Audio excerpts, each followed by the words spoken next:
Good afternoon, ladies and gentlemen, and a very warm welcome back to the SimGrid stream.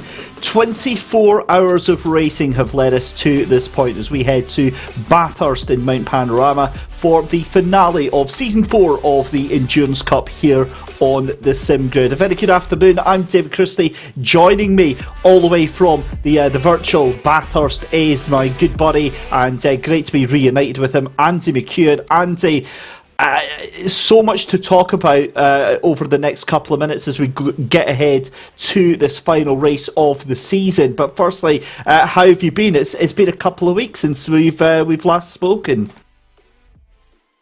It has indeed. Hello, David. Great to be here. I have to say I'm really looking forward to this one. The final round of any championship is always a real highlight for me. And although we already have a champion crowned in the Endurance Cup, there is a six-way fight for second place, which is very finely poised coming in this one. But yeah, I've been very well, been enjoying a busy few weeks, actually, and rewarded myself at the end of it with a weekend away, not in New South Wales, but in, well, actually at the moment, grey and blustery North Wales.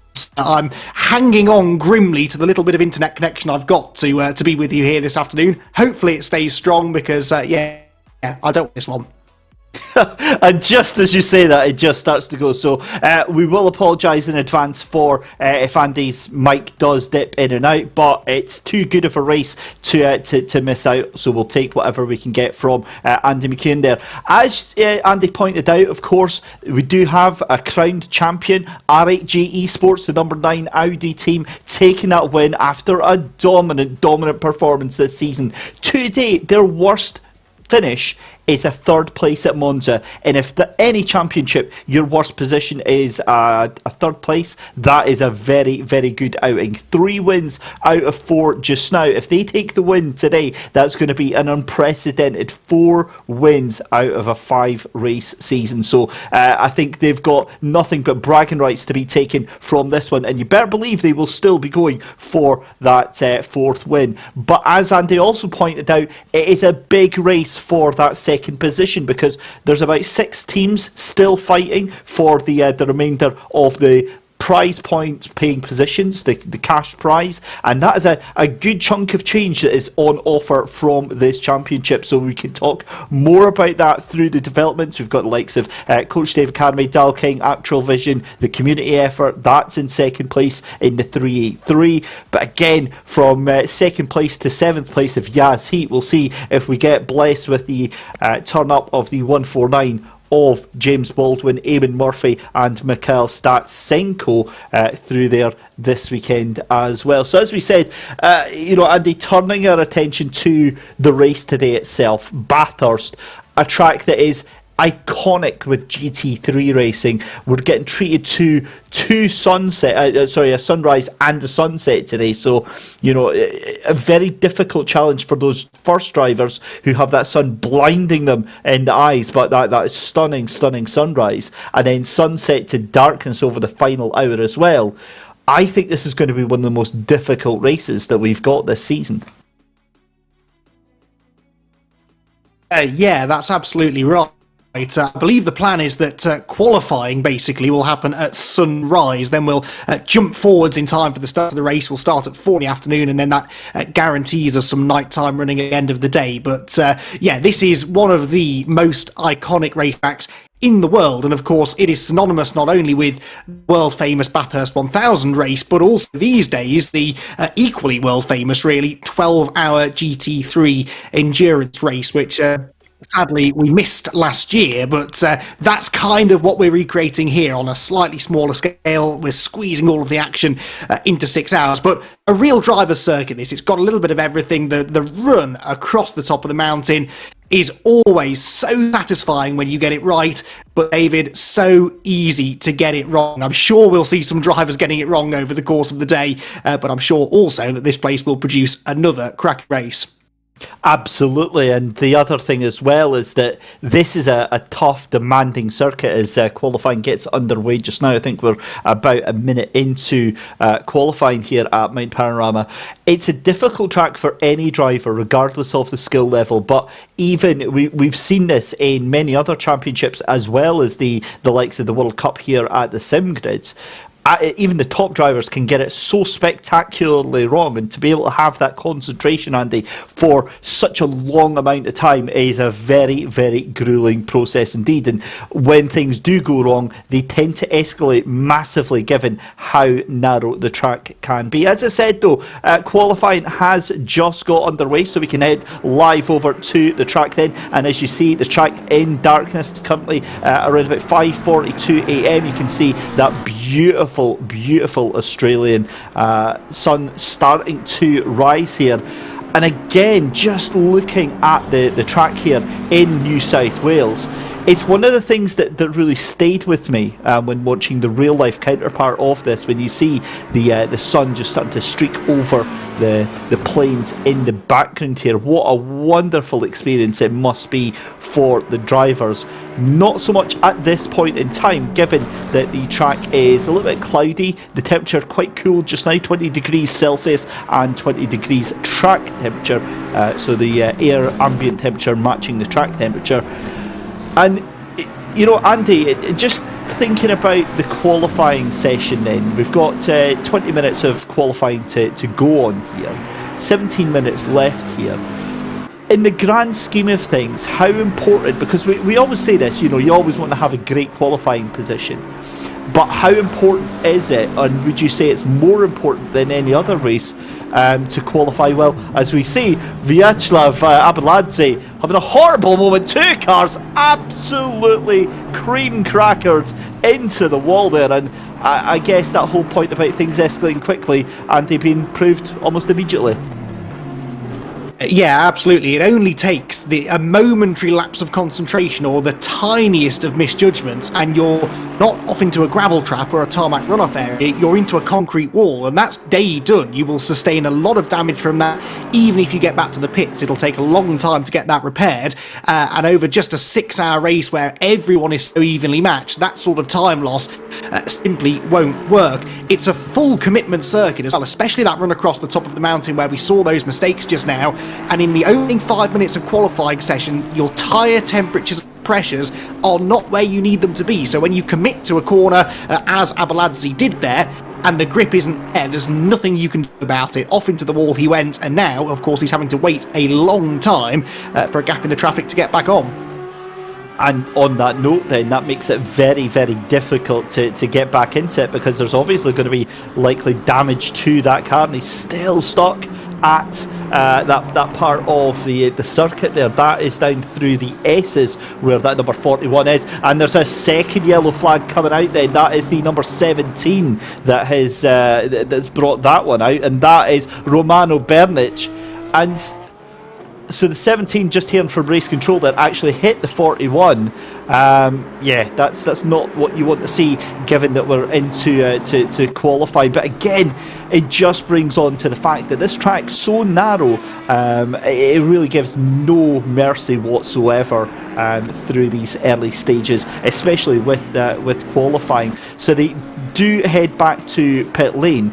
If they head back, if they hit the escape key and do the return to garage, which is here in Assetto Corsa Competizione, they are not allowed to continue in qualifying. That's their qualifying session done and dusted. And you know, it reflects real life. You know, if you have to get the tow truck out, that's you have to sit out the rest of the session.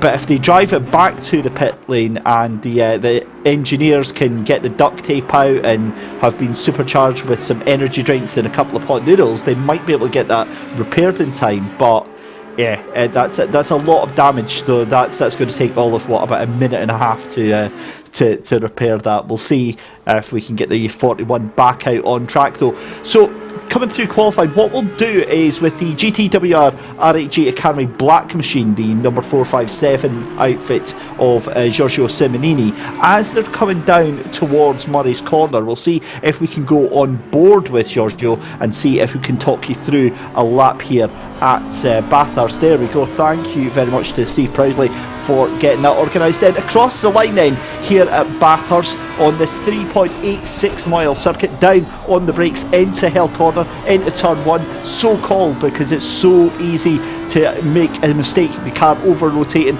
or you lose your braking point and you end up just going straight off into that little nook that is just ahead of the corner. Up through Mountain Straight then, this is where you're going to see a lot of cars trying to draft each other, trying to make moves on the brakes into Quarry Bend. Then a right-hander that pulls the car up as well. Again, very easy to move over onto the left-hand side, onto the curbs here. You want to pull the car into the left, onto the brakes, into the cutting, keeping as tight as you possibly can. Again, the car is scrambling for any sort of traction it can whatsoever. Up through Griffin's Mount then, before we go to the left-hander. This is Reed Park. And then it's the other left-hander at Solomon Park. Again, you want to try and be as late on the brakes and as close to the wall on the right-hand side as you possibly can. Through McPhillamy Park, down through Skyline, one of the most iconic sections here of Mount Panorama here at Bathurst. Through the S's, down like a roller coaster. That's exactly why they're given the name here. Down through the Dipper, and then it's going to be in towards Forest Elbow. A big, tight left-hander that's off camber, and the car does want to just go out to that right-hand side and meet with the wall, which you will see many cars doing through the course of these 6 hours here. Then it is foot flat to the floor here, opening up the entirety of that around about 500 brake horsepower of the Audi GT3 through the Conrad Straight, through the fastest corner here, the chase, into the left-hander. Again, any touch of the curb is going to bounce the car over to that right-hand side.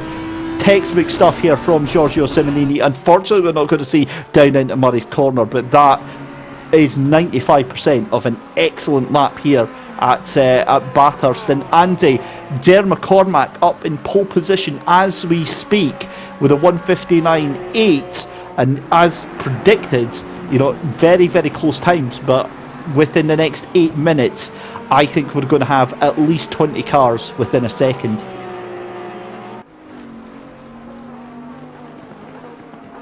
Yeah, I'd go along with that, to be honest. We're coming towards the halfway mark now, so more and more teams piling into the pit lane to get a fresh set of boots onto their car. But yeah, Dare McCormack, good effort that Williams Esports squad have not had the best of seasons so far. 8th place finish, the best that they've had in the 4 races up to this point. So admittedly, no points given out after qualifying, but still, if they can qualify at the front, that definitely helps their chances of getting a strong race finish as well. Now, back to the SimWare.Pro McLaren here. Abeladze back out on track, presumably having had some repairs made. This isn't necessarily a bad thing, because he's out on track whilst everybody else is heading for the pit lane. So not the way he would have liked this session to start, but he has at least bought himself a little bit of clear track, or quite a lot of clear track actually, not another car in sight as he heads downward Forest Elbow. Crucial to a good exit from here, because now you're flat to the floor all the way down Conrod straight in towards the chase, on board with the McLaren, and I'll be interested to see what sort of lap time he can get here, given the fact he doesn't have any traffic to worry about. And that's exactly it, is the different schedules that these drivers are taking just now. As you pointed out there, Andy, a lot of the drivers into the pit lane to maybe change tyres, maybe do a little bit of a tweak to their setups, having all put in what we call their banker laps. That is their safe pace lap, where they feel comfortable, but they know that they're not really pushing the car to the absolute nth degree of its ability.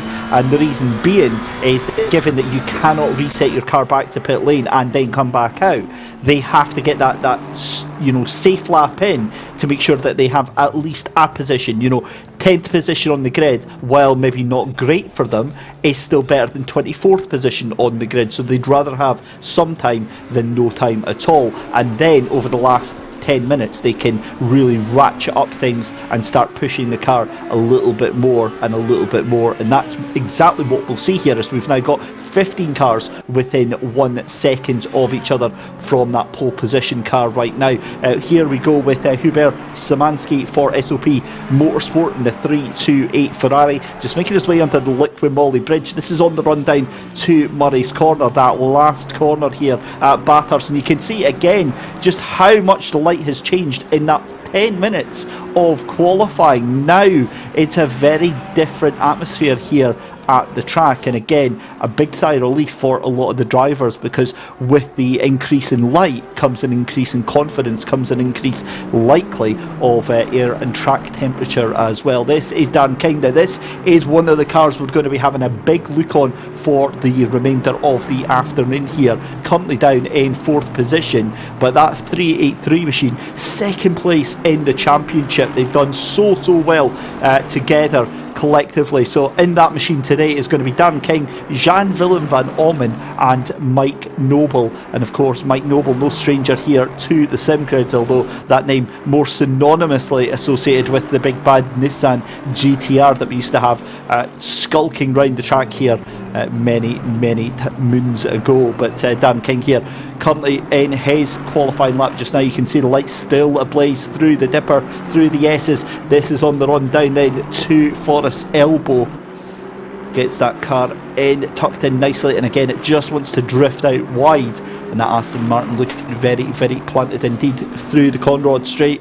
And this is a lovely part of the track, because you can really just take a couple of seconds to regroup your senses, to think about things. That being said, in the race it's very unlikely you will be doing that, because you'll usually have about 4 cars trying to insert themselves every which way they possibly can, and we've seen that many a time before. But Dan King under the Liqui Moly Bridge, then he is pushing hard, 0.2 of a second just now behind Dare McCormack through Murray's Corner. Then that looks like a nice smooth exit. Can he improve on his time there? Comes across the line, no he doesn't, still 0.26 of a second behind. So Andy, we have just got a couple of minutes here left in qualifying, 6.5 minutes or 6 3/4 minutes left in qualifying. Dare McCormack there up in pole position for Williams Esports right now. And again, every single team that we see on paper here, Andy, the drivers all names that we've seen many times in many different championships, and it's like just a wealth of choice. Yeah, and I mean, there are teams and drivers that are well down the order, both in the points and in this qualifying session, that usually we would see right up there at the pointy end. It shows just how competitive it is. You only have to be a fraction off the ultimate pace, and you can find yourself slipping towards the bottom end of the top 20. But really impressed with the speed out of that Williams Esports Ferrari here. Dale McCormack, not only quickest in the session, but by far fastest of the prancing horses. Hubert Szymanski down in 10th place, over half a second off him, so not necessarily the best Ferrari circuit in the world, and yet McCormack's managed to get a really good lap out of that car. We're also not seeing that many improvements as we go through the second half of the session. The track temperature isn't actually increasing, but perhaps they've had the best of the circuit in those early laps of the session. Michele Perella will be hoping not, though. The number 164 GTWR RHG Academy Aston Martin drops down into the chase. GTWR are well and truly a part of this fight for second place in the championship. They've got one of their cars in the hunt, the 457 car, which interestingly is one position ahead of the 3 Aston Martin that actually occupies that second place in the points right now. The other team that we really ought to keep an eye out for is the 150 heat car. Maciej Malinowski, 7th fastest at the moment. They're 3rd in the championship, just 4 points, behind the 383 Aston Martin, but they're a little bit off the pace right now. Early days, of course, we've got a 6-hour race after all to sort all of this out, but there is Malinowski stuck in a bit of traffic and actually going past the 63 Lamborghini that's in the wall at the elbow. That's Emanuele Cardinale, who, gets the car going again, but whack the concrete wall on the inside of the corner as he does so. But yes, Malinowski could do with finding a bit more time here to get onto terms with those that they're fighting for in this fight for the runners-up spot in the championship. Yeah, absolutely, and you just know as well that Emanuele is going to take that Lamborghini back to pit lane and just act all innocent. That car was like that when I got into it, with the rear left wheel facing slightly the wrong way. But with all the drama over at ACC over the past couple of weeks, who knows, that might actually make that car a little bit faster.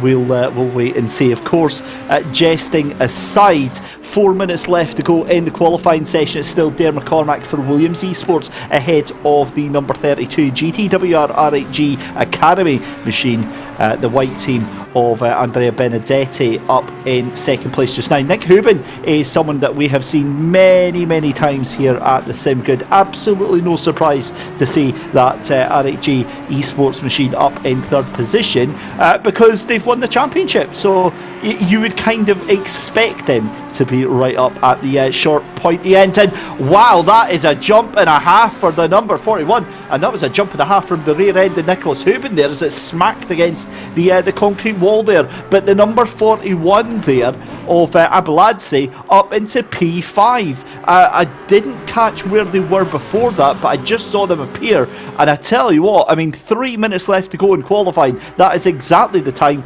that you want to be bringing in these big laps. So great job there from Abeladze to bring that car in from the back of the grid right up into row 3 of the grid for the start of this 6-hour race. Remember, this is the final round of the Season 4 Endurance Cup here at the SimGrid. It has been a wonderful, enthralling affair that's seen us go to the likes of Spa. We've went to Monza, Paul Ricard, we never mention that again, and Kyalami as well. It's a wonderful championship. There's been many twists and turns, but there's not been any twists and turns for Nick Hubin and that RHG Esports team, because they have just been absolutely flawless right now.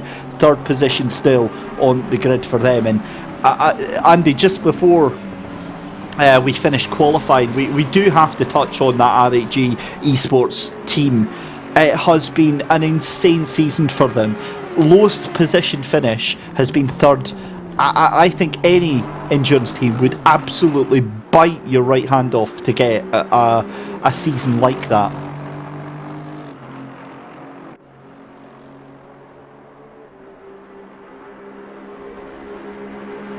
So with 2 minutes left to go in the session then, Dale McCormack still in the lead of this race. And as we said, Benedetti in second, Hubin in third, Simonini in fourth position, Abeladze in fifth, Hettich in sixth, Dan King in seventh position, Maximilian Walmuth, great to see him on here. Just trying to think of some of the other fun events we've done on Monday nights. We've seen actually Maximilian Walmuth in the BMW taking part in that, and insanely fast there as we see Alexander Novikov making his way down to the final corner then, as Maciek Malinowski in the 150 in 11th position, Sherpinin in 12th, as Novikov moves up into the top 10 then, into P9. And that is it. Qualifying is a minute away from being done and dusted. So again, this is it. This is now go time for a lot of these cars and these drivers. Andrea Benedetti then in the number 32 GTWR RHG Academy white machine has called it a day. They are in pit lane. Darren McCormack going for one last lap. He'll actually get another lap in here, believe it or not, because he's going to come across the line before that timer hits 0. And again, that car looking very smooth and very planted. The sky turning a bright, fiery orange here at Bathurst, possibly showed us some of the intensity that we're going to be getting over the next 6 hours here. Andy, firstly, welcome back, but the real-life Bathurst endurance race is just one of the most stunning sights to see that sun coming over the hill in the morning, and ACC does a wonderful job of replicating that. I know we're slightly biased because of the amount of time that we spend talking about this particular sim, but I really do think it does it the best. I have never seen anything quite like it. The way that it recreates not just the darkness and the light, as you said, the transition from one to the other and back again, it really fools you into thinking that this could be real, and that is, especially for someone like me, and I know yourself as well, that does not necessarily come from a sim racing background, for us to say that really does mean something. So top job as always, and it looks superb. That didn't look quite so superb for Nicholas Hubin, who runs very, very wide and pays the price with dirty tyres heading down through the S's, so that's his final lap gone. Pressure off, really, though, for that team. They've already wrapped up the championship, having won 3 out of 4 races so far. They had disastrous third-place finish at Monza earlier on in the season, but apart from that, they have been absolutely unbeatable, despite the fact they've never actually topped a qualifying session so far this season. The 2 Yas Heat cars have both been on pole position, so too has the 457 GTWR machine, but that particular car doesn't always show its best in qualifying, so I think 4th place roughly where you would probably expect them to be. Last few cars then coming down to the chase just to complete their final laps of the session. Hubert Szymanski here in the SOP Motorsport Ferrari. We know what the Ferrari is capable of doing. Darren McCormack has proven that by improving again late in the session to go nearly 2 tenths up on everybody else at the top of the times. Can Hubert Szymanski get another of the Ferrari 488 GT3s into the top 10? He comes out of Murray's corner, a bit too much wheel spin there, that cost him time, and indeed he stays in 14th place.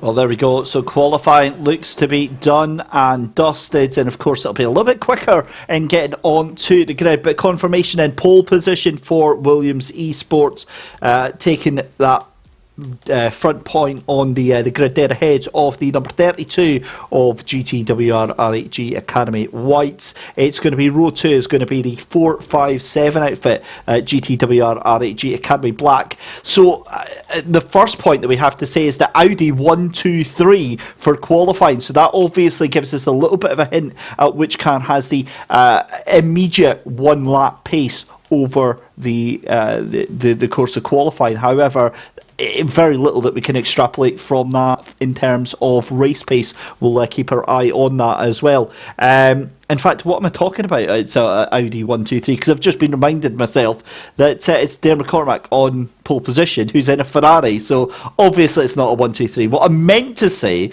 was that it's a 234. So either way, Audi's looking very, very strong on this initial part of qualifying. Vyacheslav Abeladze in 5th position. That is a stunning, great result for them in that 41 team. I've always been a huge fan of that SimWare.Pro by Vides outfit, but again, no sign of Igor Ogorodnikov, and it was in that 41 in this outing. The 164 team then in 6th position, the Aston Martin. That is, of course, the GTWR R8G Academy red machine that is in that 6th position.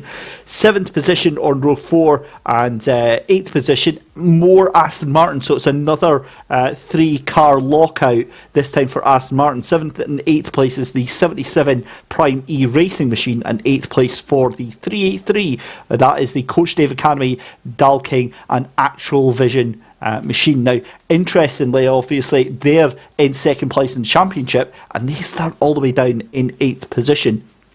Whereas the likes of GTWR R8G Academy, they've got a good shout at this and taking some potential points.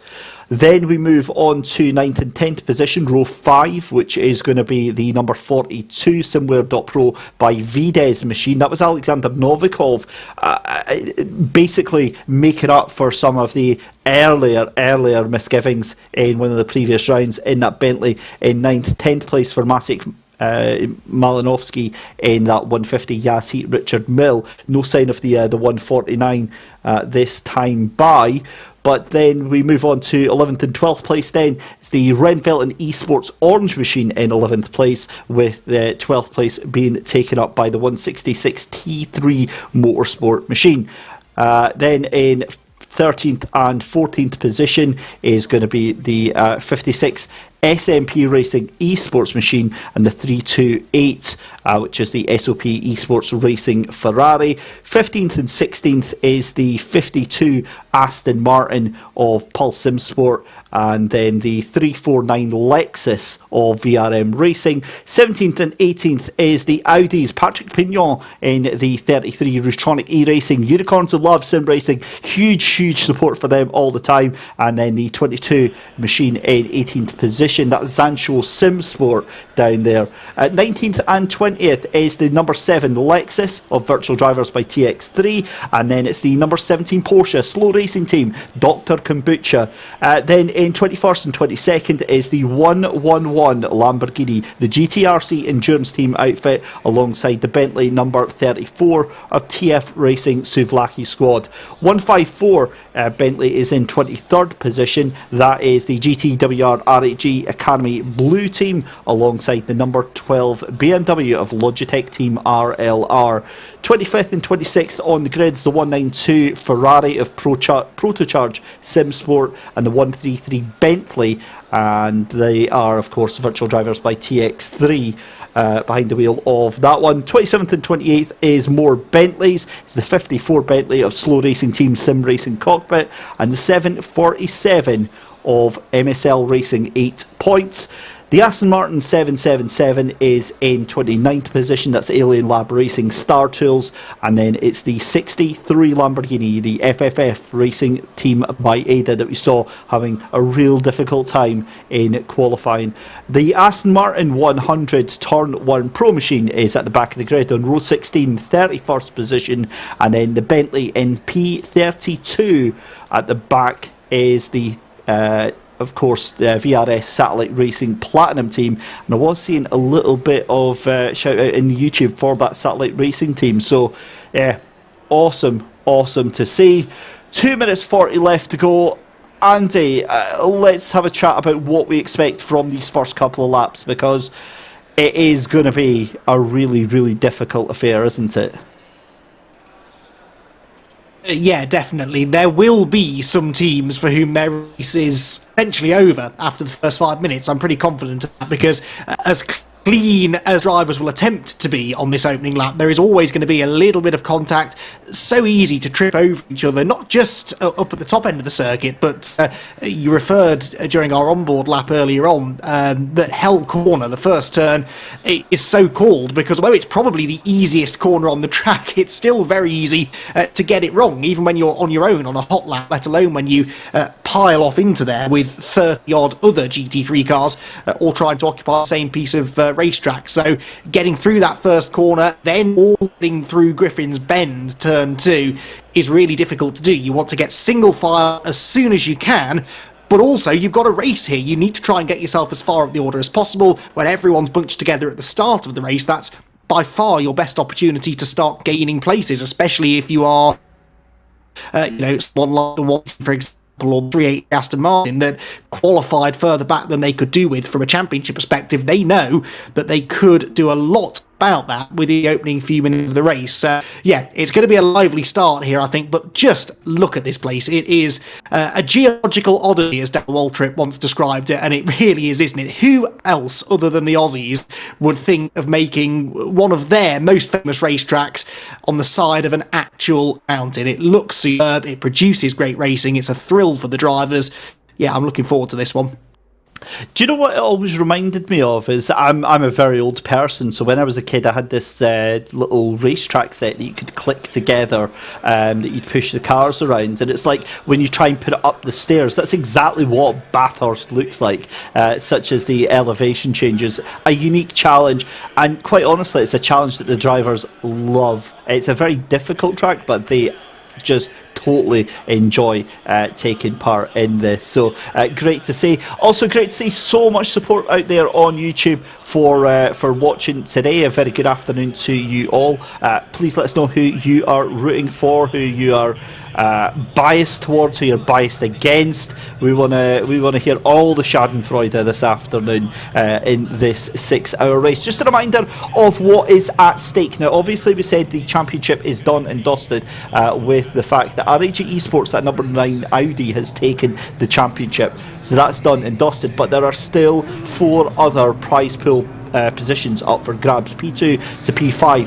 P2 gets 25% of the prize pool, P3 gets 20%, P4 15%, and P5 10%. So I'll get the calculator out and work out what all that means over the course of the next 6 hours. But the formation lap gets underway here at Bathurst. Then we were treated to the site of Bathurst in the dark through sunrise here in New South Wales, and it's going to be a glorious clear day so far. That's certainly what it's looking like here as the cars make their way around to that Williams Esports number 5 Ferrari, looking absolutely resplendent. And I'm not seeing much negative toe on the back end of that car. We'll keep an eye out for that. Our good old Jordan Sherritt out there keeping a keen eye on everything. And yeah, great to see this final round of the championship. Has given us a lot of entertainment, it's given us a lot of drama, it's given us a lot of intrigue and thrills and spills, and it's kind of a shame to see it all end, but with it being the SimGrid, you always know that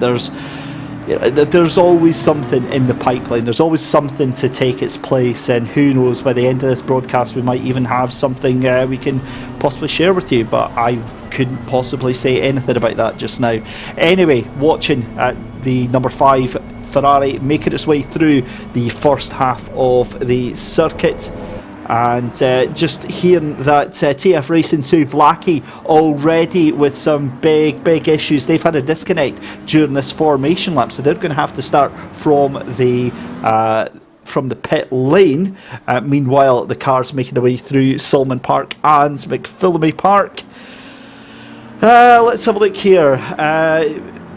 Just quickly catching up with all of the YouTube chat. V is for Voodoo that Andy thinks that we're going to win the race as commentators. But I don't know. I think we might have a couple of DNFs by the end of the race with your internet, and if this headache of mine develops any.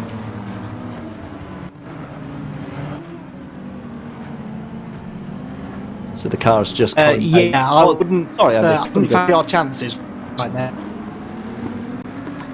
Sorry, no, there you go. Proving your point there, my internet made me think you'd stop talking, and you very much hadn't. Yes, I think I wouldn't see our chances of making it end in one piece here, that's for sure, but I hope we do, because I think we're going to have lots of excitement along the way. Got to say, before we get started as well, I'm so happy, I know I mentioned it in qualifying, but happy to see that Williams Esports car up on pole position. They've had a bit of a torrid time of it of late, not just in this championship actually, but the last few series that I've seen them compete in here on the SimGrid. They've been short on good fortune, so Dare McCormack, I'm sure, feeling the pressure now, started from pole in that Ferrari. Fingers crossed he can have a clean start, and I would love that car to be a factor for the entirety of the afternoon. They deserve a good result here. Yep, they certainly do, and great to see some support for the number 166 McLaren of Bastien Offerman. That is, of course, T3 Motorsport in that number 166 machine, so we'll keep our eye on this. But this is now where we have to turn our attention, because the final 6 hours of the 4th season of the SimGrid Endurance Cup all come down to this. We've had 24 hours that lead to this point here. And again, it is the battle for the best of the rest. The championship has already been secured by GTWR. It's been an amazing, by R8G Esports in that number 9 machine. That is already done and dusted. But it's about who can take the rest of the prize money in this final race here at Bathurst. The cars lining up 2 by 2 by 2 by 2. And it's going to be Dare McCormack to take them through Murray's Corner for the first time to lead them off. We get ready to go racing then. 32 500 plus brake horsepower engines roaring to life here at Mount Panorama, and we are about to go racing. There we go, the green flag flies and we are underway then. It's all piling into Hell Corner for the first time of asking, and we've got the two Audis side by side, thankfully avoiding each other, and thankfully it looks like we've had 32 cars on through Hell Corner, so it's on the run up through the mountain straight then. For the first time of asking under the Audi Sport Bridge, Dare McCormack with a nice comfortable lead over the two Audis. They've got a little bit of pressure from that third Audi behind him of Chris Hartfeld, but again it's all looking very, very orderly, and I'm a little bit confused because I don't know if they finally got the memo, but this is a 6-hour race and it's starting to look like they're beginning to race like it, but it's up through into the cutting end, and again through the run up through Griffin's Mount, and I'm not used to this, I'll be honest with you. I'm not used to seeing everything so behaved, and while I say that, I'm literally tapping every wooden surface that I have available as a commentator to hand here. Either way, look, this has been an awesome stuff here. The 457 though making its way down, and look at that gap already starting to open up by the Ferrari here. It's a decent little lap here as we go down towards Forest Elbow for the first time.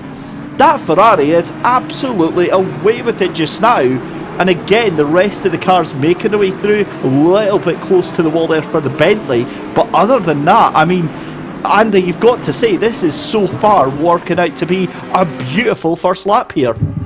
Yeah, absolutely perfect that, especially for Dare McCormack, as you said, getting that brilliant start and the Ferrari racing away. Although having said that, down the straight there, I'm not convinced that 488 is fastest in the speed traps, is it? The 457 Audi closing in slightly as we headed towards the chase. That's something we often see here at Mount Panorama. Some cars are good across the top of the mountain, but then lose out going back up and down the hill. It might be that the Ferrari is handling well, but doesn't necessarily have the top speed, and that can make it a little bit difficult to defend sometimes, especially from a car as quick as we know that Audi R8 to be. Further back here in the pack, that's the BMW, the number 12 car in 24th place, trying to make some ground. Hell Corner catching out one or two already. But yeah, I agree, David, a clean first lap. It's exactly what we wanted to see, but not necessarily what we expected. Well, I don't know about that, Andy, as we've got a car off in towards the corner there.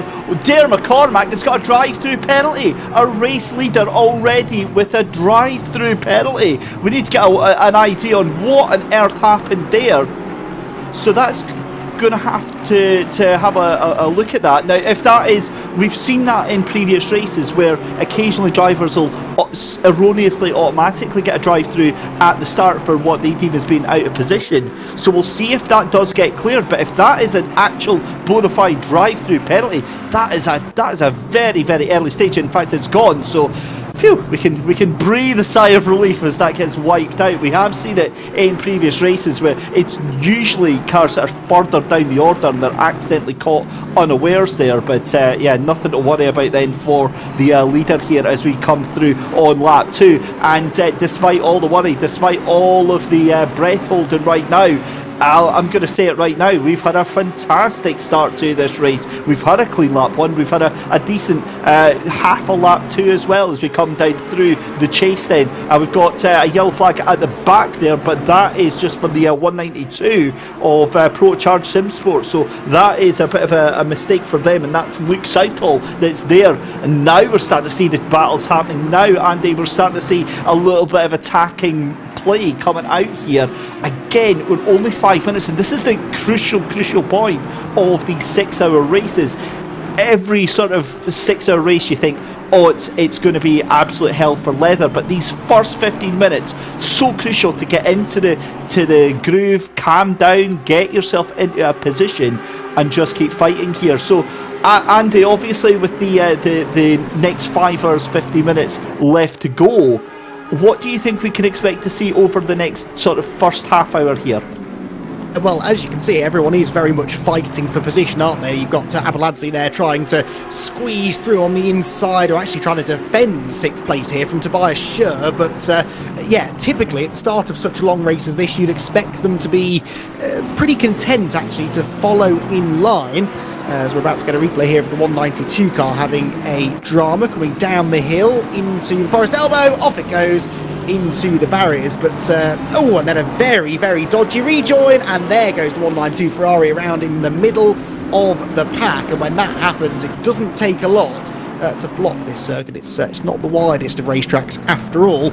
To your point though, yeah, normally a 6-hour race, the first half an hour or so after the usual first or second lap activity, you expect things to settle down. Here though, because of the fact that you can get that big slipstream, especially down the Conrod Straight, there are opportunities to overtake, and the drivers will not think twice to try and throw one at the inside where they can. So I expect some lively racing here in the early stages. Looks like we're getting it further up the road. That might have been Nicholas Huben actually on the tail of Benedetti for 3rd place. We could be about to see the champions, the provisional champions, move into the podium places. Yeah, certainly could, and I don't think there was anything that 192 Ferrari could have done. The Bentley, unfortunately, was just it was already in the middle of its own accident there, and the Ferrari gets absolutely manhandled out of Forest Elbow there. So you hate to see it, but it's done, it's dusted. They have to try and dust themselves down, get back into pit lane, get that car repaired, and yeah, that's not the best and not what you want to see. But the 192 is back out. They're already making their way through, and I don't think they are a lap down just as of yet, but keep going. 5 hours 50 left to go, and yeah, I can't see too much of that going on. But number 41 McLaren under pressure here from Tobias Schur. That was a big snap back there on the left hand side there from Abeladze, just firmly closing that door. That was a psychological barrier more than anything to say not a chance, not today, don't even think about it, as the car's making their way up through the left hand side here into the cutting. Then this is the part of the circuit where they do that steep incline through Griffin's Mount, through Reed Park, Solomon Park. Again, a very tight, twisty, narrow section of corners here where really you don't want to be braking or taking your foot off the pedal too much, other than to help assist pull the car round here.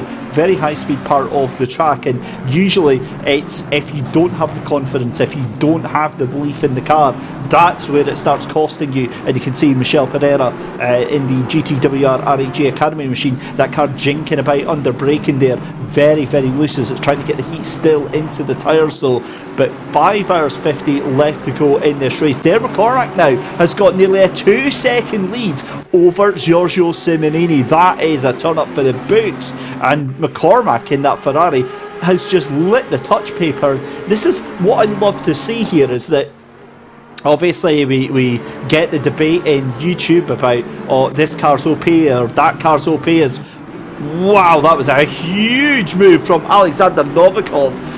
I'll come back to my point in just a second, but you did just see Novikov right the outside at the chase there and getting that move done. That was bold, brass and ballsy, and that is Michel Pereira. Now again, we were saying that that Aston Martin, the car was twitching under braking, and that is exactly what's happened under braking into turn 1 there. So that car does get back out on track, but loses a heck of a lot of positions.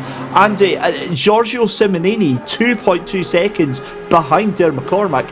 That Ferrari showing a lot of pace at a very early stage here. Yeah, and that wasn't how it looked over the opening lap or so, was it? Because Simonini was right with him, but now that McCormack has settled into his groove, so to speak, he is absolutely flying. Now, whether or not he can keep that pace going over a full 60-plus minute stint awaits to be seen, but so far the signs are promising for the Ferrari, not so promising for the 164 GTWR Academy Aston Martin, which skates through the gravel at Murray's Corner, loses 4 or 5 positions as a result, but actually did quite well not to clatter into the back of the group of cars ahead. So McCormack leads then, Simonini second, Nicholas Huben is into third and already closing in on the second of those GTWR Audis ahead of him, and that being Giorgio Simonini. So a change for second place could be in the offing fairly shortly. Keep an eye to that over the next lap or so. Benedetti fourth with Mike Noble here in fifth. So brilliant start this for Mike Noble. You mentioned, David, that this car didn't qualify too well, slipped towards the back of the top 10 by the end of the 20-minute qualifying session, but a great opening few laps for the Aston Martin puts them in fifth position, ahead really of all of the cars that they're fighting for second place in the championship, with one exception, that being the 457 car, but they've got a good 16-point advantage over them. So right now I think Mike will be pretty happy with how his race is going. Yeah, certainly is. I'm a little bit lost for words right now, because I'm looking at a race leader, Der McCormack, 201.5, has now got a 3-second gap over second place. We're only on lap 5. We're just starting lap 6 now, and that was 0.6 of a second faster from your race leader over second place. So yeah, that is amazing stuff. Here we go up Mountain Straight there. Some beautiful camera angles here from Steve Proudley, our broadcast director today, down on the brakes then into the right hand side as the car goes up through Quarry Bend. Again, that car looks so planted, so secure, and again, I just a breathtaking 10 minutes so far from this Ferrari. This is exactly what they'd have wanted from the opening stint, and I'm watching this and I'm thinking back to my own experience driving at Bathurst, and as that car comes up through Griffin's Mount, not a hint of snap oversteer, the car drifting or losing traction whatsoever. This car just looks 100% pinned to the ground, and so much confidence coming down through the S's, through the dipper here, the left right, very fast flowing section of the circuit here at Bathurst on the brakes then. And Andy, I've got to say, I mean, that car looks like it's absolutely on rails, and GT3 cars are widely praised / maligned for that behaviour, but I've never seen anything like that. Yeah, he is absolutely flying, isn't he? And Der McCormack, 3 seconds now up the road. That is some pretty astonishing pace. Here comes Mike Noble, meanwhile, for fourth. He's on the outside, heading into the braking zone at the chase, but that can be made to work as long as the car to your left leaves you room, which Benedetti doesn't really. Almost a bit of a hip and shoulder from the Audi, and so Mike Noble sensibly backs out. That was really sensible, actually, because having gained all of this ground in the opening few laps, the worst thing Mike could do is lose it all and more by going for a really risky move around the outside. He's in a good point situation, and that really is all they need to do. But that Aston Martin, David, has always been good down the straights, especially with a slipstream from the cars ahead.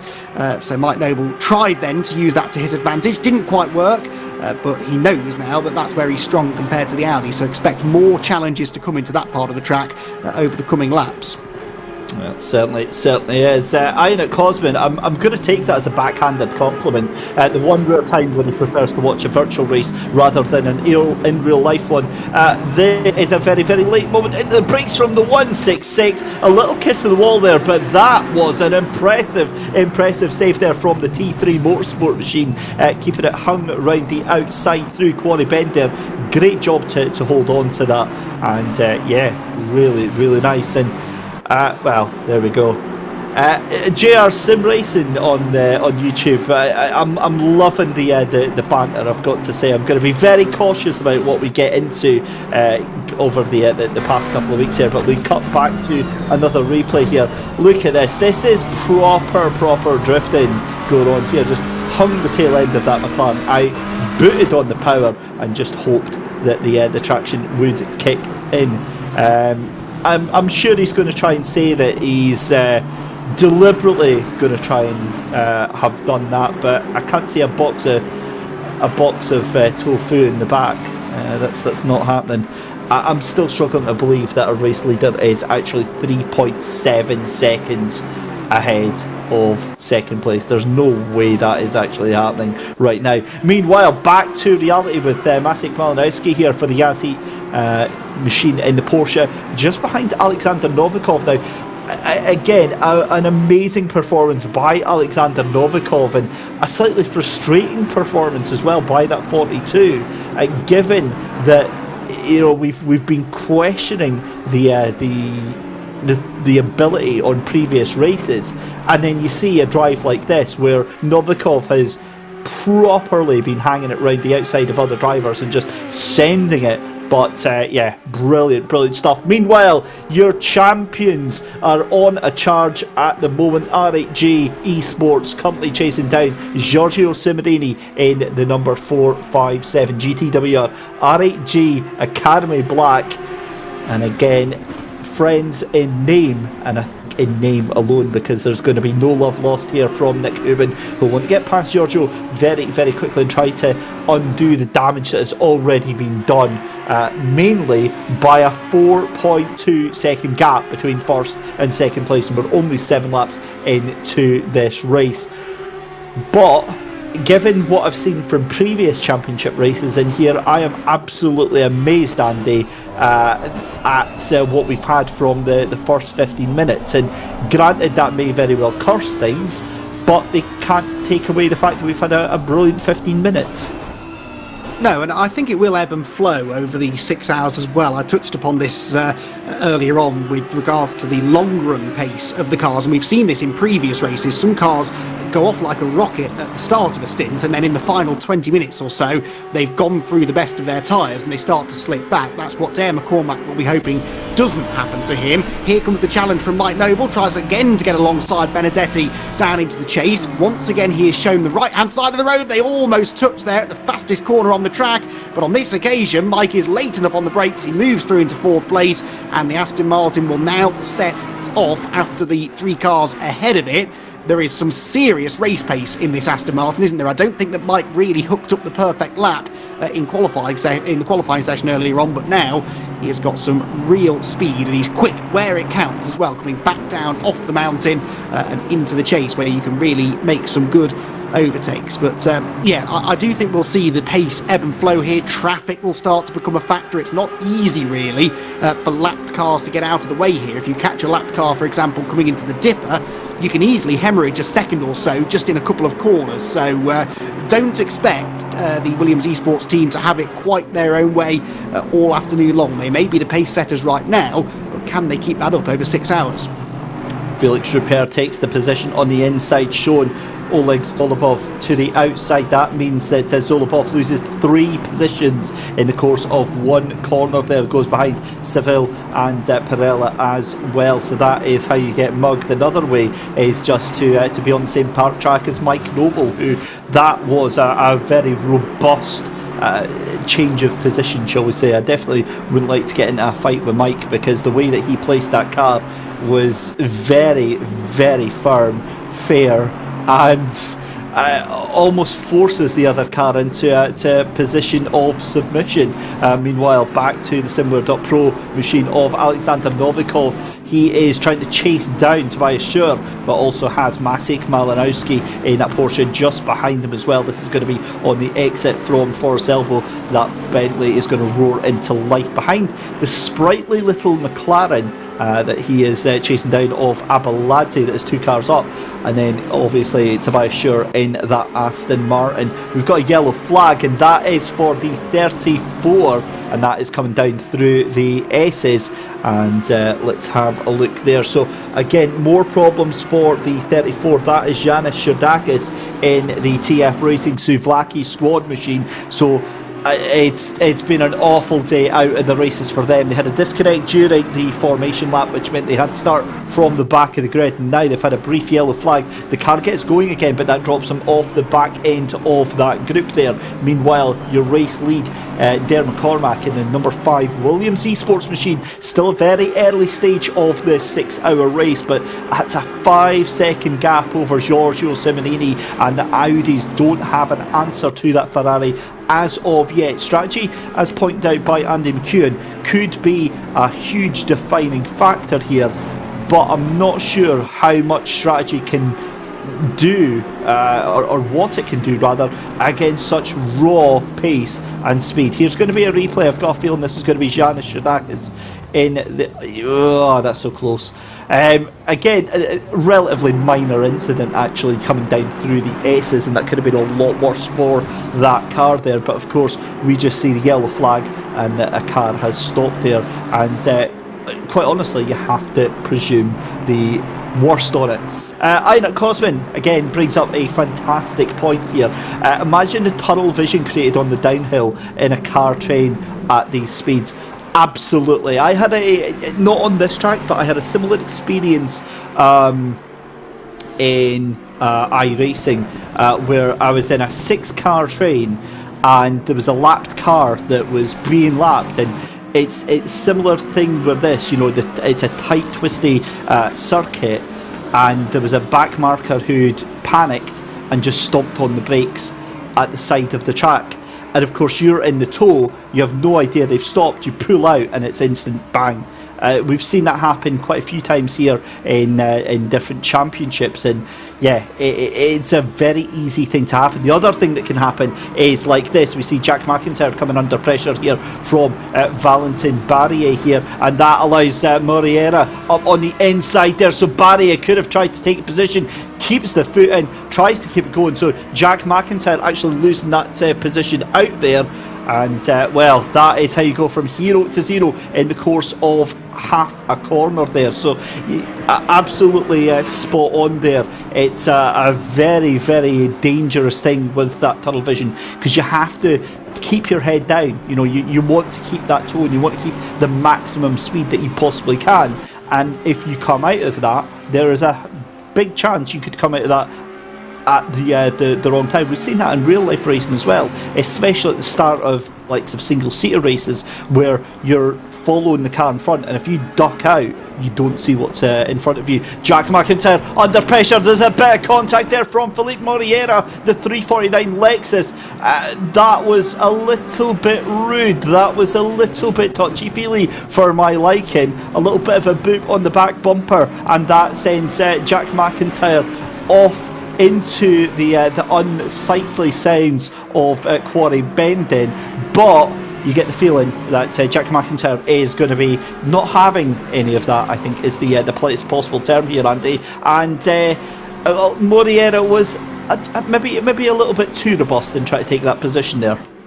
It's a difficult one, because Moreira would have definitely felt that he had an overlap, he had the inside, and therefore he was entitled to the corner. But of course McIntyre will argue that he wasn't far enough alongside, and that's always the difficult decision ultimately for the stewards to make. They will have a formula where they decide how far up the inside a car has to be in order to claim the corner, and in the end no real harm done. McIntyre loses one position, but Jack's got some really good racecraft actually. He is a really, really good driver when it comes to side-by-side combat, and if he gets half a chance to get back ahead of the Lexus, he will most definitely go for it. That might even come here at the chase. We know the Audi is good on the brakes. It's not good enough though. He closes right in on the tail of the number 349 car.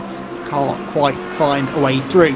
We're not quite seeing the speed out of these Lexuses that we've seen earlier in the season either. Valentin Barrier is just up the road. He's the highest placed of the Lexus cars, in 16th place overall, car number 7. That has traditionally been the quicker of them as well over the course of the season. There is Barrier just turning in ahead of this battle for 17th place. Moreira keeping McIntyre at bay. Out of the pit lane there comes the Bentley after some early repairs. We saw it having its moment through the dipper, and that means that already lap traffic will start to come into play. It's not necessarily people that are off the pace, but those that have had early issues back out on track. They'll be off sequence on strategy as well, and they may well be every bit as quick as the cars around them, but there's a lap or more between them, so this is where things do start to get a little bit complicated.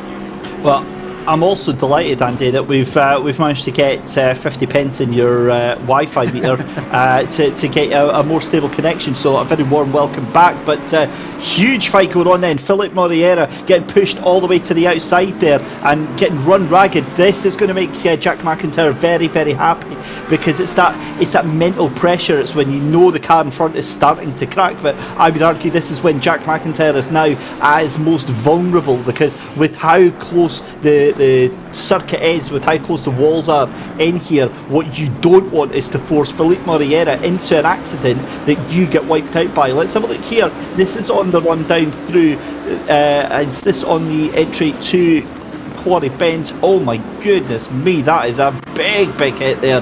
And to be fair, they managed to get around that, and they very, very disciplined and quite well.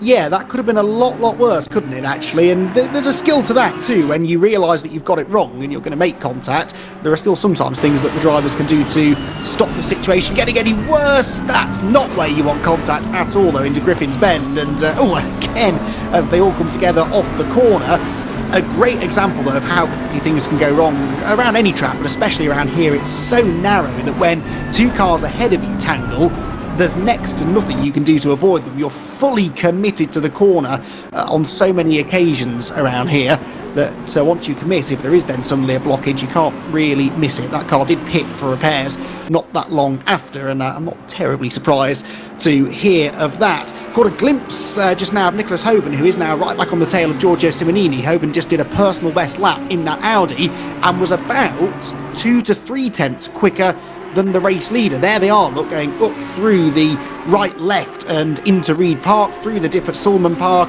and then towards McPhillamy Park at the top of the track. You get the feeling, don't you here, David, that although the leader is nearly 6.5 seconds up the road from this pair, if the number 9 car was in second place, that gap might start to come down rather than back up. Potentially, again, it depends on if Nick Hoban can get released from Giorgio Simonini.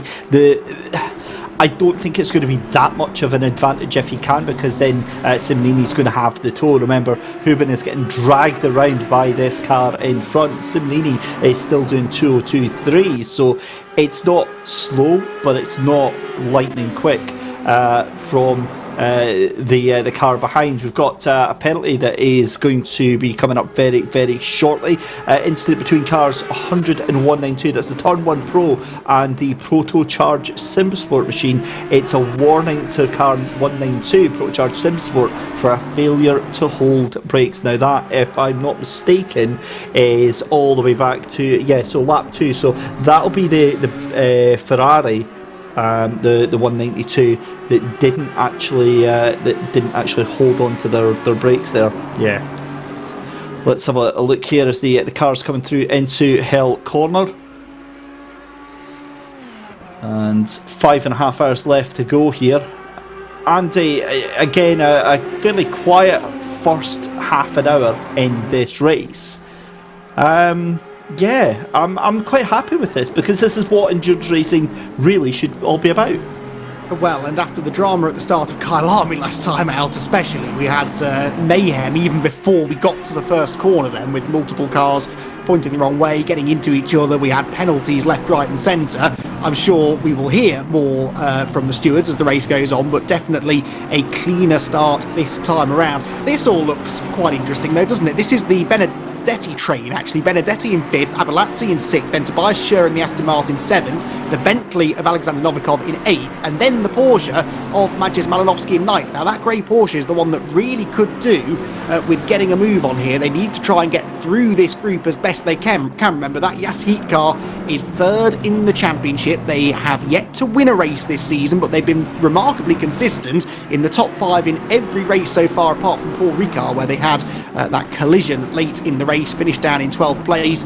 But they really could do with being inside that top 5, battling with the likes of Simonini and Mike Noble. So Malinowski, I'm surprised here, David, that he isn't making more progress. I wonder if that Porsche just doesn't have the legs in a straight line. Sometimes that can be that car's advantage, but if they've gone for a higher downforce setup, the rear engine car, remember, has been giving them some difficulties this year, stability-wise. You want that rear grip across the top of the mountain as Tobias Schur looks up the inside of Abalazzi into the chase, gets his nose up the door, but he can't quite complete the manoeuvre.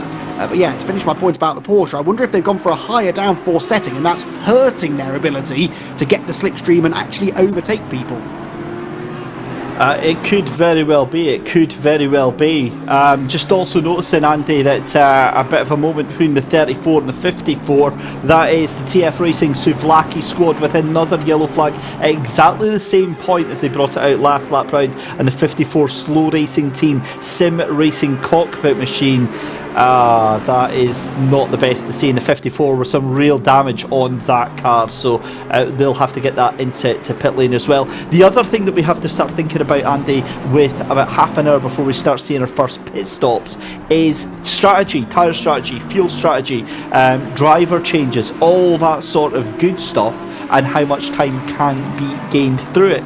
Back to this battle here between Giorgio Simonini and Nick Hubin, and that looks like, is that Mike Noble in the background just trying to catch up to them right now? He's about a second away. A little glance at the wall there, that's not really going to do too much to the car there.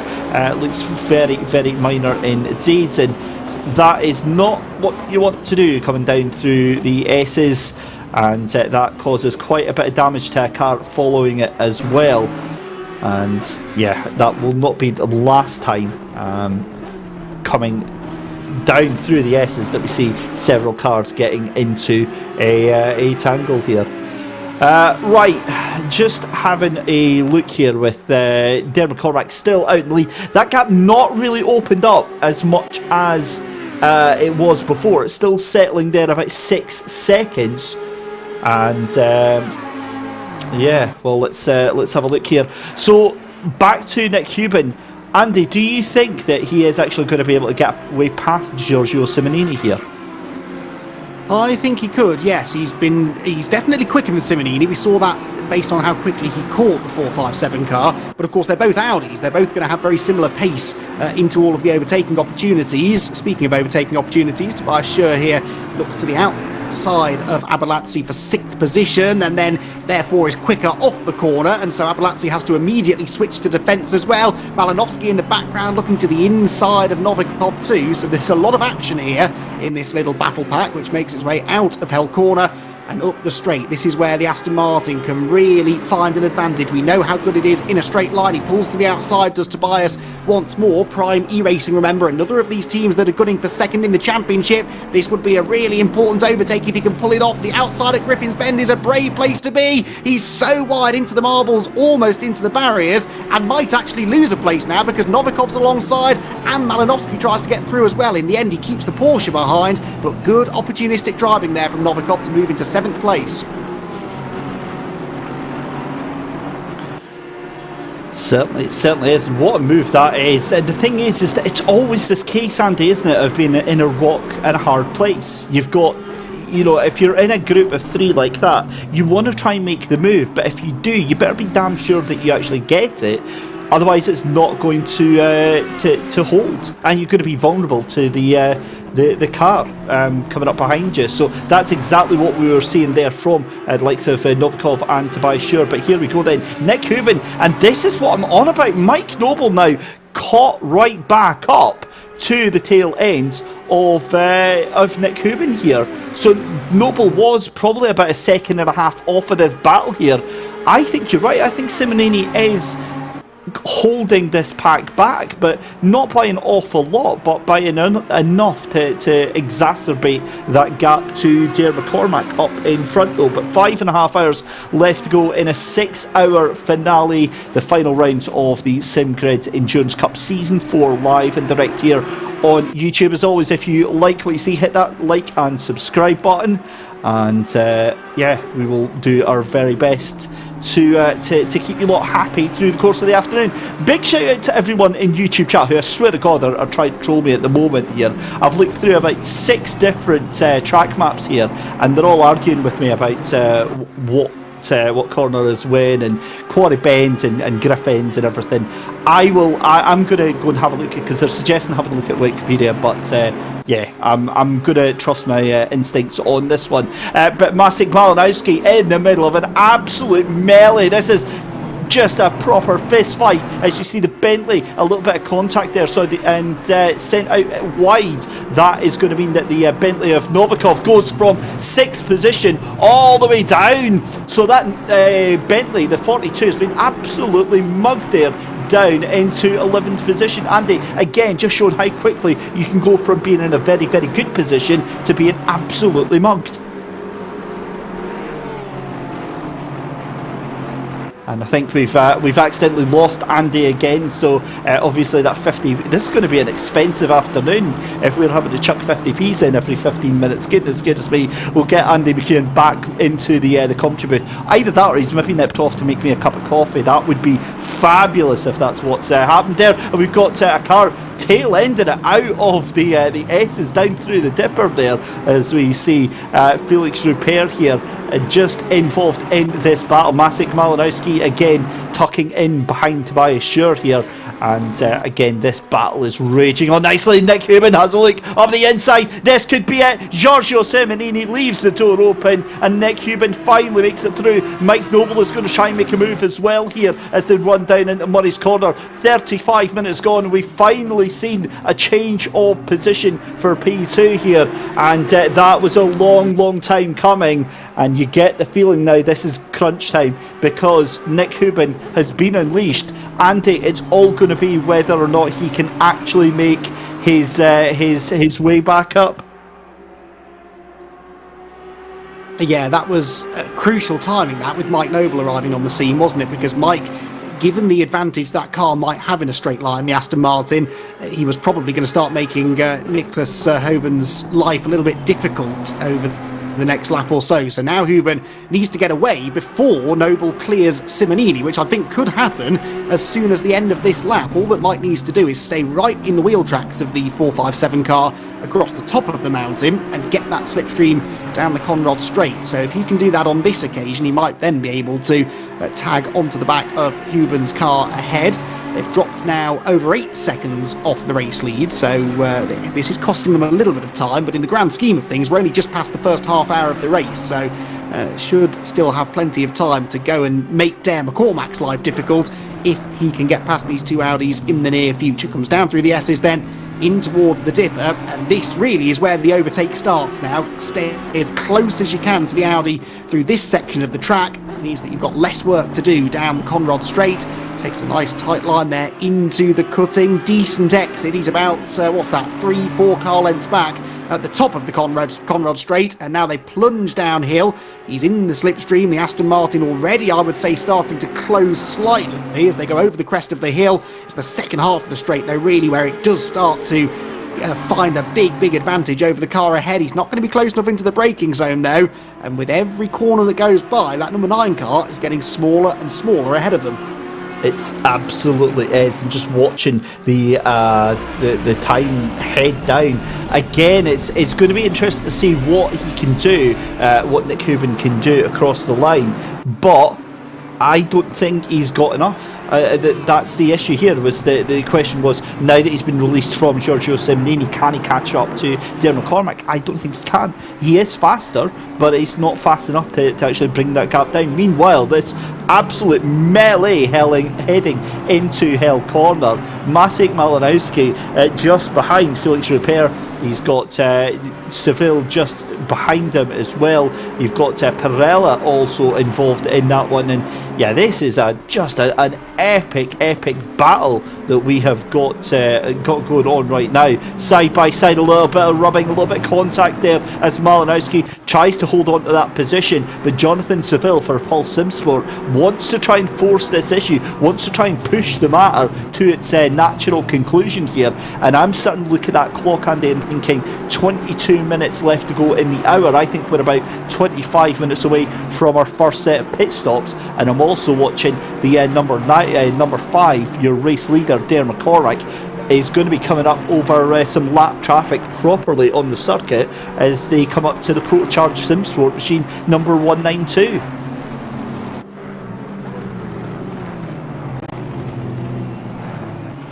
Yeah, I think so. And Jonathan Seville has sort of appeared out of nowhere in that group, hasn't he? So a really good last few laps for the Paul SimSport car, which is making its presence felt now just on the back of the top 10. Back to the third place battle now then, and this is significant. Both of these cars in the battle for second in the championship. At the moment, the 383 car would take that position in the championship, even if it doesn't gain any more positions before the end of the race, but that's not really the way that Mike Noble thinks, is it? He really wants to try and get a race win if he can. They've done everything other than win so far this season. Malinowski, meanwhile, alongside Felix Rupert to the outside into the chase. What a move from the Porsche, which gets itself ahead of the Aston Martin. Well, perhaps the best form of defence was attack there in trying to keep Seville behind him. He actually ended up going on the attack and getting 8th place away from Rupert, so another place gained, another couple of championship points in the bag now for the 150 Yas Heat car, but you can see the gap already that Tobias Schur has gained on them. That's going to take quite some closing. Certainly is, and Simo1990 in YouTube chat is probably going to want to rethink his most recent comment, saying that his Vauxhall Astra might be faster than that Porsche in a straight line. Maybe not now, given after that move, and also it's a Vauxhall Astra, so the engine will probably be dead after turn 2 anyway, so it doesn't really make much difference. But either way, the Porsche is still going. Maciej Malinowski takes that position, moves up to P8, and Felix Rupert demoted down into 9th position. Both of them still well in the top 10. The gap between the leaders is still extending by about 0.3 of a second every single lap, so Williams Esports in a very, very strong position right now in the lead of this race. Nick Hubin for the championship leaders, the championship winners, RHG Esports in second place, Giorgio Simonini in third right now. Mike Noble with a decent spirited effort in that 383 machine in fourth. The 32 of GTWR RHG Academy White in fifth. It's the 41 SimWare.Pro by Vides in sixth position. Then the 77 Prime E-Racing 1 machine in 7th. Maciej Malinowski in the 150 Yas Heat Richard Mill machine in P8, as we see Mike Noble trying to have a move, goes to the outside of Giorgio Simonini, down in towards the corner, and that is absolutely beautiful from Mike Noble. It's not going to work that time by as they come in towards the chase, and down into Murray's corner then, the final corner here we go. Again, Mike Noble is really harassing that Audi to within an inch of its life. Maybe it's going to try and send it into turn 1. I think it's going to think the better of that sort of move there. So top 10, and again I still stand by it. 40 minutes here, and it has been a racetrack predominantly, Andy, settled by action on the track and not by incidents. Yeah, long may that continue, although given how feisty these early battles have been, it's surely only a matter of time before something goes wrong, but that's just my pessimistic outlook on life, I suppose. The Aston Martin again closing in as they go through Griffin's Bend and in towards the cutting, and that really tricky left-hand. You can carry good speed through there though, because it is so steeply uphill, and that really begins this roller coaster ride across the top end of the mountain. And really, you can't overtake through here. The only way you're ever going to overtake at the top of the mountain is if the car in front makes a mistake. So from that point on, you may as well just sit in the wheel tracks and plan your move at the end of the lap. Back to the Bentley further back in the order briefly, but then the third place Scrap makes its way across the top at Skyline. You're absolutely right, by the way, David. Nicholas Hoban, even though he's getting away from these two, he's not making any inroads on the race leader, is he? He was a couple of tenths slower than Dare McCormack on the previous lap, in fact, so that lead gap staying at around 9 seconds. And I'll tell you another thing as well. I think Dare McCormack is managing that gap. I think he's eased off slightly to potentially try and hold on to a little bit more life in those tyres. He's not throwing that car around, certainly in the 201s that we saw earlier. Jack McIntyre all the way down to 17th position here. In fact, to tell a lie, he was down there anyway because he was fighting Felipe Moriera, who is now back ahead of him just now. Valentin Barrier in the Virtual Drivers by TX3 machine. You can see him just heading under the Volkswagen signage just there just now. He's about 3 seconds up the road from these guys here, who is also about 5 seconds behind Patrick Pignon in the number 33 Routronic E Racing. Unicorns love sim racing machine at this early stage of the race, but The other thing is that to explain for our new viewers, or maybe our viewers who haven't seen the endurance race, is the fact that this might be a 6-hour race, but it's not one of those races where you think, right, we need to get ourselves in a good position, we'll just do a couple of laps, or we'll just cruise around and then we'll put in a real sort of fight towards the end. No, this is 6 hours of just throwing everything you possibly can, using the 3 best drivers that you have in your team for that entire 6 hours. So it's full speed every single step of the way here, and that's what makes it even more impressive, with the likes of Dermot McCormack up there in the lead of the race there, who's just gone, who does have that purple lap there. But looking at that, with he's done 21 laps, it's been a 9-second gap ahead to second place of Nick Hubin in your championship winning RHG esports machine. And yeah, it's brilliant stuff to see. But 5 hours 15 minutes left to go here. We're rapidly approaching the next stage of pit stops here, and I can see my co-commentator Andy is really struggling to get back in here. Welcome back. He's got a storm passing over where he is just now, as we see another storm brewing out on track here. Mike Noble still trying to make a move here on Giorgio Simonini, coming down through into the chase, and again tries to get the cut back. This is going to be the run down to Murray's Corner. He's got the outside line. It's going to be the battle of the late breakers. Audi versus the Aston Martin. Goes round the outside. No way. There is no danger he was going to pull that off, but he came mighty close. And the fact that he even did, the fact that he even thought about that shows you just how much pace that he feels he's got in that car.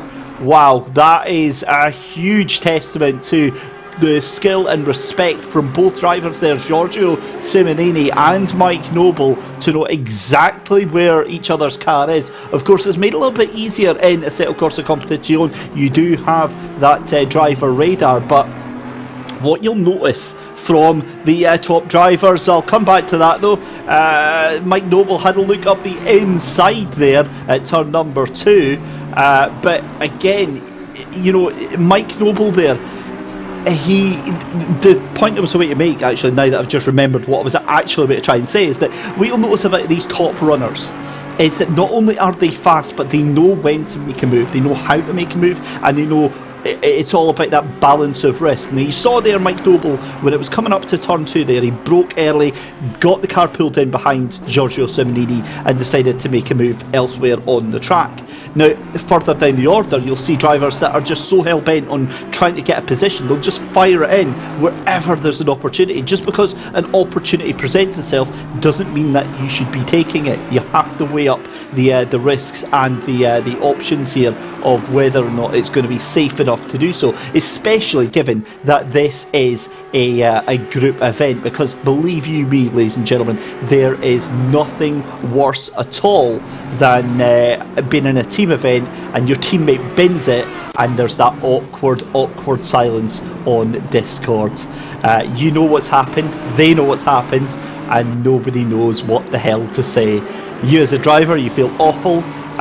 You as a teammate, you feel absolutely furious, and it's really not the best. Anyway, cutting back then to Zancho Sim Sports, Jack McIntyre behind Felipe Moriera. Both of them now start to catch up, I believe, quite fast onto what appears to be Valentin Barrier. So Valentin Barrier starting to go a little bit backwards, and that's a huge power slide there from Jack McIntyre. The car jinks out of the chase there as the car just sits up and it wants to put the power down, but it's way too early. That's going to lose him a couple of seconds there, so that gap is going to go up to about 1.5 seconds. Meanwhile, back to the battle for the final podium spot, given that it's still very early in the race here, and Mike Noble trying to hunt down Giorgio Simonini, but again he's quite comfortable just staying in shadow of Giorgio Simonini. It's going to be an interesting one to watch, and let's listen to the noise of these cars as they come up towards Skyline.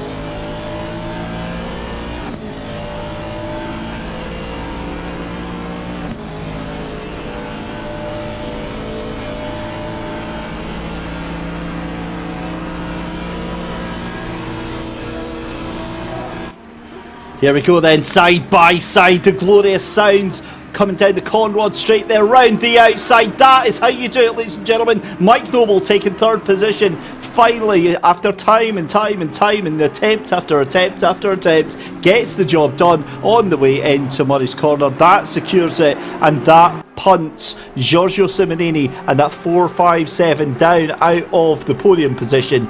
That was gorgeous, and glad you guys enjoyed that just as much as I was as well.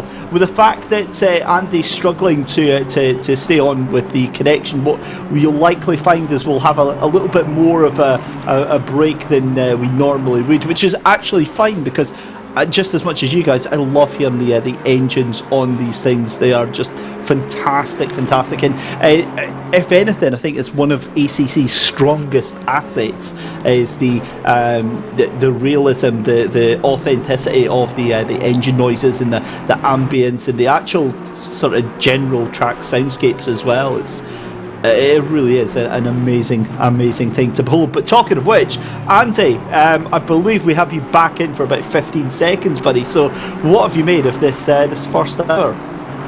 I'm struggling to see from where I am because I'm stood on a chair with one leg in the air holding an aerial out of the window trying to get some sort of internet connection. But what I've seen is really good. I mean, that move that Mike Noble made on Simonini then, that was absolutely fantastic, and really he was rewarded there for his patience. He's been sat behind that number 457 Audi for a good 15-20 minutes, maybe more. So time and again he would get alongside, he saw half an opportunity to get through, and then would back out of it because it wasn't quite working. He tried the outside of the chase a few times, same at the final corner, but eventually he persevered and he got into second place, and already is nearly a second up the road and is lapping a little bit quicker, I reckon. Yeah, a couple of tenths quicker than Nicholas Huben ahead of him, albeit a 2.4 gap, to close down before he gets there. But we're getting some really good racing, and the storyline that we're following here, this fight for second in the championship, really starting to swing more and more in their favour, isn't it? The 383 car on course right now to score well if it can keep this progress going, whereas the likes of this car, the Yasheet Porsche, still down in 8th position for them. They've slowly been catching up to the 77 Prime E-Racing Aston Martin ahead, but not yet close enough to have a go. Warning for car number 54, meanwhile, also for failing to hold brakes. That was after an incident with the 35 machine, and that has been a bit of a theme so far. We've seen a couple of warnings and penalties for exactly that infraction over the first nearly hour now of the race. You're right as well, David, we're getting into that part of the race now where pit stops start to come into effect. As another message there from Race Control, racing incident is the outcome from a lap 9 incident between the 35 and 17 cars. But yeah, in the next 5-10 minutes we could start to see some people coming down pit road. Traditionally, we see a bit of a split. Some teams choose to run the fuel tank pretty much dry, essentially. They run as far as they can each time, going just beyond an hour, 65 minutes through each stint. And that makes their final stint quite considerably shorter, about 25-30 minutes shorter. That means they need less fuel in the car from the final pit stop. A shorter final pit stop, of course, is a great way to get yourself some late race track position. But last time out at Kyalami, we did see a few teams trying the undercut because it can be tricky to overtake, because maybe there's an advantage to getting the fresh tyres on. So don't be surprised if a few teams come down pit road a bit earlier than the rest. Yeah, that's a very, very good spot there, Andy, and thanks for pointing that one out. Just also on that note as well, I mean, we've had a couple of comments about the start of the race here from the production team on how, you know, how very prim and proper it's been, and I'm going to go a little bit further than that. I think this is one of the best starts to a race I think I've seen here in terms of the SimGrid. It's, you know, normally we have really, really good starts, but the fact that it's been so drama free, it's been very, very quiet, and yes, it could all go to hell in a handbasket over the next 5 hours, but regardless, it still doesn't take away from what's been an amazing opening hour. And this is what you want to see. This is what the drivers want to see. They want to see it settled out on track. They want to see it as a result of their performances, of their ability. As, oh my goodness me, that was Oleg Zolobov, who absolutely forgot to brake going into turn 1 there and almost wiped out from the face of the earth Michel Perella there. You saw that in the rear view mirror there of Michel Perella, and it absolutely fired it in. Goodness me. Thankfully, no big drama there, but almost trying to make a mockery of exactly what I said there. But Bastien Offerman in the 166.4 T3 Motorsport, they're into the pits already. That's very, very early. That's about 20 minutes earlier than I was, 10 minutes earlier, rather, than I was expecting. And now we've got a little bit of a battle going up through the first half of the circuit. Michel Perella there gets that position from Jonathan Seville. Great move. I have no idea how he actually got that done, but yeah, brilliant to see from the GTWR RHG Academy machine in the 164 up to Tobias Schur then, and now has Maciej Malinowski. That was a gap that was about 4 seconds between these two, and that has absolutely evaporated. So the Aston Martin of Tobias Schur for Prime E Racing has the 150 Yazzie Richard Mille all over the back of him like a rash down through the coming into the chase here on the Conrad Straight. And again, this is not what you want, Andy, is it? The sight of Maciej Malinowski coming tearing down, and that Porsche looking very, very fast indeed. And we'll come back to Andy in just a second there. But 5:05 left to go in the race, just about, as I said, 10 minutes before we actually get our pit stops here. Let's have a look at what we've got going on then. So Darren McCormack now, that gap has honestly been going up by about half a second a lap there. 12 seconds into the lead here. And Andy, just want to get your opinion on that. 12 seconds of a lead at such an early stage of the race. At what point does it become a thing where strategy can't actually fix that? Well, yeah, I mean, we'll get to that in a second here, because Malinowski tries the outside into Griffins. That's never going to work, and he gets the hip and shoulder from Tobias Schur and has to settle back in behind the Aston Martin. But yeah, the one glimmer of hope that I was trying to offer the Williams eSport team's opposition earlier on was that pace in the first half an hour might not be there in the second half an hour of the run.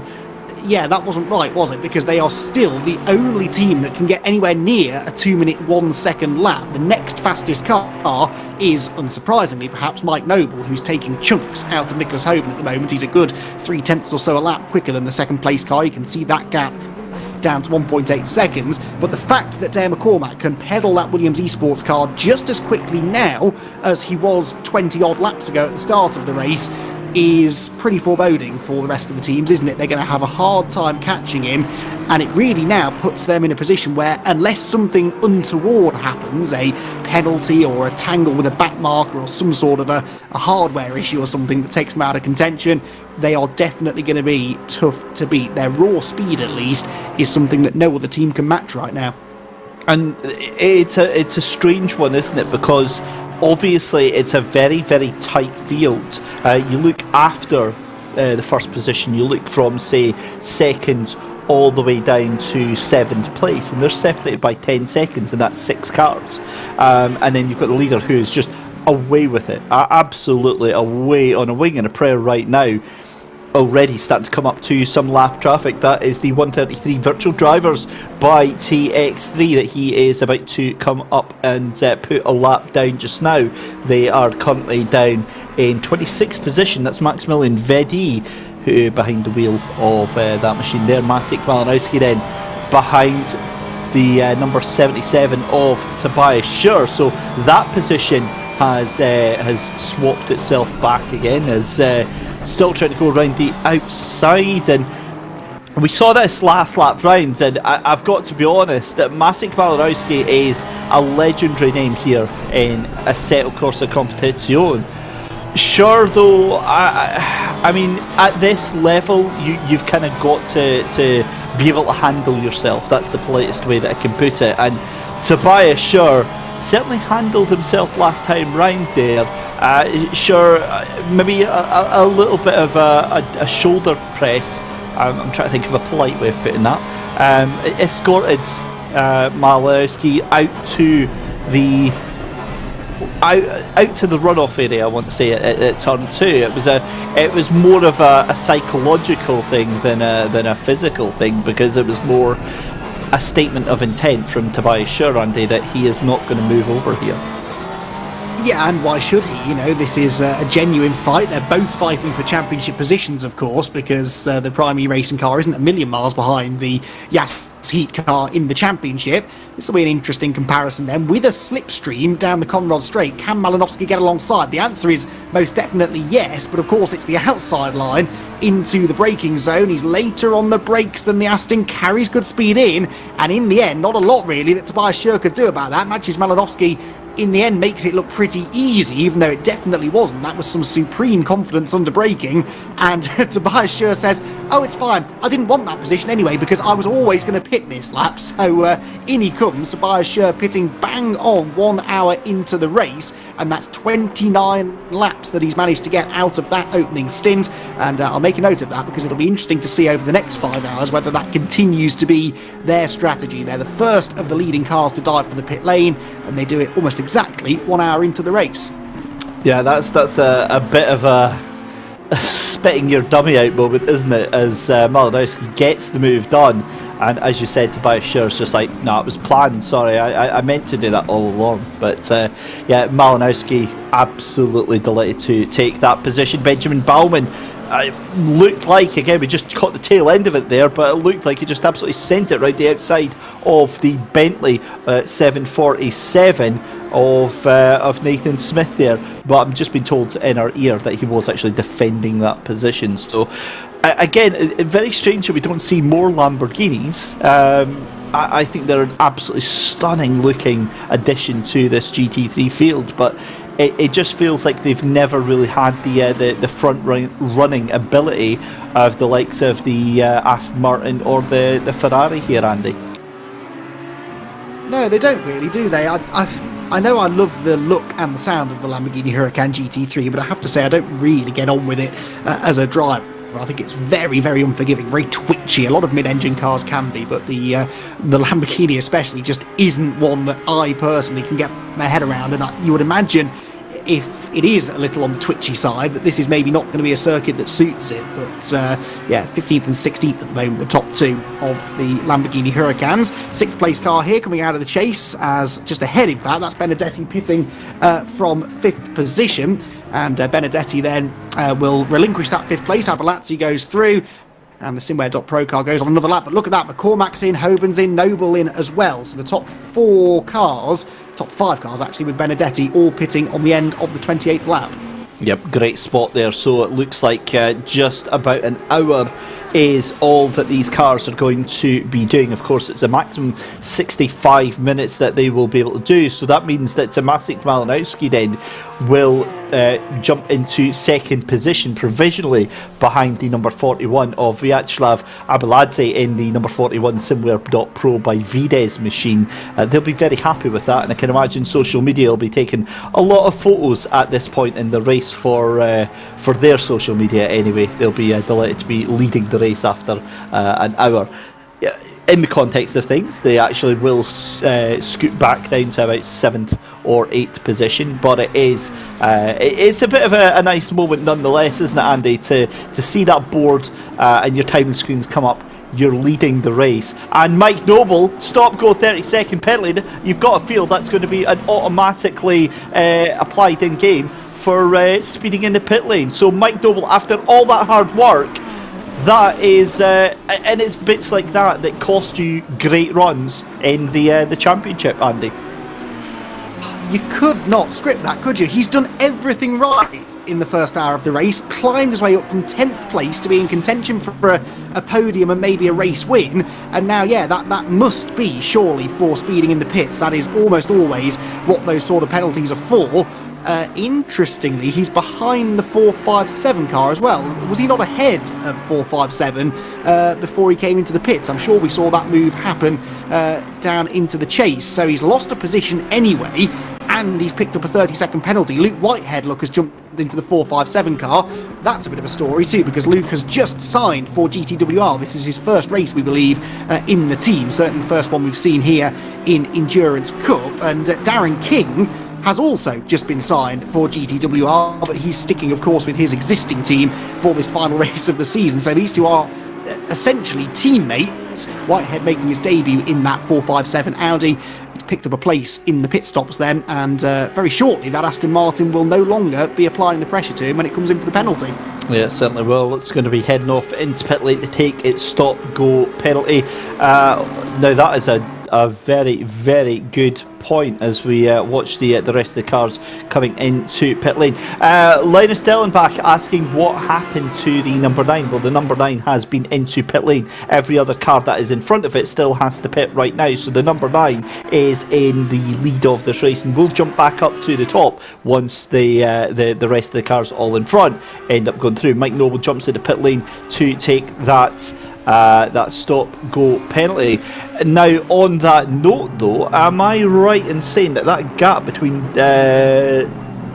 between our race leader, it's Dennis Schoeninger who's now in the car, so that would have been a longer stop for that. Dennis Schoeninger now behind the wheel of that one. Dennis Schoeninger's only 2.1 seconds ahead of Luke Whitehead here, Andy, so a lot of time lost in that pit stop. Yeah, I think it was just over 3 seconds or so, wasn't it, before the pit, so it's definitely come down by a little bit. Leonard Tocchi here has even less than that of an advantage over Alex Radici and Romagnoli, who tries to fit his Aston Martin, his McLaren, I should say, in the gap, but in the end it's the Audi of Tocchi that manages to hold on from the Aston of Romagnoli and the McLaren of Radici. The other thing I've spotted, as Mike Noble is in, by the way, to serve that stop-go 30, so we'll see where he pops out, somewhere down towards the back of the top 20. That is pretty heartbreaking for him. But I noticed that as the pit stops are now cycling through, the last two sort of front-running cars to pit were the 41 McLaren of Abelatzi and the 150 Porsche, which was being driven by Malinowski. They've actually changed drivers now to George Boothby. I wonder if Yas Heat in particular with that Porsche have realised they don't have the outright speed to win today, but perhaps they can play the strategy game. Were they saving fuel? We mentioned that Malinowski wasn't really overtaking people, he was sitting behind them lap after lap after lap. Was he saving fuel because he got 2 laps further then than most of the race leaders? If you can do that over every stint, that's quite a bit less fuel that you need for your final pit stop. It absolutely is. I'm a little bit distracted, Andy, because when I said about the number 9, the Dennis Schoeninger that took over in that car, remember that gap was 12 seconds. That gap now to Luke Whitehead behind him is 2.6 seconds. Is that just longer time in the pit stop, or has something happened to that number 9 machine?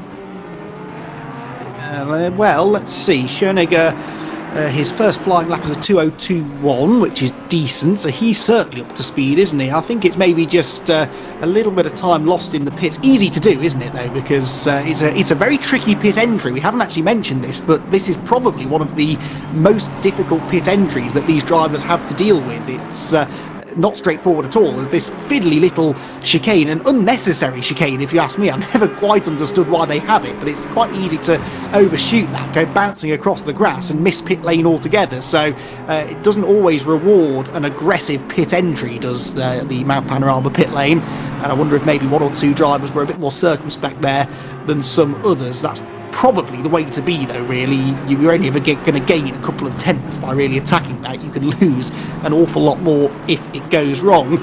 Always interesting, though, after pit stops and after driver changes, isn't it, David, to see what the drivers' lap times are like, because we've had quite a few driver changes there. Igor De Oliveira is in the number 5 car. We've got then Schoeninger in the number 9. Luke Whitehead jumps into the 457. So the top 3 cars all have different drivers in them now. Yeah, that's absolutely... Are their relative paces going to be similar to what their previous drivers were?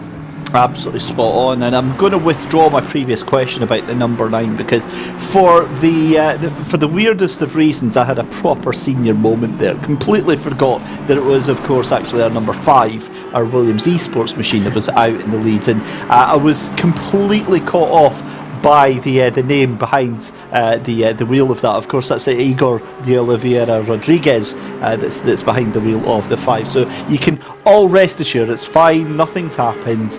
It's all pretty much as you were before the pit stops there. But essentially then it goes back to how it was, and that Ferrari still 12 seconds ahead of the rest of the pack, and Dennis Schoeninger in that number 9 machine again doing a decent job of holding on to that gap there. Having a look at the number 52, they have gone off at what looks like at the chase there. They're still showing up as white, so it looks like they've caused a yellow flag, but they're getting going again here, and they're actually going to come up to Mike Noble here, who goes on the inside the Lamborghini. No love lost there into Carlo Barberi. They're going to have to watch out because they've got a car right in front of them. This is looking very, very ominous indeed. That car is going to pull into pit lane. I know there was a little bit of support for the Pulse Simsport machine on YouTube chat, but unfortunately it looks like they're going to have to pull into pit lane with some sort of steering damage. But we've already done a round of pit stops then, and Andy, again, we now can say that we've had an amazing opening hour here, and realistically it doesn't look like that there's going to be too much scope for really, really bad incidents here, because now all of the cars starting to get a little bit spread out here, and whereas before in the first hour you get 20 cars within the space of 10 seconds of each other, a really high chance of really bad things happening. Talking of which, here's the number 52 into the chase, and it's a little bit oversteering head first into the barrier, and I tell you what, that's Andy, that's definitely going to spill the soup, isn't it? Yeah, I'm not quite sure what happened there, in all honesty. I know it's easy to spin the wheels coming out of the chase, but you would normally make sure you didn't drive straight into a tyre wall when that happened. That looked a little bit weird. On board here then, there's the wheel spin, the correction, gets a wheel on the grass. Okay, didn't spot that first time, so as the rear of the car slides wide, it then hit the right rear wheel, the wrong side of that red and white curving, and that spun the rear wheel even more, sent him off into the barriers. So glad we got the second look there from on board, but that'll be one of those incidents that we're not going to see as many of now that the field has spread out, I suppose. It's just because you're not driving around other cars doesn't mean that this isn't still a really, really challenging racetrack. You've got to show this place respect, and it's quite often the case that them happen not at the most challenging corners, but at places like the Chase and Murray's Corner and Hell Corner, because a driver's brain almost thinks, right, okay, I've done the difficult bit now, I can relax a bit now that I'm down at the end of Conrod, but they're still deceptively tricky corners through that final sector, as we just saw then. Sven Hetic then in the number 77 car, Maximilian Volmuth just ahead of him. This one of the better battles out on track. Just to continue that story, or the point I was making earlier on about the Yasheet Porsche, going long worked for them, didn't it? 6th place now, so they picked up a position or two as a result of those. One of those positions was Mike Noble penalty, but they've still jumped ahead of the Prime E-Racing car, which actually lost another place to Volmuth. So George Boothby, 4.5 seconds to Benedetti ahead of him. Watch his pace now with interest. Yeah, I've never really seen this George Boothby guy before. I mean, I'm not really familiar with his work there. He's definitely not the guy that you want to see on the time screen behind you, because you think, oh dear God, he's a coming. But George Boothby is certainly going to be on the charge on that machine as well. And again, just going back to the point I was making about the now that the cars have spread out, of course. The whole point being is that on these online races, we pride ourselves, especially here at SimGrid and every other place that produces live broadcasts for sim racing. The last thing you want to see is like a 40-car pile-up in a really narrow bit of the track. It just looks really, really bad. The 1 or 2 cars, yeah, a little bit of drama, that's fine, you can enjoy that, but when you get like a big 20-car pile-up, it just doesn't look great. And it's just been fantastic to watch this, because like I said, at this point in time, you've not had drivers just firing it in left, right and centre. You've not had really too much unnecessary contact. I'm sure that will change, but it's the thing with it is that it's been brilliant to watch it all unfold here, and I'm going to apologise for that little brief audio hiccup there. I may have actually accidentally moved my headset connector there, so apologies if you did hear any static there. 4:45 left to go in the race here, and again, it doesn't really mean all that much. It means that we've done an hour and 15 minutes. And Andy, you've obviously been here for the entire season, and it really is that case, as we see Milos Stamenkovic alongside Felipe Moriera here. Moriera still holds on to that position. This battle keeps going on, but with it being a 6-hour race, you're tending to think, oh, it's an endurance race, so they'll put maybe their slow drivers in the middle and they'll try and do it that way. But it's not the case. The three drivers are all equally fast, and it's just this absolute balls to the wall, fast as you can for the entire 6 hours, isn't it? Yeah, you don't get that sort of phenomenon that you sometimes get in these kind of races, where a car will charge to the front in the first hour or two and then fade again through the second half of the race. Generally speaking, if a car is fast at the start of the 6 hours, it will continue to be fast throughout the remainder of the 6 hours. And this really is the point that we're making with Igor de Oliveira in the number 5 Williams Esports car. He is still going just as quickly as Dale McCormack was in the opening stint of the race. Alex Radici here on board with him as he tries to retain his 10th position. Romagnoli behind him in the 164 Aston Martin. So McLaren versus Aston Martin here. Battle of the British supercars as it makes its way down into Murray's Corner. But the standard in this grid is absolutely phenomenal. We seem to say this with every one of these competitions that we see on the SimGrid, that it's the best grid of drivers we've ever seen, but I think this one really might be. The quality of team and driver out there is almost unparalleled, and that's what's made it such a joy to be a part of over the whole season. The racing's been fantastic. The championship may have been dominated slightly by the number 9 Audi, but they've never really had it easy in the races. Even the races they've won, they've had stiff opposition throughout. So it's been fantastic. It's been a great advert for the SimGrid and for this particular championship, and it means that the pace is hot right from the start of these 6-hour races all the way to the end. You do not get a chance to breathe. Yeah, you certainly don't, and you have to be absolutely on it for every single step of the way. It looks like we've got a little bit of a vote going on in the YouTube chat. If you want to pop in who you think we should be riding on board with. Oh my goodness me, is Michael Romagnoli brushes the wall very, very slightly there on the run up through the hill here at Bathurst. So yeah, pop in the YouTube chat what car you want us to go on board with during our next break, and we will do that. Darren McCormack, I love that, is saying not our car, not the car of Igor de Oliveira Rodriguez. Why not? We should put on a rear view shot from that car, obviously, just to look back at the entire field, because Dennis Schoeninger in the number 9 Audi just coming out of Murray's Corner then to start lap number 37. Meanwhile, Alex Radici is under so much pressure right now from the 164 GTWR R8G Academy red machine of Michael Romagnoli. And again, just looking at this here, where we see so much pressure, Michael almost trying to force that position there. Not just the level of skill here, Andy, but the level of respect between the drivers is pretty damn impressive as well, isn't it? They're not afraid to get stuck in, but they're not going to take any stupid chances, and they want to protect their other drivers out there as much as themselves.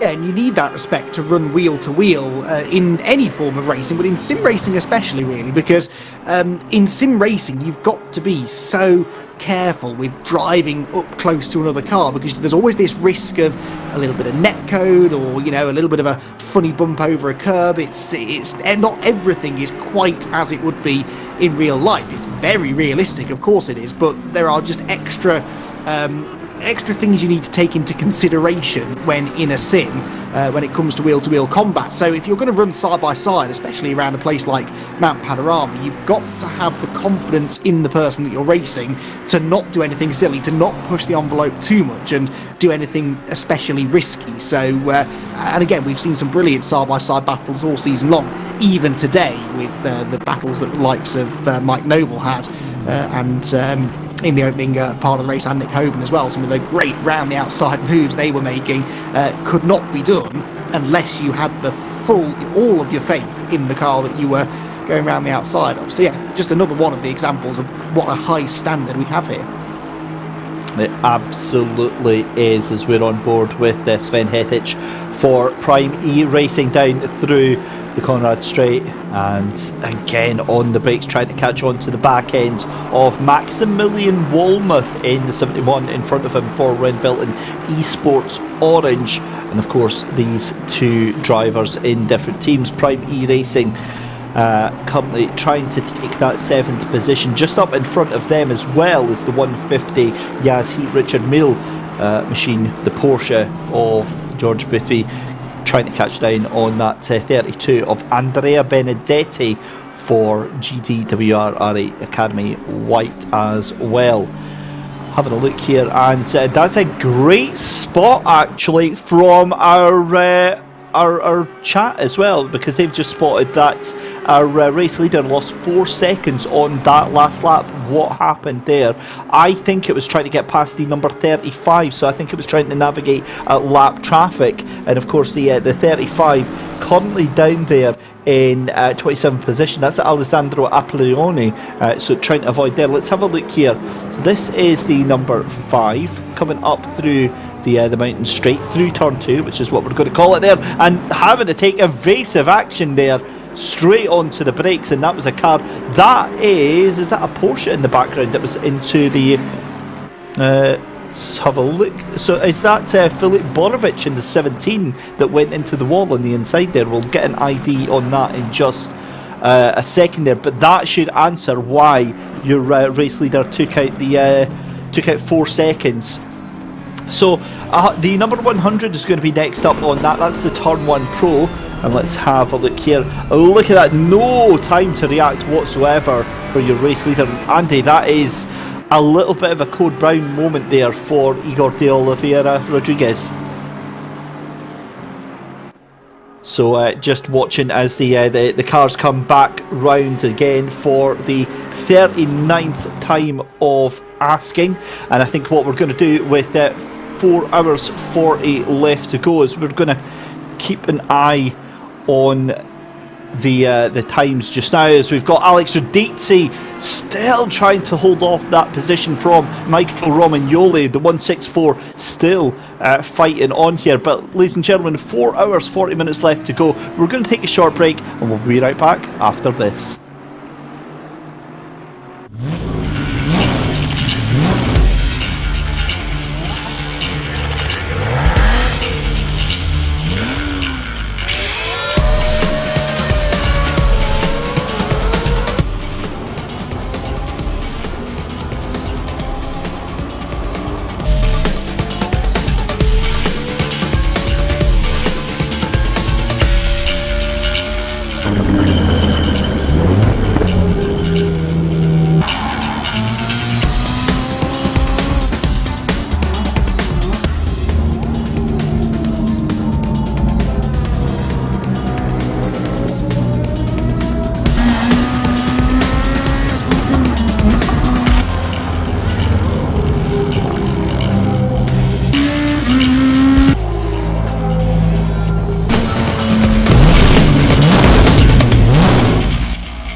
A very warm welcome back, ladies and gentlemen, to the final round of Season 4 of the Endurance Cup here on the SimGrid. It's Dave Christie and Andy McEwan, who is currently now trying to make his way on top of his roof to try and get a signal.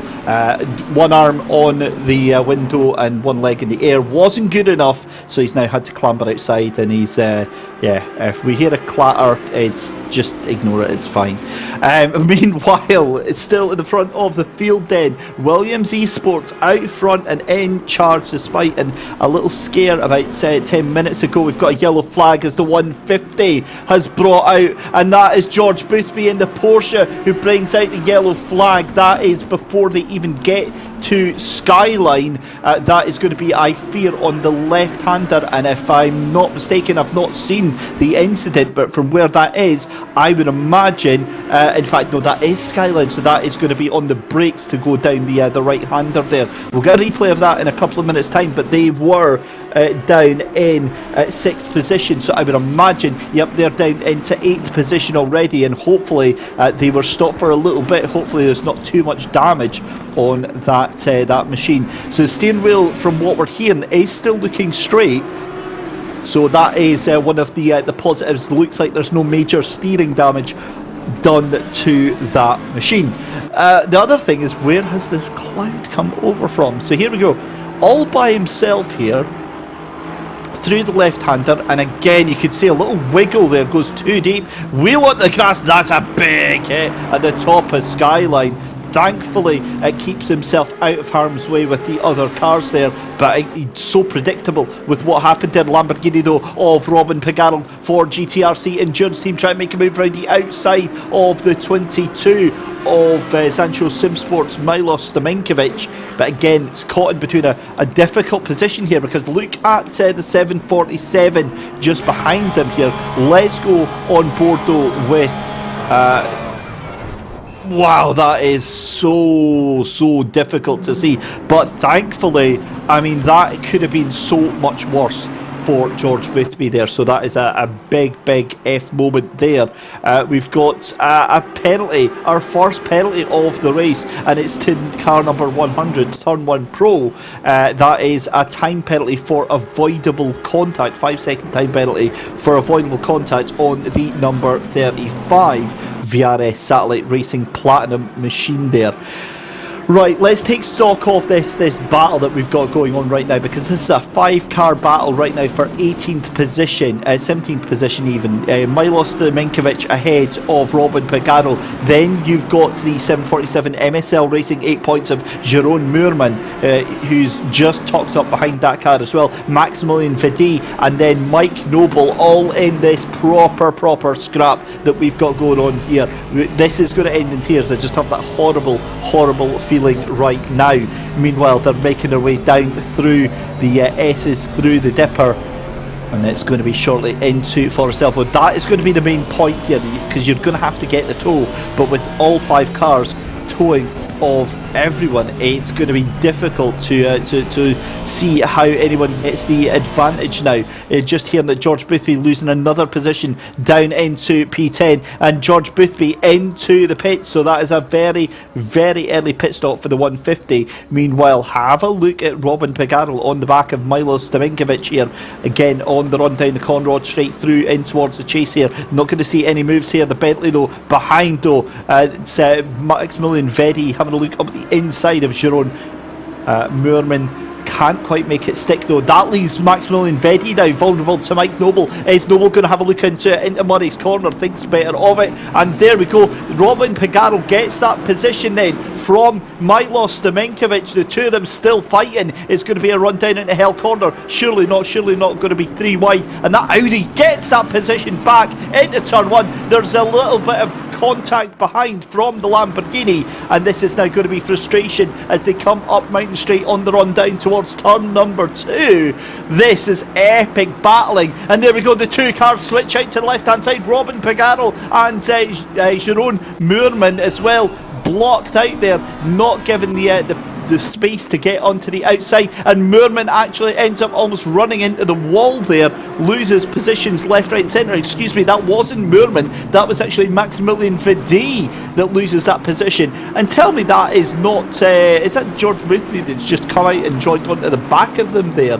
I'll double check there, because that has now become what looks like a 6-car battle here, unless that is a car that is at the back or a lap down there. That is the 777 machine, which is, let's have a look there, yeah, that's so Vinny Oliveira. He is not on the lead lap there, so he's some way off that. But what a battle we've got going on right now. On board then with Mike Noble for the Dalkin community, Coach David Kyalami, and Actual Vision Community Racing Machine, that shared outfit going on there on the exit of Forest Elbow here. This is just so awesome to watch here.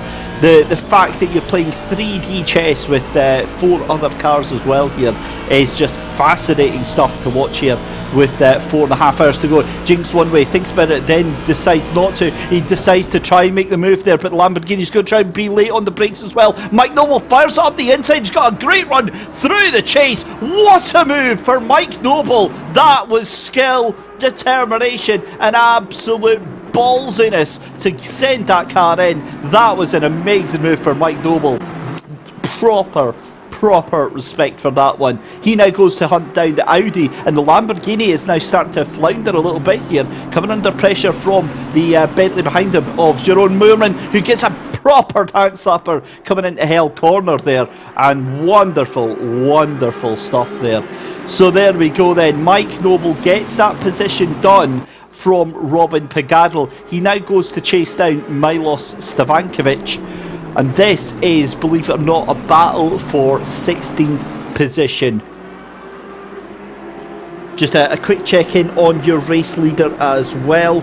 It's still the number 5 of Igor de Oliveira Rodriguez. That gap now up to 10 seconds, doing 2:01.9s, and second place is 2:02.2 of Dennis Schoeninger in the number 9 R8G Esports. Having a look here as well, just wanting to check on Romagnoli at the moment, because he is coming up for a little bit of a move on Leon Otoki. They're side by side again, coming down through towards the chase on the run at Conrod Straight there. That was so close as the Audi fires back under braking, and Romagnoli loses out. It goes a little bit too wide there onto the grass, doesn't get the traction, didn't get the car stopped down enough in time. Meanwhile, back on to Mike Noble then. He has firmly got Milos Staminkovic in his sights in that number 22 Zansho Simsport. And yeah, thank you very much, H, for that one. Point out to nobody in YouTube chat what language I'm using. Unfortunately, it's even worse than plain English. It's Scottish, and there's contact between Jerome Moorman and Robin Pagadl. The Lamborghini and Bentley come together. Oh, you hate to say it, you really do. Unfortunately, when you're fighting at this level, and it's you know, everything is on the table right now, as up the inside tries to go Mike Noble. How? If you're telling me there wasn't contact there, how on earth did Mike Noble keep that car in and get that position? I'd love to see if Steve can get us a replay of that move shortly into Hell Corner, into turn 1 as they go up the mountain straight towards turn number 2 there. But Mike Noble, if that was a clean move, that is probably going to be my overtake of the race right there. That was absolute dogged determination from Mike Noble in that Aston Martin. He is just on a proper charge right now. Next man is going to be 10 seconds up the road. That is going to be the number 12 Logitech Team RLR, and that is Victor Nikolai that is up in front as well. Still watching Mike Noble, already opening up about half a second of a gap over Milos Staminkovic here. He really is on a charge. And Romagnoli, I've got no idea what is that, but trying a very unorthodox line, shall we say, trying to get past Leon Otoki. It's never going to work. ever going to work. And not only that, he's now left himself vulnerable to a hard-charging Valentin Barrier in the Lexus behind him as we get a replay here. So this is Mike Noble on the inside. Let's see here if there wasn't contact. We didn't quite see it, but yeah, it was a clean move. I've no idea how we managed to transcend the bounds of space and time there. So amazing technology on the display there from the SimGrid here. But from all intents and purposes, that was a clean move. That was a move made firmly on the track, and yeah, that was awesome stuff. So yeah. Awesome stuff to see. Right, back to this battle then. So Romagnoli trying to catch up onto Leon Otaki. He's got Valentin Barrier just behind him, and now if he's not careful, he's got the 166 just behind him as well. T3 Motorsports Alex Radici just trying to catch up to this little battle as well. And I guess this is the cool thing, because whereas before we were talking about how things had calmed down and there was a wide gap between a lot of the drivers, now we're starting to see battle packs forming here. And this is always the fun part, because this is what keeps you going as a race driver during these endurance races, these little battle packs that just keep you focused and just keep you pushing all the way through. And you'll likely find that you're actually faster in one of these packs than if you're out by yourself. Certainly from my perspective and from my experience, I much prefer being with other cars. A little flash of the lights then from Michael Romagnoli. The frustration level is absolutely paramount right now from Romagnoli. Makes a move to the outside then of the chase here. Is it going to be late on the brakes? There's contact! That's a huge hit on the back from Leon Otaki. Slams on the brakes, gets going again, tries to rejoin straight in the path of Valentin Barrier. Romagnoli's going to get a slap on the wrist, you would think, for that rejoin, and Otaki is going to get a slap on the wrist from Romagnoli. We'll have a look there, because there is the thought that Romagnoli may have pulled that car over in the braking zone of the Audi, in which case the Audi has got nowhere left to go.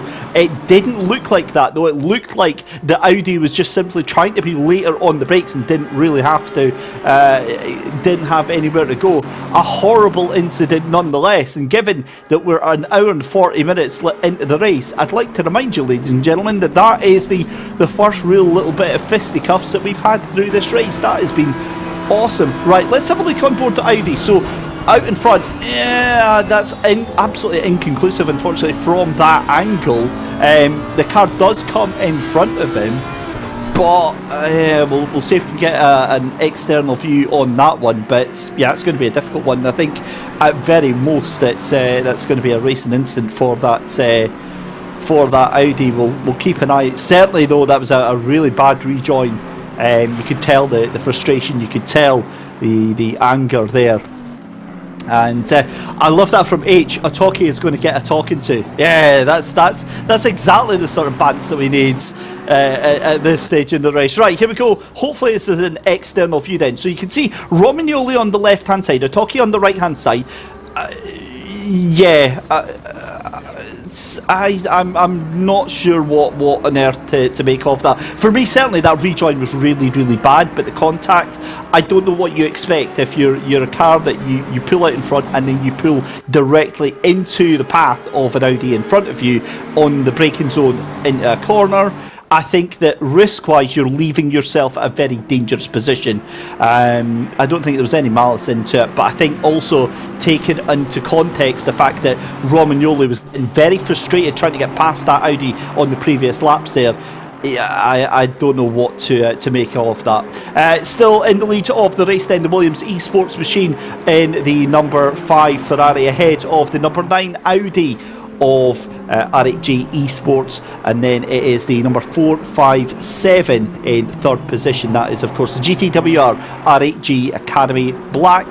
Currently Luke Whitehead in the cockpit of that one. Just now we cut back to Michael Romagnoli, who is still trying to undo that damage. He's got Alex Radici now in front of him, as well as Valentin Barrier. This is the run up through turn 2.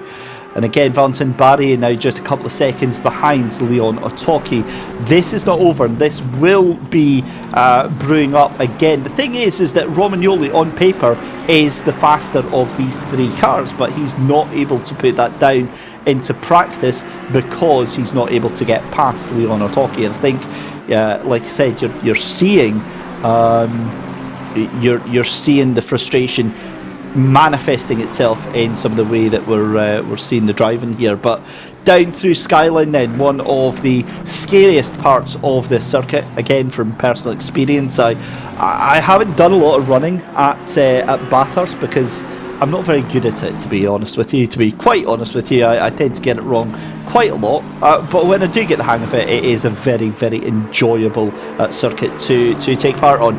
Meanwhile, here is Maximilian Walmuth trying to catch on to the back of Sven Hettich down into the chase here. It's the 77 on the 71 into the final corner to start their 50th lap of the race. An hour and 45 minutes almost gone already of this 6-hour race. We come close to going a third of the distance of this final race in the Endurance Cup Season 4, and what a season it has been. Just to confirm, as we said earlier on, it's the RHE Sports Machine, the number 9 outfit, that has taken the championship last round out at Kyalami. They cannot be caught. An impressive season that's seen them taking 3 wins out of 4 and a 3rd place. As it stands just now, that would put them in 2nd place, and that would still leave them in a very, very happy points position on the table. They take the championship win, but they look absolutely dominant in doing so as well. Maximilian Walmuth here showing how frustration should be handled, I think, here on Sven Hettich.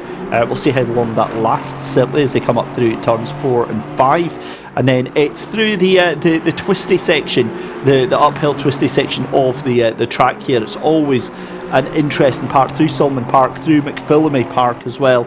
The left-hander where you just... Some cars you have to lift off, and some of them you can try and keep it flat, but if you get one wheel onto that grass on the right hand side, as we saw from the 150 of George Boothby, then there's a 99.9999% recurring chance of you being absolutely deaded into your nearest wall. Valentin Barrier is deciding to try and make that not happen, because he's trying to chase down Leon Otoki, but he's also got Alex Radici behind him as well, and the hard charging Michael Romagnoli. This is going to be another case where after Forest Elbow is going to be onto the Conrod straight and absolutely straight onto the loud pedal and get him on. Let's see what can happen here, because I think the cars are too far away from each other to get any real benefit of the draft here, as we see the gap for the lead going up to 10.5 seconds.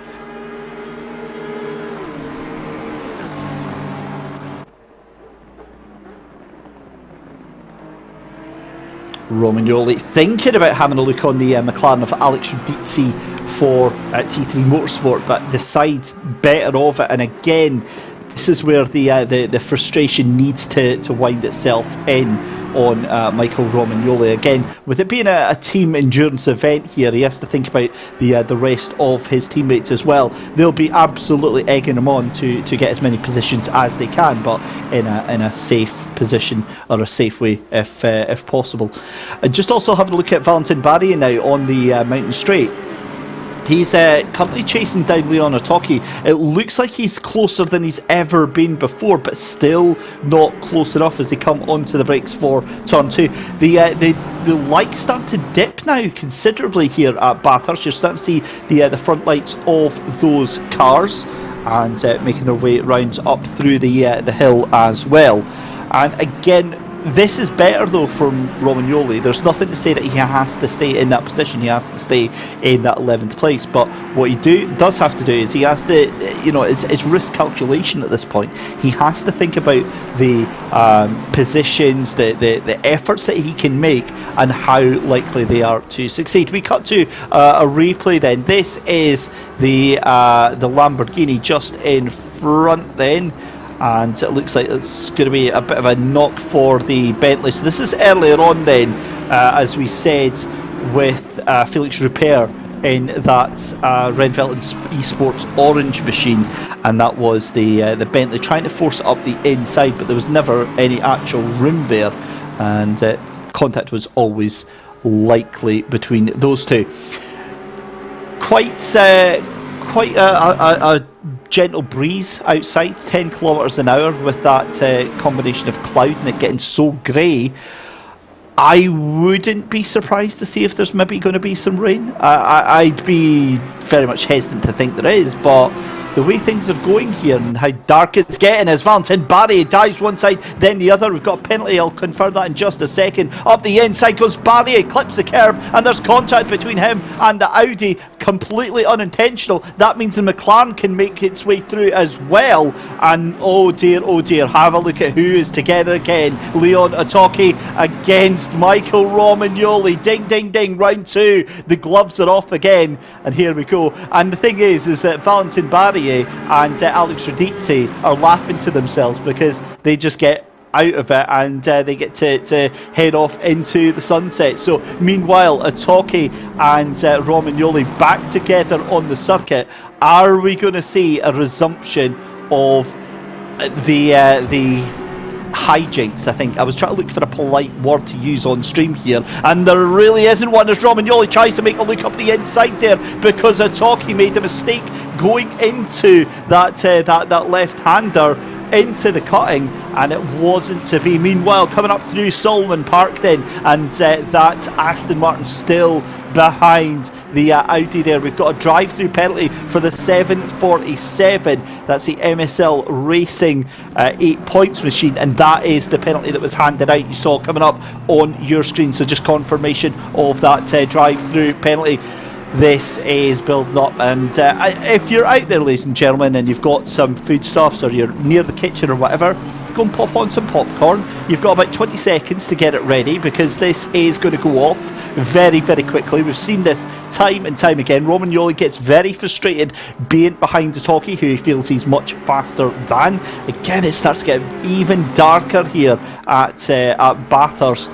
Look at it, here we go then. Romagnoli pulls it out to the side. The Audi's not going to have anything of it, keeps the foot in, but I think that move's done and dusted. The Audi has to let that position go. Romagnoli drifts a little bit wide, and that, Michael Romagnoli, is how you do an overtake. Well done, great position, and finally gets that done and dusted. 10th position, and welcome back to the top 10 for the 164 of GTWR RHG Academy Red.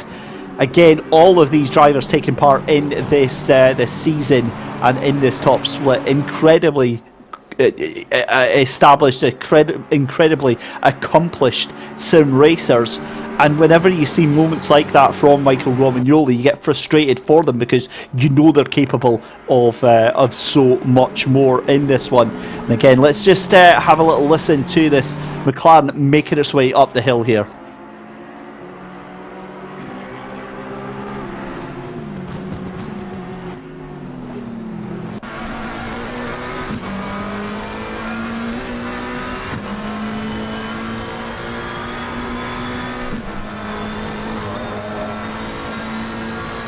Oh, guys, I see we're going.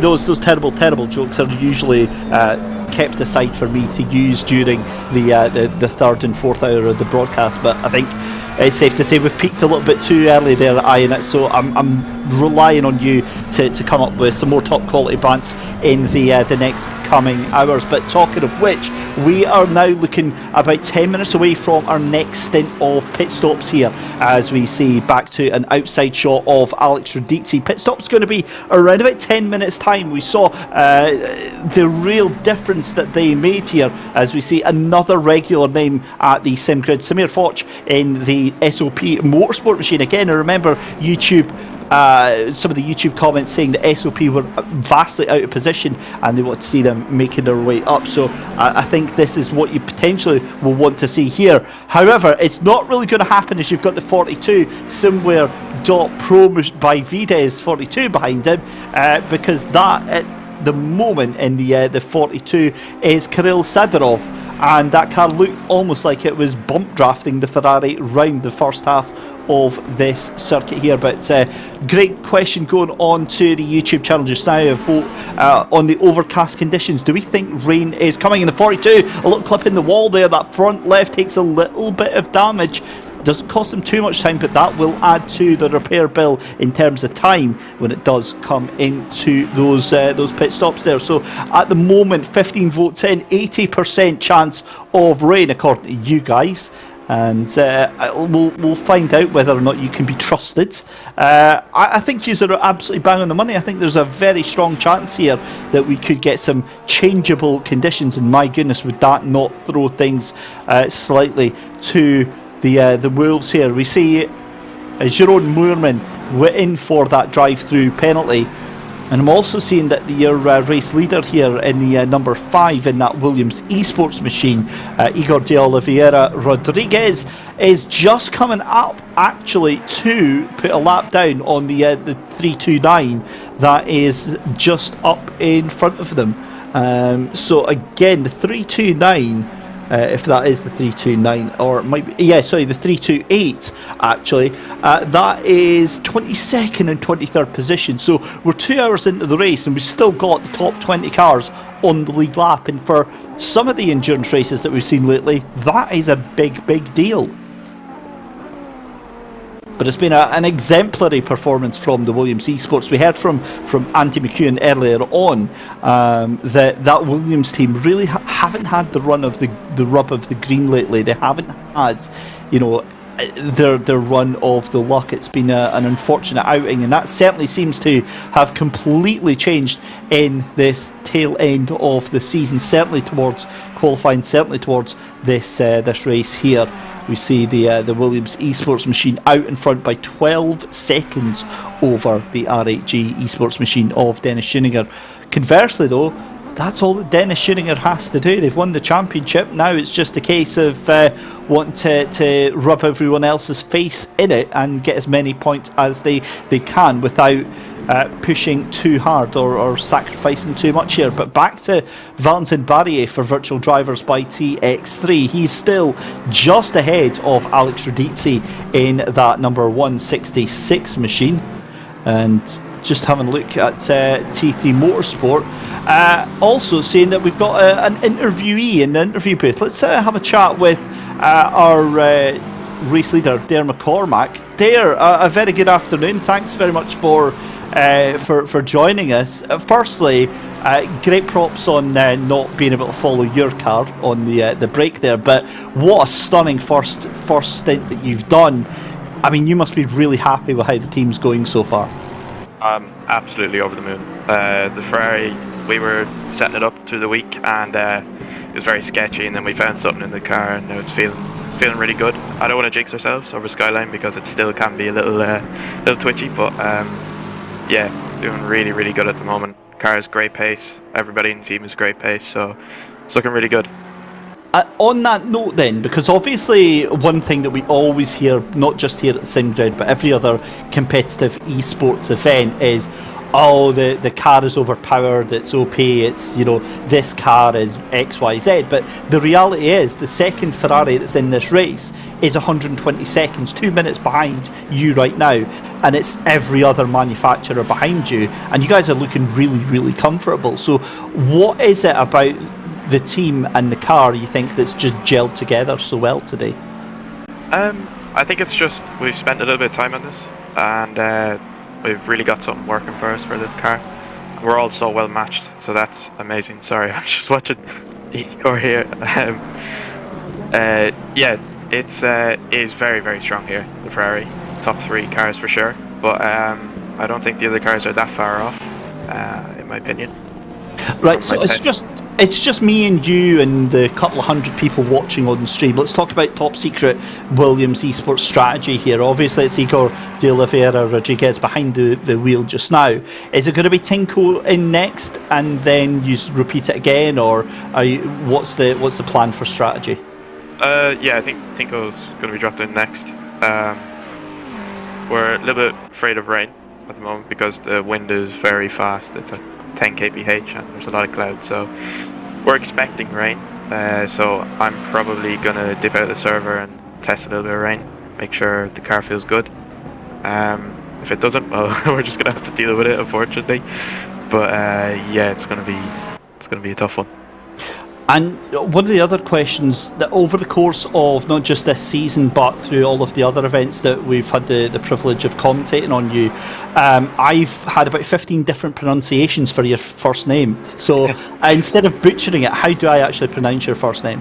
It's Dara. Dara. I think I did get it right once before, but I obviously completely forgot. But Dara, looking forward to the remainder of the 4 hours. One of the other things that we've seen through the Endurance Cup is that there's usually hijinks, and especially here at Bathurst, it usually can be chaos. So, are you surprised at how quiet it's been today?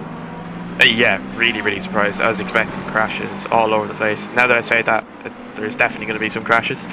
But yeah, we were actually joking during the race, saying, "Oh yeah, the car's feeling great, but watch me just die in Skyline and get 10 minutes of damage." And then that lap, I went straight on and nearly died. So the gods weren't pleased with me, so I'm going to keep my mouth shut for the rest of the race. As Igor nearly died. There you go. You could not make it up, Dara. What? You can't make it up. Do you think he was listening to you? Point proven. No, he definitely can't hear me, so there you go. Point proven. Once you talk about Skyline, it doesn't treat you well, so yeah, there you have it. Well, I'm not going to let you jinx him anymore. Dara, thanks so much for popping in. We'll talk to you hopefully throughout the rest of the stream, and go put your feet up. No worries, thank you. So there we go, Dara McCormack almost sending his teammate Igor de Oliveira Rodriguez off to the moon there at Skyline, but thankfully it keeps it going. Now, here's exactly what I'll tell you what is happening. The track temperature has dropped 2 degrees since we were talking. That track temperature was 29 degrees, it's now 27. The air temperature was 26, it's now 25. So the track is cooling down rapidly. Conditions changing here very, very quickly indeed. This is starting to get very, very interesting, I tell you that.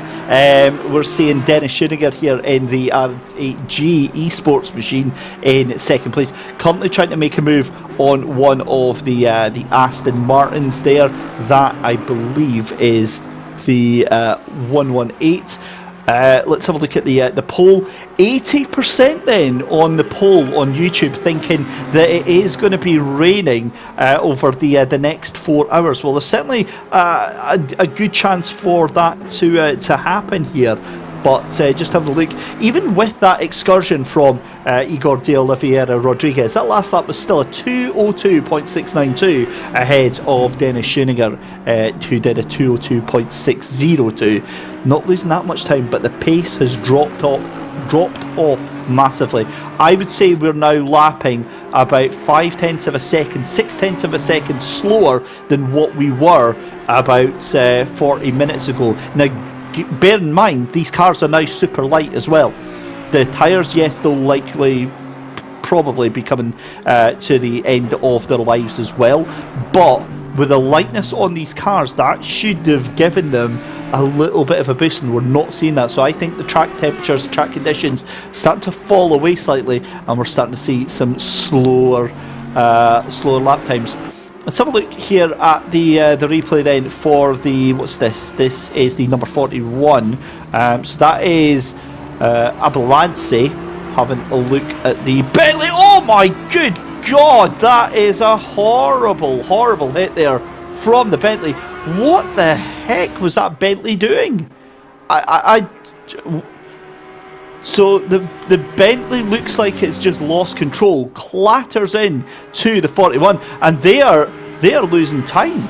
That is Andrea Benedetti. So this is fourth position. That last lap round for the 41 was a 2:07.2. So that, I wonder if that McLaren has got big damage that it's trying to go, because look at how much that Audi is catching up, but the pair of them into the pits at the same time. So we've hit 4 hours left to go. We go into hour number 3 of the race then. Let's have a look. And looking at the Bentley here, which should have just got out of the way. See, I wonder if he's maybe just grazed on the brakes to try and let that car fly by through him. and it certainly doesn't look like a deliberate accident, but yeah, that's yeesh. Not the greatest of looks for the Bentley, and it's going to leave a lot of questions with them, but yeah, that's horrible for that 41 team. Yeah, difficult. Anyway, pit stops for Abladze in the 41, Andrea Benedetti in the 32 from 4th and 5th position. Say time penalty for car 33 and 164, so that is for avoidable contacts in the 33. Rutronic E-Racing, Unicorns of Love, Leon Otoki gets a penalty for that hit on Michael Romagnoli. Well, that is okay then. That's something. So the Audi getting the penalty then for George Boothby then in the 150 after that moment at Skyline, trying to do a recovery drive. He's got the 63 in front of him. That's the FFS Racing team by Ada. That is Carlo Barberi in front of him. Let's see if he makes a move up into Hill Corner. I think he's a little bit too far back, but he'll try and get that car lined up on Mountain Straight. And let's have a listen to George's Porsche as it roars into life here.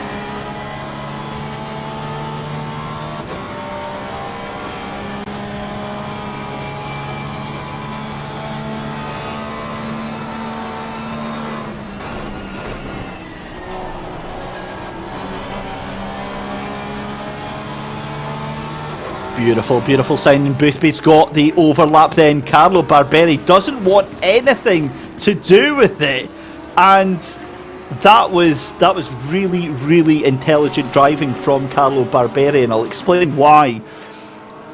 Drivers, if they know that the driver that is behind them that wants to get past is either much faster than them or is on a different strategy, your best bet, let them go, because you're not racing them. Worst case scenario, you get a good boost off them from the toe here. He can see how quickly Boothby's closed in on him. He doesn't want to be involved in a fight. They're racing their own race. For me, that was a really good move from Carlo Barberi, thinking bigger picture, and we'll see if that does actually pan out for Barberi in the 63 FFF Racing by Ada team outfit though. But as I said, we've hit the 4-hour mark left to go, 3 hours 55. We're going to have pit stops very shortly. Thibaut Prost here for GTWR RHG Academy behind the wheel of the 32 now, taking over that car from Andrea Benedetti. That means that Alexandre Herbigno has still got to do a stint in that one, which likely means that they're going to be running 2-hour stints. In the background though, that is Manos Gerardis in the 34 TF Racing Souvlaki squad, and I'm a little bit stunned at this because that Souvlaki squad outfit started at the back of the grid. They disconnected during the formation lap, had start in pit lane, they crashed, had to go into pit lane again, and now suddenly still they're into the top 10. So an inspired drive by that Bentley, and a remarkable recovery drive. Your race leader and second place into the pits then as predicted. So is Luke Whitehead in third position. I would imagine that Maximilian Walmuth, if we are going to still see that from the earlier strategy, they're going to head into pits as well. Valentin Barrier, you would imagine, as well. So now we're going to start seeing the drivers into pit lane doing the second roll of the dice, and I would imagine for Igor, he's going to be handing things over as we spoke to Dara McCormack, confirming that Tinko van der Velde should be into the car. This is Ivan Shermatinsky though in the number 56 SMP Racing eSports machine. We saw Oleg Zolobov behind the wheel of that one through the opening 2 hours, and really getting into some pretty dicey situations, but that car looking very fast indeed. Ivan Shermatinsky, more often we've seen him behind the wheel recently of the number 41 team, his old team, alongside the likes of Igor Ogorodnikov, but at the moment he is making Mark Balzer in the Audi in the Rutronic E-Racing Unicorns of Love Sim racing machine squirm, quite honestly, because that Audi having to defend like crazy to keep things going here, and the car squirming from left to right, but that Aston looks like it's just a way to eat it for lunch and possibly some dessert as well. The two of them go side by side. The Audi's going to try and be later on the brakes, but the Aston Martin just fires it round the outside there. The two of them still going toe to toe here. Somehow, actually, to be fair, the Audi of Mark Balzer holds on to that position, and the Aston Martin is going to have to think again. Cutting back to Michel Nerby for the 457 in fourth position. I was panicking there thinking, oh my goodness me, we've got a new leader, but Valentin Barry just hasn't pitted yet, so is obviously going to get some screenshots for the old social of him leading the race. 3 hours 54 left to go, 2 hours into this race, so he'll, as I said, want to pop himself in. But again, we saw that, and both myself and Andy spoke about that earlier on. Valentin Barry able to do a couple more laps in that Lexus, and that might pay off dividends when it comes towards the final hour of this race. But the number 5 Tinko van der Velde just 7 seconds behind that Lexus right now, and again, given that Valentin Barry already into pit lane, that is going to come down quite considerably, and Barry is going to head down into about 4th or 5th position. Well, the panic is over, ladies and gentlemen. The wind has picked up, but the cloud is clearing. Sun is starting to shine down here again at Bathurst, so any fear that we had of rain for the moment has been dissipated.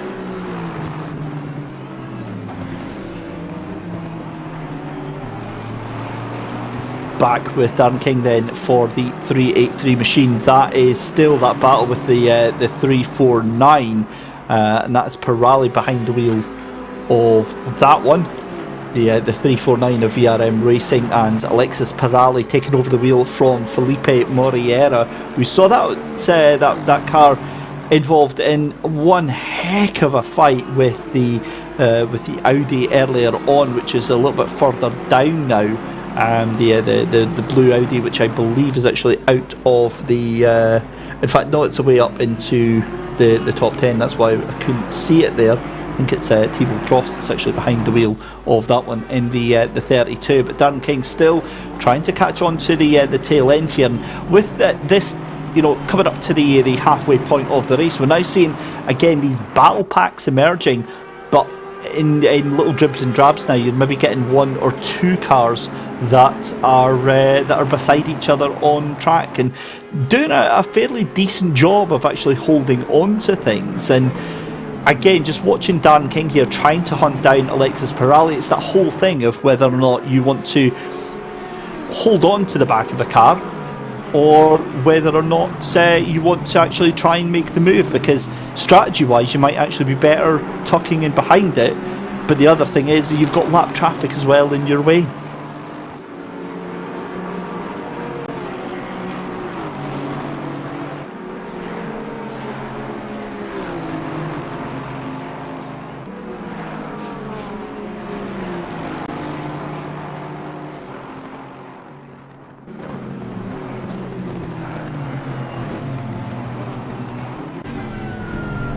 Oh, there we go. That's the stuff right there. Alexis Pirelli is doggedly defending that position from Dan King then.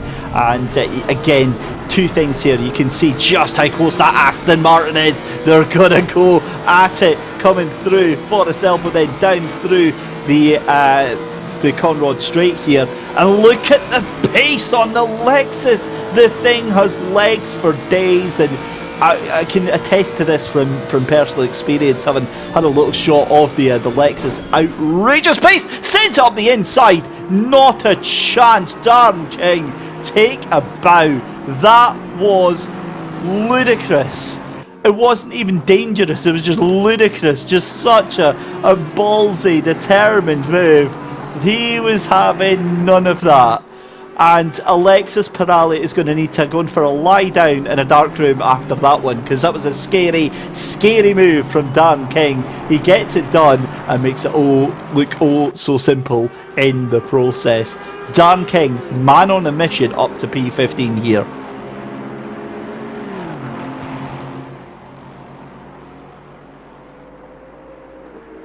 So moving a little bit further down the field then. This is the battle for P17 and 18 then. This is Mihai Sutino for Logitech Team RLR. Again, the BMW that we've not really had a chance to speak about just now. And we've not really seen them making their way up. They started at the back of the grid, if I'm not mistaken. They started, I think, it was like row 14 or something like that. And they've made a fantastic run up through the field, P17. But, and this is a big but, he has got the unenviable position of trying to hold on to that position from Konstantinos Kontogiannis in the 34 Bentley for TF Racing Souvlaki squad. Another team who have been making ridiculously good efforts to get their way through the fields. And I'm not sure, I mean, I know this is obviously the newer BMW, but I'm getting M8 vibes, the GTE vibes from this thing, because at the moment Sutino is wide in his defence of the Bentley. In fact, the Bentley, I think, has to pull back a little bit and thinks, yeah, I'm going to have to make a proper charge at this, because that BMW is just not giving any room whatsoever. Wide boy is wide, and even YouTube chat pointing that out there. That is a beautiful, beautiful looking car, and weirdly, actually one of the only BMWs that we have in the field here today. So great to see that's still going. We've got a retirement from the race, the Zansho SimSport, the number 22 Audi. That was Milos Stamenkovic, who did, if I'm not mistaken, that was the car that got hit, and no, that was the 33. Excuse me, the Unicorns of Love. But yeah, they are doing really, really. I wasn't going to say doing really well, but obviously retiring from the race, it's gutting to see that. And 0 points for them for the entire season. That is a very bitter pill to swallow, and yeah, that's not what you want to see. Let's have a look at why they are in the pits then and retired from the race. This is going to be coming through McPhillamy Park onto the left-hand curb. I wonder if it's going to be what we saw from George Boothby, right wheel on the grass. Oh, the car's already gone before it. One wall into the other, and that is good night Vienna for that number 22. Yeah, that is not the best, but well, there we go. They just have to dust themselves down and bring it back off.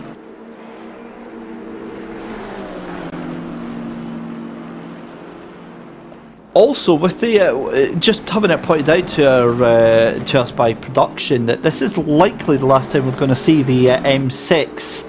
As Racing League Romania belovedly call it, the M6 Granny. This is likely the last time you're going to see it on the SimGrid, because obviously it's a ill-favoured car. Nobody really uses it anymore.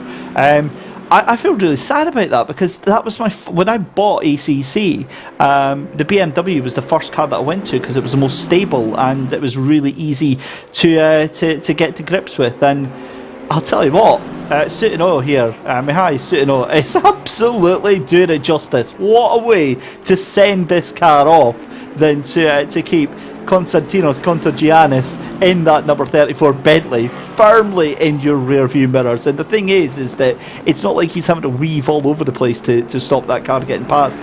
That car is 100% ahead on merit right now, with 3 hours 45 minutes left to go in this final race of the SimGrid Endurance Cup Season 4 here from Bathurst. It's David Christie here on commentary with you, with the ghostly apparition of Andy McEwan, who may appear in your ears from time to time when we can eventually get him back. Actually, joking aside, I think we might need to send somebody out to look for him, because we joked about him being up on a ladder and we've never seen him since. So Yeah, I'm getting bad vibes on that one. Let's send all your thoughts and prayers that we get Andy McEwan back on comms very, very shortly. Otherwise, it's just going to be me for the next 3 hours and 45 minutes. And let's face it, that's going to be a rough afternoon for you guys at home. But nonetheless, if you are enjoying what you see here on the SimGrid, as always, hit that like button, hit that subscribe button, and all of the other YouTube tropes and memes that we usually shout out to you during YouTube videos. But meanwhile, Ivan Chermatinsky for SMP Racing Esport, again, picking up where he left off, putting poor Mark Balzer through the ringer right now, and Mark Balzer is taking every ounce of that pressure and is soaking it up. However, there is another development, and that development is that that silver or grey and blue Aston Martin that is now just 1.4 seconds behind them. They need to get a wriggle on. They need to get moving now, because the big bad Dan King is on his way, and he's going to eat these two for breakfast. As around the outside, Ivan Chermatinsky, he gets that move done. That is a little bit of door banging there, and the Audi's going to feel aggrieved. But either way, that was a firm but fair pass by Ivan Chermatinsky over Mark Balzer. And have a look who's there in the background. Dan King is hungry. He wants some afternoon snacks. And I get the feeling that poor old Mark Balzer is going to be nothing more than a little appetizer on the way to catch up to Ivan Chermatinsky here. Let's have a look as they roar up the mountain straight here.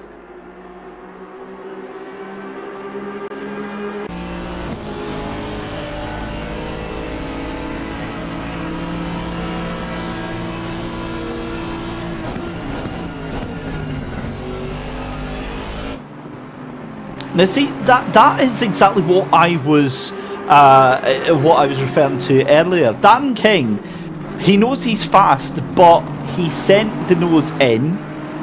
He was shown that he was interested, but didn't actually make the move. We've got a yellow flag at the top skyline. That is the 52 of Paul Simsport that has brought out the yellow flag. That car was stationary, and I think that they are getting going again. No, it's still yellow flag then, so we're going to see whether or not we actually get that car back going. It's gone white, so that means the car is going again, but they're going to be very, very slow down through the Zipper and down through the S's here. So a bit of drama actually, because these cars are going to be right onto the back of that car in just a couple of seconds time. In fact, I think they might avoid it until the Conrod straight here. So Ivan Chermatinsky boots that Aston Martin into life, and here comes Dan King on Mark Balzer, the two of them side by side. The Audi trying its best to hold on here, but I get the feeling that Aston Martin's going to make very short work of this. We'll soon see how spirited Mark Balzer is feeling. Mark Balzer's feeling very, very spirited, tries to keep it down, but that Aston is always going to have it late on the brakes again. Done, dusted. But have a look at Mark Balzer. He fancies it. He thinks about it going onto the Lickmooley Bridge here, and Mark Balzer having a bit of a scrappy do moment here. He's wanting to rough and tough him and sock him, but it's not going to happen. And there we go. Dan King takes that position. P14. He's going to go off on the hunt for Ivan Chermatinsky. We've got another vote going on. 15 votes in just now. What manufacturer shall we ride on board with? Let's have a look at what happened to the number 52. And that's a sore one. That is losing it, under braking into the downhill section, and here comes Mark Balzer again. Dan King isn't used to this. Oh, contact again and again onto the brakes there. There was no need for that between the two of them, and I think that's a little bit of overly aggressive play between the two of them, between Mark Balzer and between Dan King, and that could have went so badly wrong for either one of those drivers there. And this is, I mean, I'm praising Dan King for, judging the risks to take very well. But then there's a moment like that happens. Now, you could argue that Mark Balzer is desperate to keep that position back, but now he's lost the toe, and Dan King, if anything, is absolutely unleashed to concentrate on catching up to Ivan Chermatinsky. So as I said in the YouTube chat, there is a vote for what manufacturer we're going to take a ride on board with during our next immersion break. I'm going to go for the Lexus because I am thoroughly biased towards that car. So we'll have another look and see. You've got 4 minutes to get a vote done on that one. BMW is a good idea, actually. I think having a 1 last time, actually, I might. Can we change that? No, we can't. Never mind.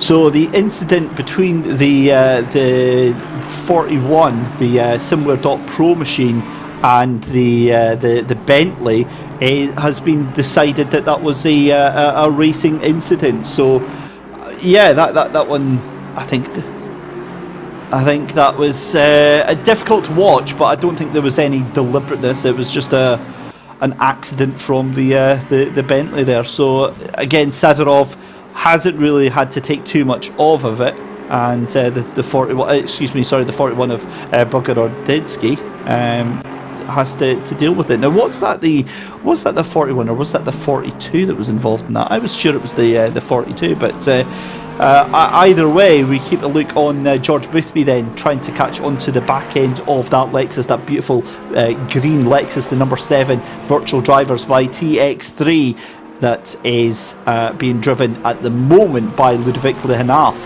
and doing a decent job of holding on to that top 10 position in 9th.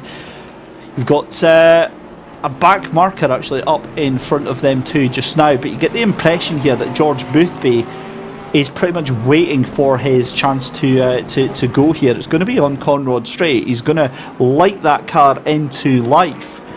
And let's have a look here. He's not close enough, actually. That Lexus gets a great run and is going to have the run down the Conrod Straight here. And there we go. So again, that Lexus just tearing away. You can see the raw straight line speed that thing has. Fabulous stuff to see here. And yeah, he's pretty much left that Porsche for dead. That 150 Porsche for Yazid Richard Mail. Just have a look as well in the championship standings then, because as we said, number 5 currently at the top of the leaderboard just now, but I think it's the 457 that's in the pound seats just now, because they are in 3rd position, and yeah, they are doing a grand job of holding on to that position. As we cut back to Sutuno side by side with Kontos Giannis trying to hold on to that position. Kontos Giannis tries to get the position. There's a bit of weaving, they're swapping paint, and this is starting to get a little bit dicey, lads. 3 hours and 35 minutes left to go. The BMW wants to hold on to this position, and you can tell that the Bentley uncharacteristically moving out of the slipstream there. I thought maybe it would have been better to keep into the slipstream there, but the BMW is going to try and hold on to that inside line. This is, and that's, yeah, I'm not a big fan of that one, but to be fair, he was a lot further in front of the Bentley than actually I thought there. It's a deceiving camera angle there as the Bentley weaving about. You just know this is going to end in tears, and Kontos Giannis has nobody but himself to blame. The back end of the car steps out, rubs into the tyre wall, and I don't think that was significant damage that was sustained by that Bentley. However, he is going to have to try and get back onto the tail end of that BMW. The BMW will be absolutely grinning from ear to ear. Meanwhile, Dan King on to the back of Ivan Shermatinsky. They've got the 52 trapped in front of them. Shermatinsky has nowhere to go. There's almost contact to the back of that one. We've got 3 Aston Martins in a row. This is not going to end well, is it? Goodness me. Right, Shermatinsky in the 56. And it's the 52 was the lapped car that was in the way of the two of them. Had absolutely nowhere to go. We've got a drag race coming down the Conrod Straight then. Here we go then. Darren King takes to the inside. Shermatinsky's going to try and get it. He's got the move done before they even get into the braking zone. Darren King, the man, the machine, the monster, gets another position. And that, ladies and gentlemen, is P13 with 3.5 hours left to go, or just over 3.5 hours to go. That was an exemplary move there.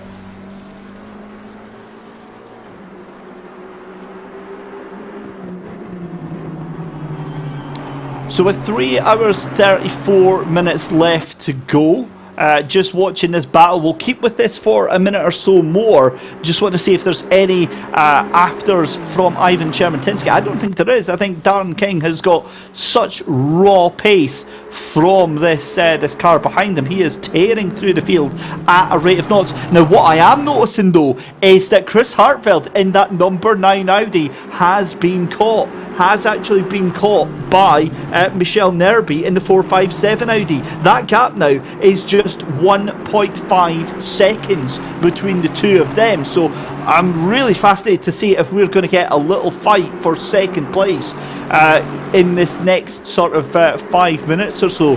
But with the time coming up to 3 hours 30 minutes to go, we're rapidly looking down the barrel of the gun of the halfway mark here in the final race of the Endurance Cup season. We're going to take a very short commercial break. We'll be back in a couple of minutes.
well have been firmly thrown under the bus, ladies and gentlemen, by our production team at SimGrid. I, of course, was having a wee break there, having a nice little snack there with 3 hours 25 minutes left to go, and getting all the energy and sustenance that I possibly can, because this is going to be a long one. It's myself, David Christie, and Andy McEwan will be back at some point, we very much hope. Unfortunately, he's having some severe technical issues in the fact that wherever he is at the moment in North Wales, doesn't actually have any internet right now. They've got a severe storm going on, so we just hope he's safe, warm, and looked after himself. We'll get him back as soon as we possibly can. Meanwhile, Kirill Sadorov is he's having a bit of fun, isn't he? Because he's got the number 7 virtual drivers by TX3 of Ludovic Lehanaf currently hunting him down. So this is a Bentley trying to hold off the charges of a late charging Lexus right now, and we're about again another 25 minutes away from the latest bout of pit stops. The top 10 actually a lot closer than I ever thought they would be, with the exception of Tinko van der Velde, who is just, let's face it, on a rocket ship off to the moon at this point, ahead of Chris Hartveld in the number 9 Audi. The rest of the drivers there are all separated by, well, I'm just having a look here, probably about maybe 15-20 seconds, and in a 6-hour race, you know, coming up to the halfway point, that is not a bad place to be. They are still within reach, so any one of these top 6 drivers can all swap about over their positions. Here is Michel Nerby though. We mentioned, or rather I mentioned briefly before we took a little break there for GTWR RHG Academy Black now, that gap coming to Chris Hartveld coming down quite quickly, and I get the impression that it might be down to the traffic that they're lapping just now. As the 457 makes their way through McPhillamy Park, through Sulman Park, and then through into Skyline as well. This is the sort of part of the track that you do not want to meet traffic at. Meanwhile, I can't believe this battle's still going on. The BMW somehow, this is becoming a meme at this point, the BMW is still ahead of Konstantinos Kontogiannis in the 34 TF Racing Souvlaki squad. This has been a brilliant little battle that has been developing over the past 15 and 20 minutes. We saw them extensively earlier on in that BMW, and I'll be honest, delighted to see that BMW still out in front of that 17th place car. Obviously, we have absolute impartiality. We don't really have a car that we want to do better than the others, but you know, the BMW has, as I said, has a little bit of a soft spot. Also, Kontogiannis doing very well. If you remember, about 15 minutes ago, did tag the rear right of that car into the wall, almost exactly where they are now, and another hit at the wall for Konstantinos Kontogiannis. But look at how quickly that Bentley catching up to that BMW. It's absolutely on rails right now, and Kontogiannis really wants this position coming down through Skyline, but the BMW looking very, very solid right now. Here we go then. You've got to you get the feeling, honestly, that this is going to come on the run out of Forest Elbow over Skyline. But again, they've got a car just in front of them. That is the 33 of Mark Baltzer, who is trying to streak away, but is actually ended up getting caught by these two here. In fact, sorry, that's Alexis Pirali that is in front of them in the Lexus. So excuse me on that one. But here we go then. Can the BMW hold on to the advances of the Bentley right now? It's down into the braking area. Oh, and he's lost it! Konstantinos Kontogiannis loses it in the biggest style possible on the entry into the chase, and yet again, ladies and gentlemen, that BMW can leave the scene of the crime grinning like a Cheshire cat, because it had absolutely nothing to do with it. The Bentley there, its own worst enemy. And wow, Jan Batomski then still ahead of Darren King. Again, it feels like a victim list for Darren King at this point, because he is just tearing up through the field just now. We've got a yellow flag very briefly. That was the 41. The 41 is up at the top of Skyline. That is Bogarodivsky, and that is a huge upset for that 41. The SimWare.Pro currently in 7th position. This is a replay. We'll get the 41 in a second. Oh, and that is a horrible accident for that car. You saw that happen to the Bentley, and wow. Right, so the 41, the steering wheel straight, but the rear end is absolutely mangled from what we are hearing on that one. That's a technical term, by the way, ladies and gentlemen. You're very free to use that if you wish. But that car just coming into the chase just now. So we'll get a spot on that very, very shortly, but we can't take our eyes off this. We really, really can't afford to miss yet another overtaking opportunity from Dan King, and seeing how he does it, I don't get it. I really, really don't. How is he able to be so much faster than the cars around him? Right, let's have a look then. This is the 41 coming down into Skyline. Oh, and that looks like some horrible, horrible netcode there for the 41. It looks like he glitched out under braking into the back of the car in front, and then that sent him sideways into the wall. So that is going to be 7th place lost, and some heavy damage to fix in pit lane then for the 41. SimWare.Pro by VDES team.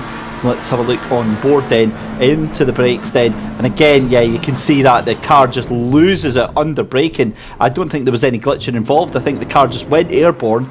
It got unsettled and lost the traction that it had there. Meanwhile, back to the race at hand. And Jan Potomski for T3 Motorsport, again having a lot of support in the YouTube chat here, but one other man that has had a lot of support as well is Darren King for the 383 Dalking Community Coach Dave Academy Actual Vision outfit. So this is now a battle for P10 somehow with Darren King, despite where he was, all the way towards the back of the field. So yeah, awesome to see, but again, he's going to be waiting very, very patiently. Tinko van der Velde, though, in the lead of this race with Williams Esports, 21 seconds ahead of the RHG number 9 Audi of Chris Hartfeld. It's Michel Nerby in the 457 GTWR RHG Academy Black Machine, with Thibaut Prost in the 32 car.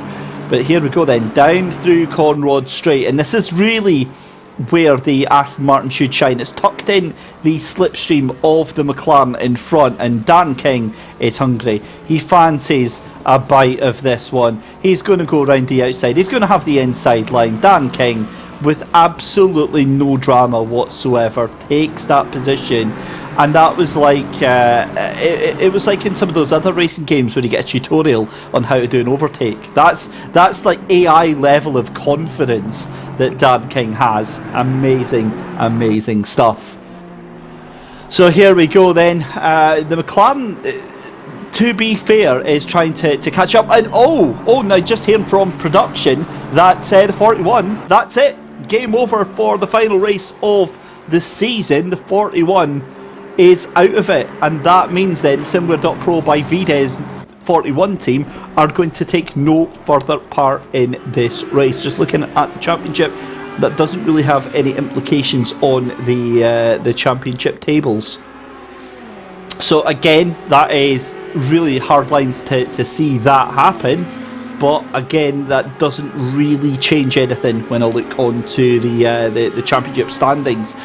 What does change things, though, is the fact that 457 GTWR RHG Academy Audi is in 3rd position. That, I think, is enough to catapult them over the 150, with Maciek Malinowski currently in 19th, and the 383, because the 383 is in 10th.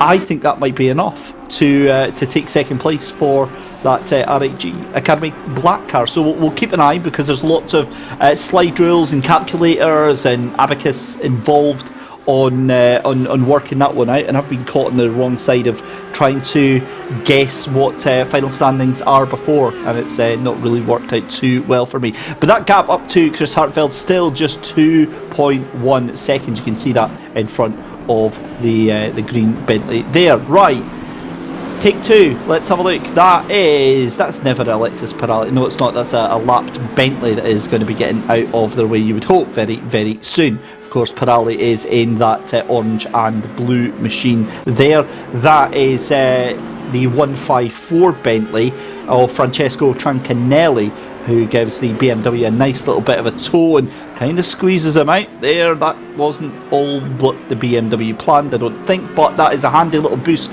for the BMW, because that is now a car between him and Konstantinos Contogiannis again. So I really, at this point, I don't know what Konstantinos has to do to try and get that Bentley in front of the BMW, because it's just not happening. In fact, don't be surprised in the final 3 hours of this race to see an actual real life double-decker bus appearing between that BMW and that Bentley as well, because we've had everything else appearing on track as well. We've got another vote going on the YouTube chat just now. What manufacturer will we ride on board with at the next break? That's not going to be for a wee while, so yeah, pop on that one. I think we have to go with the BMW, don't we? Yeah, that's what I've went for.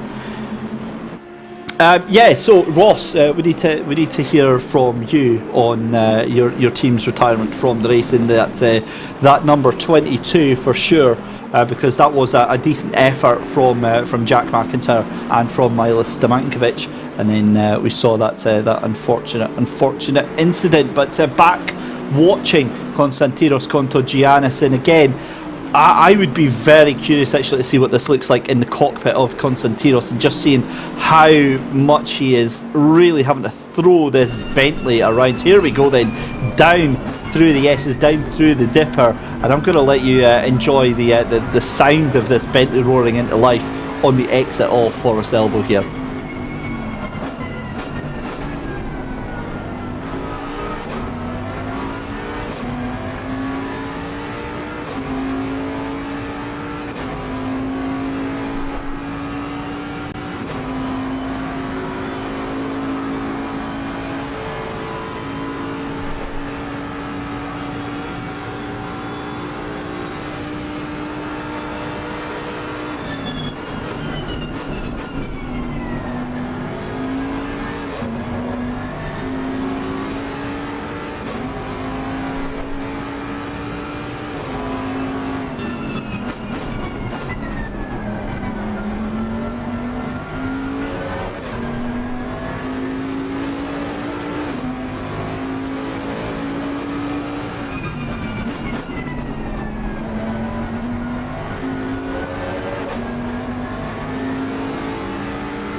Here we go then, a mistake out of hell corner then for the BMW. There's door banging, there's a little bit of paint swapping going on the mountain stretch then. It's the battle of the BMW versus the Bentley. You'd think that the BMW is going to have the inside line for the corner then. He holds on to it. How the heck is he doing this? That BMW, the M6, is monstrously wide.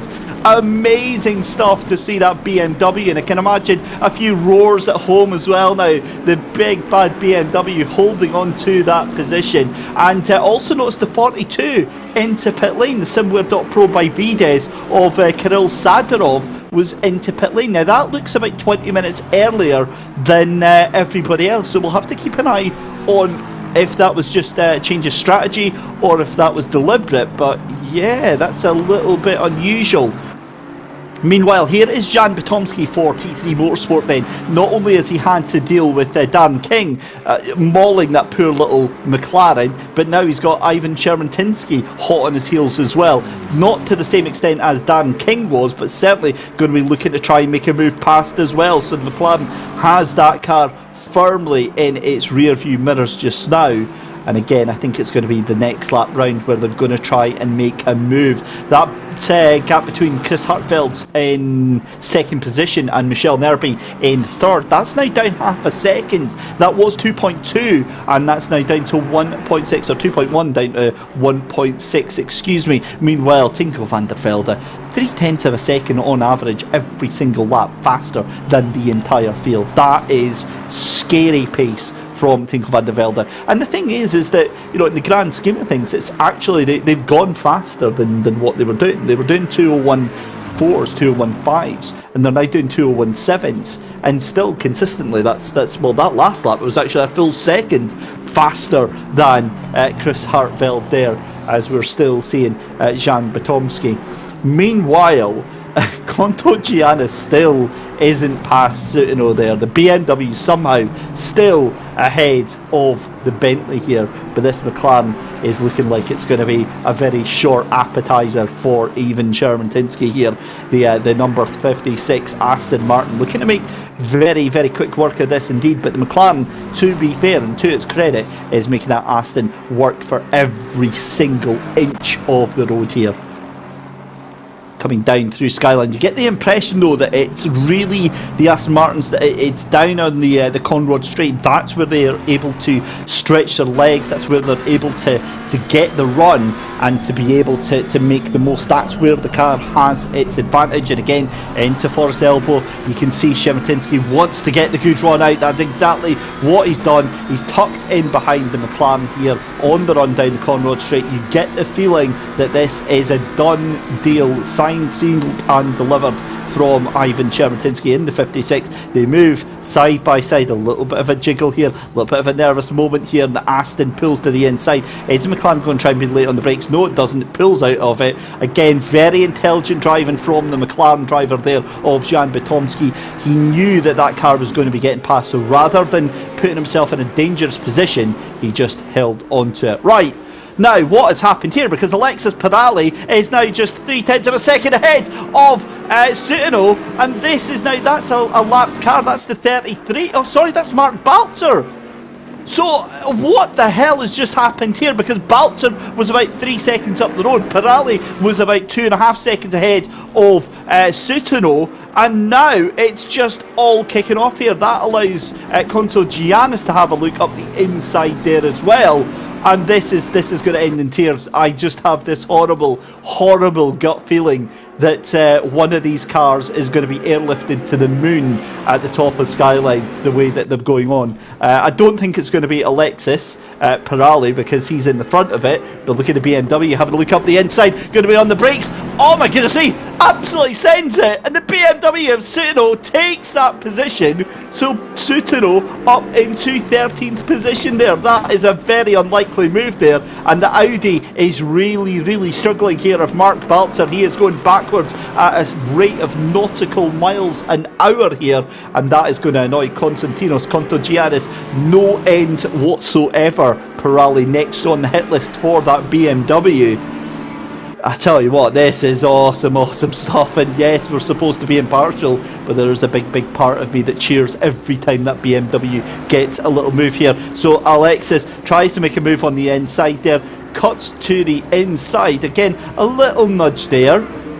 Nothing really untoward. Oh, now that was naughty from the Audi, and that was clear as day what that was. That was a little nudge of frustration saying, I've got your number, sunshine. Unfortunately for the Audi of Mark Balzer, he's sent backwards. So he is now fighting off Contogianis. Look at how much the two of them have gapped it. And here comes the BMW on the Lexus, the battle of the straight line speed. I think that Contogianis is going to be ahead of Balzer as they go in towards the chase then. And that does look like it's done. It doesn't contact Darren King. Oh, that's so unfortunate to see, as the number 7 of Ludovic Lehanaf. I think we do need to get a replay of that one, but that did look like what we just saw, and that was Darren King doing his best impression of BattleBots and trying to send that number 7 car to the bin. Unfortunate, but I'm sure we'll get some context on that very shortly. Meanwhile, Alexis Pirelli is sweating profusely as a big M6 German BMW is firmly in his rear view mirrors. Let's have a look then at the replay. This is coming through the chase here as we see Dan King Okay, that's a little bit of aggression from the number 7, a little bit of unnecessary door banging there. Dan King tries to pull the car in. The two of them are still side by side. It's still going straight on there. Let's have a look here what it is into turn 1. The Lexus on the left hand side there. Late on the brakes. Yeah, that's on Dan King. That's on that. For me, again, personal opinion, have to clarify that immediately. Dan King, clumsy move, and that's a real shame because that car was there. Oh, now we've got a battle for P2. Chris Hartveld and Michelle Nerby. They are teammates, but they are together on track, and I can't imagine that Michelle Nerby is going to want to stay in that third position. We'll keep an eye on this because obviously that means that you're also going to have the 32 catching on them very, very shortly. So the problem with this for me is that if Chris Hartveld isn't giving that position up, this is where accidents happen because the two of them become complacent. They start pushing, and more often than not we see a little bit of an accident. I'm not the greatest fan of the Audi R8s anyway, as I've made it clear on numerous occasions. I find them almost schizophrenic in nature. The fact is that they can be your best friend. They're beautiful, beautiful cars. I love the R8 for how it looks, but you drive it and it's like, oh, this is I like this car, and then suddenly, without any warning, you're then face first into a barrier with absolutely no reason why, such as the unpredictable characteristics of the snap oversteer on the Audi R8. But these three teams doing a grand job of taming this beast. Chris Hartveld, Michelle Nerby and Thibaut Prost, that second, third and fourth place respectively. Right, let's go and cut back if we can to the battle for 12th position then. Oh, look at that, Steve Pridley already on it like a boss here, and that also means that Contagianis has got past that I'm just trying to see actually what car was that was behind them there. That was well, whatever car it is, it's now gone. That was the Audi, wasn't it? And the Audi is dropped off. That was Mark Balzer. Balzer's away down to 21st position, so he's went into the pits, and Balzer's handed over that car again to Leon Otoki. Right, time for a gather of breath, because that's all we've got time for right now, because it's all kicking off again. Because here we go with Alexis Pirelli, who makes a little bit of a mistake coming down through the S's.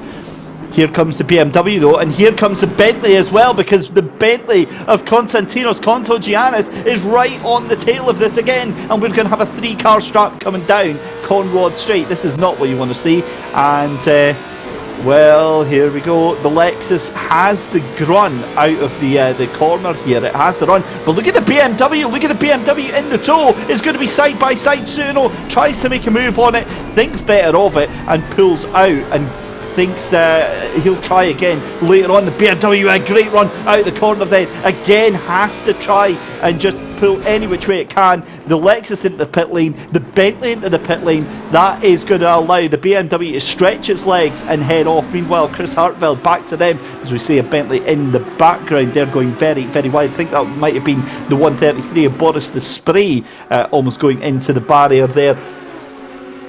So early stops from some of the cars, as we're having pointed out to us. We're not due to get pit stops for about another 5 minutes here. So this is awesome strategy going on here just now. And 3 hours left to go. So we're just about a minute then away from the halfway point in this final race of the season for the Season 4 Endurance Cup here on the SimGrid. Tinko van der Velde for Williams Esports, just to remind you, away out by a country mile, 28 seconds. Really hasn't had any issues whatsoever facing that number 5 team just now, and they're doing it so well. Chris Hartveld in the number 9 machine in second place there for RHG Esports. This is your Season 4 champions. They've done an impeccable job, and they seem fairly happy to take that second position just now. Who's not happy though is the 457 GTWR RHG Academy Black of Michelle Nerby. They want to try and get that second position, but I get the feeling they will have to just stick behind that car. That would certainly be the sensible move to do until the end, at which point, if the number 9 wants to hand over the extra points, they can decide to do so. But 7:09 p.m. in track time, 2 hours 59 left to go in the race. We've hit the halfway point. Steve Christie here with you for live coverage here on the SimGrid. As always, a huge thank you to everyone who's taken time out of your Saturday afternoon to come and join us. There's lots of other things that you could be doing with yourself, and you're choosing to come and spend it with us. So it's very, very much appreciated. And McEwan will be hopefully popping in at some point over the next 3 hours, at least to give a garbled hello. But we'll very much appreciate that if he does pop back. But unfortunately, weather conditions really bad here in parts of the UK today, so it does affect all sorts of things like broadband and 3G and 4G signals and all that sort of good stuff as well. Meanwhile, I'm thankfully at home with my trusty, reliable connection. So it means it's just me and you guys. You know, all 140 of you out there on the SimGrid channel. We'll keep each other company through the next all of the madness that unfolds. So Michelle Nerby again in that Audi. I don't see there being any moves being made on the Audi in front. I think it's just going to be a case of tailgating, at least until the pit stops. There might be alternative pit strategy going on here, but I can't see anything, as I said, changing. Now hold the phone a minute. Just as I say that, the 150 has put in 2 consecutive purple laps. So that's Maciej Malinowski in the Porsche, and that is the new fastest lap. That was always with Tinko van der Velde in the Williams Esports number 5, and that has now gone to Maciej Malinowski. So Malinowski setting down a marker there. Either those are incredible in laps, or that Porsche has got some new boots on and is looking very, very racy indeed.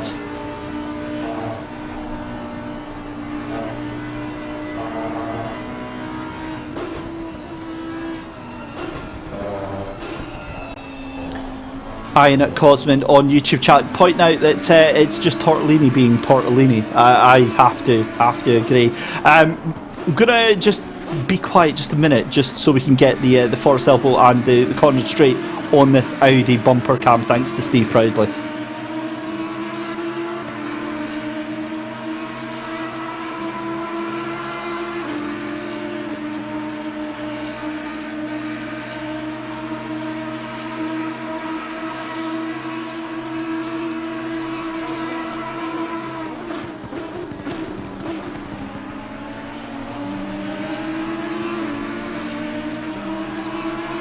Absolutely glorious, and you can tell there that Nerby again just very happy to keep that position to Chris Hartfeld right now. The pace has fallen off massively between these two just now, and the pit stops are going to be coming in very, very shortly. That last lap round for the pair of them, 2:03s consistently. The pair of them were doing 2:02s earlier on.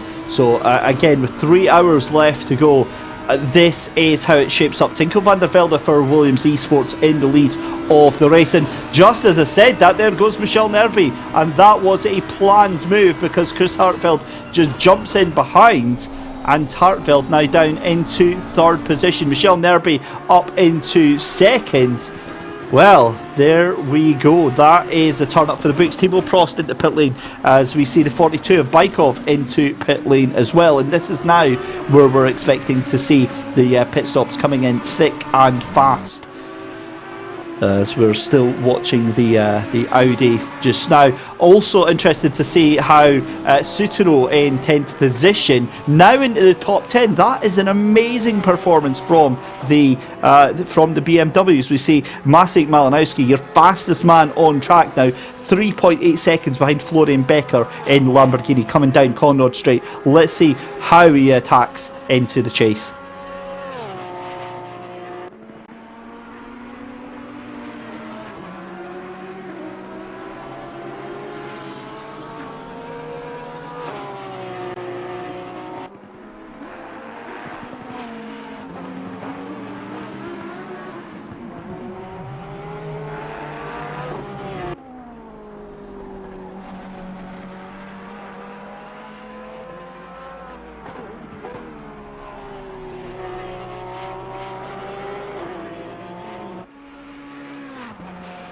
Maciek Malinowski then, I mean, the way that he is handling that Porsche is just so sublime. It's a difficult car to handle. But we are spoiled. We have got two people to go and have a chat with. Let's first off go and have a chat to... in fact, let's bring them both in, actually. We've got Dennis Schoeninger and Giorgio Simonini. A very good afternoon, gents. Firstly, a huge congratulations for the championship. But secondly, I mean, it's not a bad day at the office just now. A fairly decent effort for the number 9 team.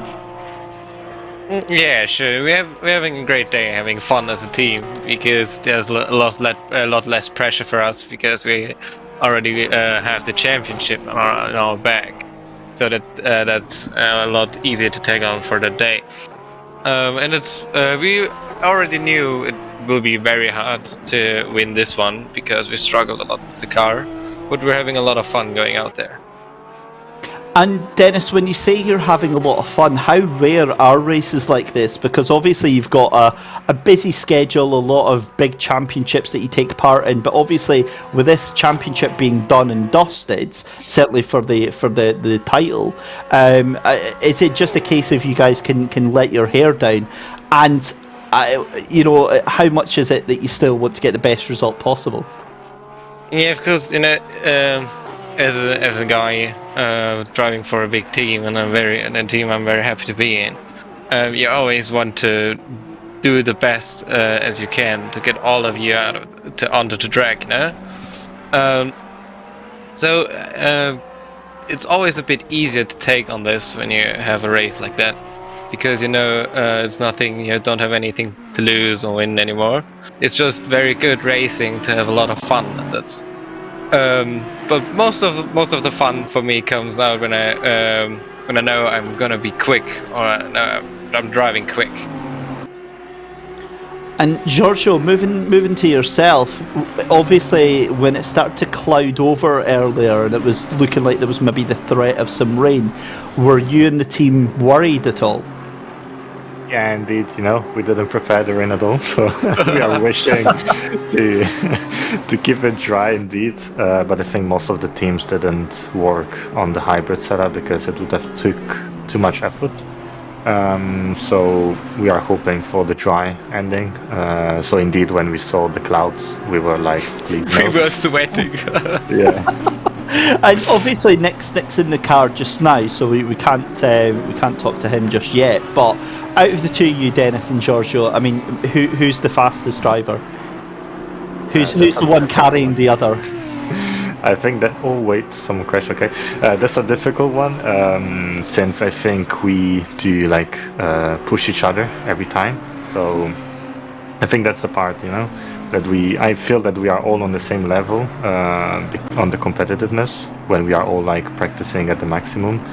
And that's the cool thing where, you keep pushing each other and experience, sharing information. I think that's the cool thing of the team, that nobody feels the best, but everyone works together to go to the best together. So I think this is the spirit of the team. Well, Giorgio, that was a stunningly mature and disappointing answer from you there. I'm half expecting a little bit of banter there, but I guess when you're at that stage, though, teamwork and the ability for you all to get on must be really, really important. Yeah, indeed. So, as I told at the beginning, I think Dennis can talk as well, that we do a lot of teamwork. So I'm quite happy of how the team is behaving lately. So yeah, go on. No, sorry for interrupting. No, not at all, Dennis. I was just about to say, what does that teamwork look like for you? How much time do you spend together, and what sort of stuff does that look like? Yeah, it's always a bit like a circle, You're practicing with the other guys, see what lap times they're doing. You're trying to go quicker, and if you do, your mates go out again, try to do quicker, and it's always that circle, pushing each other to the maximum lap times you can get out of it. Awesome stuff. Well, listen, guys, thank you so much for joining us here in the virtual commentary. Best luck for the remainder of the race, and congratulations again. A stunning season for the RHG Esports, and look forward to speaking to you again very, very soon. Thanks a lot. Thank you very much. There we go. Absolute pleasure to chat to Dennis Schillinger and Giorgio Simonini there. Let's have a look at this replay then. This is up through turn number 4. That's a little bit of a wobble there, and oh my goodness me, that is how you get a Lamborghini facing the wrong way. That was the number 63 FFF Racing Team by Ada getting unstuck, and we've got another yellow flag out in the track. That's it, Forest Elbow there. The car gets going again there. I can't quite get an ID on who that is just yet, but certainly at the back of that group. Oh no, I think that's the 52 again. It's the 52 that's hit the wall. Meanwhile, you've got a penalty there. It's a instant for cars 154 and the 35. That's the VRS Satellite Racing Platinum team, and let's have a look there. The 154 is the GTWR RHG Academy Blue, and that's a penalty for the Satellite Racing team, the 35, for avoidable contact.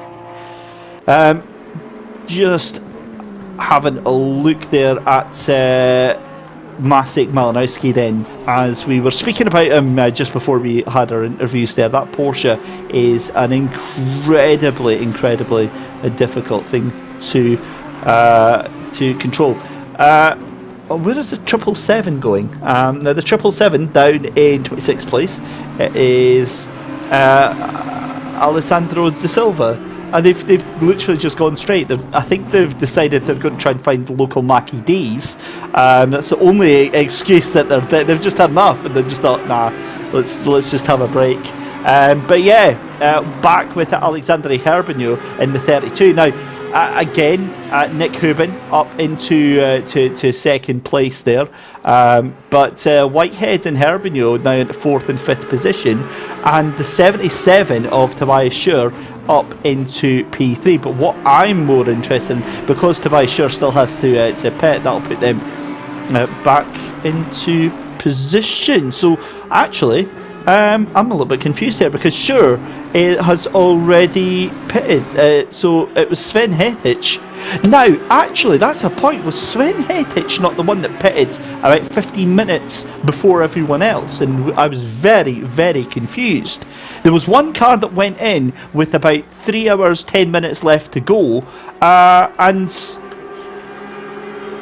that's what they've done. They've done a short stint, and they've absolutely powered through. So somehow Tobias Schur has got that 77 for Primary Racing up into 3rd position. That is an astounding bit of strategy if that is the case there. So we'll keep an eye on that there. Meanwhile, where is? Oh no! Oh, I was panicking because I saw the BMW outside of the top 10, but they're in 7th position.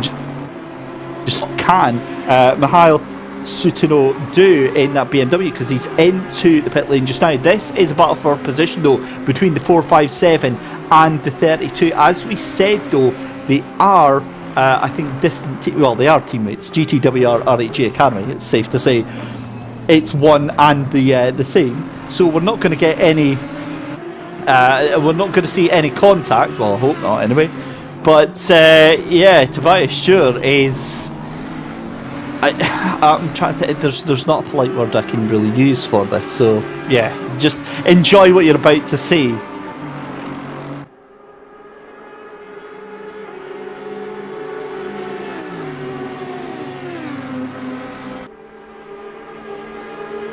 As we see the Aston Martin of Tobias Schur then making his way past one of the cars in front. In fact, that was Hubin that he makes his way past there. So Tobias Schur is on an absolute mission right now. Tobias Schur did a 2:02.8 that last lap round, and the Audis have been caught absolutely napping right now. This is fascinating stuff, as Tobias Schur then into 2nd place then, but look at Nick Hubin on the inside trying to take that inside line for turn 1. There's always going to be contact, and that means that Nick that Luke Whitehead gets the position as well, and that also means that Herbigno has got the chance as well on the run up through Mountain Straight there.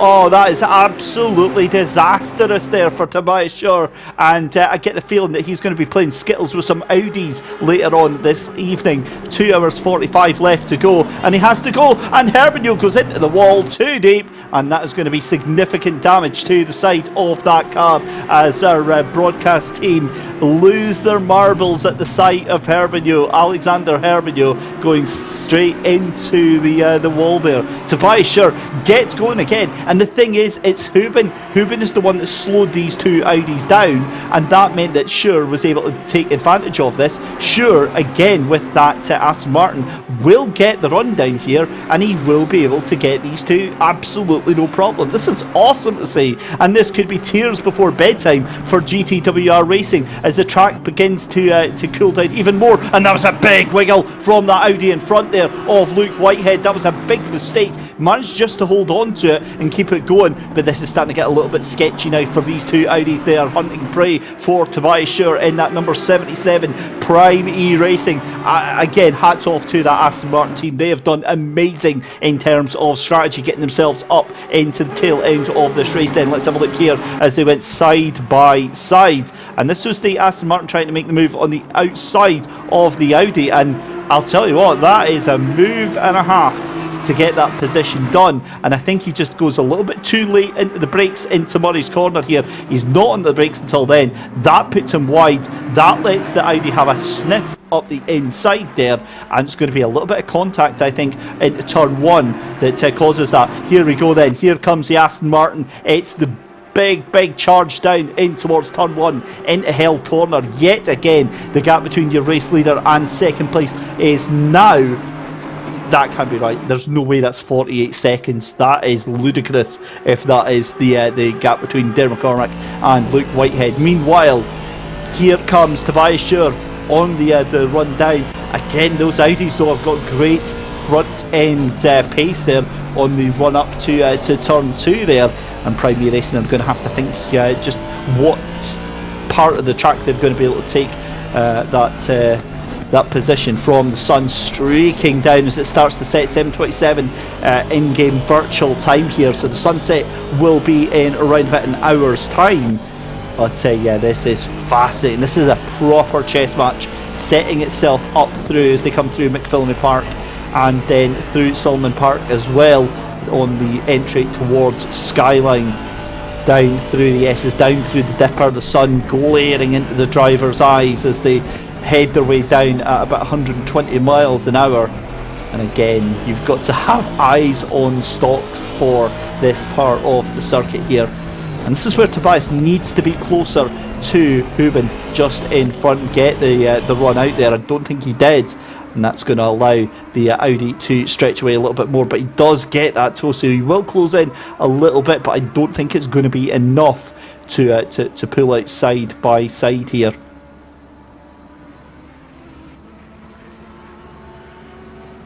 Just having a look as well down the order as the number 12, the BMW there, as a very deep into the corner there goes Tobias Schur. Number 12 Logitech Team RLR, that's now Victor Nicolai that's behind the wheel of that car just now, down into 13th place after the latest pit stops. That now puts him 2 positions ahead of Giannis Sherdakis in the 34 machine, and that now means that Leon Atoki is down in 14th position in between those two. Again, we saw Atoki up in the top 10, and it's just went from bad to worse for that Audi. And I get the feeling that Giannis Sherdakis is going to want to make short work. And again, a big power slide from Leon Atoki there. That car wiggling from side to side. So lucky to hold on to it. Sherdakis takes a wide line through Forrest Elbow, going to try and get the grunt. But again, I think the Audi is going to have the match on that down the back straight, down the Conrod straight here in Bathurst. And meanwhile, Victor Nicolai just gets to stroke off into the distance, absolutely laughing.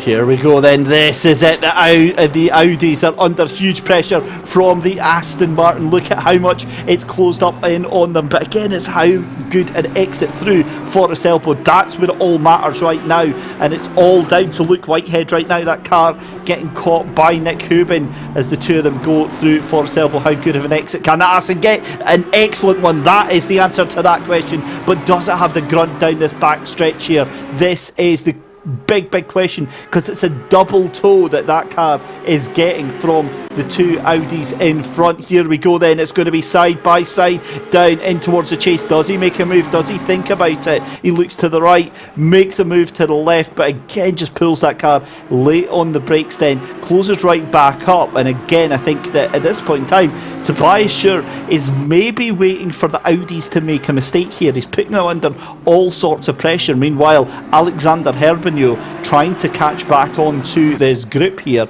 He is about 2.8 seconds away from that group just now. I don't think he is going to catch onto them as we look to the rear view of Tobias Schur. Here's the rear view of Luke Whitehead then. He's in an unenviable position right now because he's got to try and keep onto the back of Luke Whitehead, but he's also got that Aston Martin just in front of, just behind him. I just do not understand how that Aston Martin is able to hold on to this, given the double toe that's going on right now. But up through the turns 2, 3 and 4 just now, 40 seconds though, that's absolutely spot on then, with the gap to your race leader and to second place. With just 2.5 hours to go, I mean, we do have to speak a little bit about the Williams Esports team and the blinding drive they have performed today. I mean, it's been an absolute stranglehold on this race here on the final round of the SimGrid Endurance Cup, as I'm slightly distracted by Nick Hubin losing a little bit of traction from that car, and that Aston Martin looks very, very dangerous indeed here. The track temperature still at 24 degrees Celsius, track temperature and ambient temperature as well as we go through Forest Elbow. The car's getting use of whatever little sunlight is left here at Bathurst Mount Panorama. 98 laps in the book. We're just too shy of putting another 100 laps into the season here at the SimGrid. It's been an amazing season so far.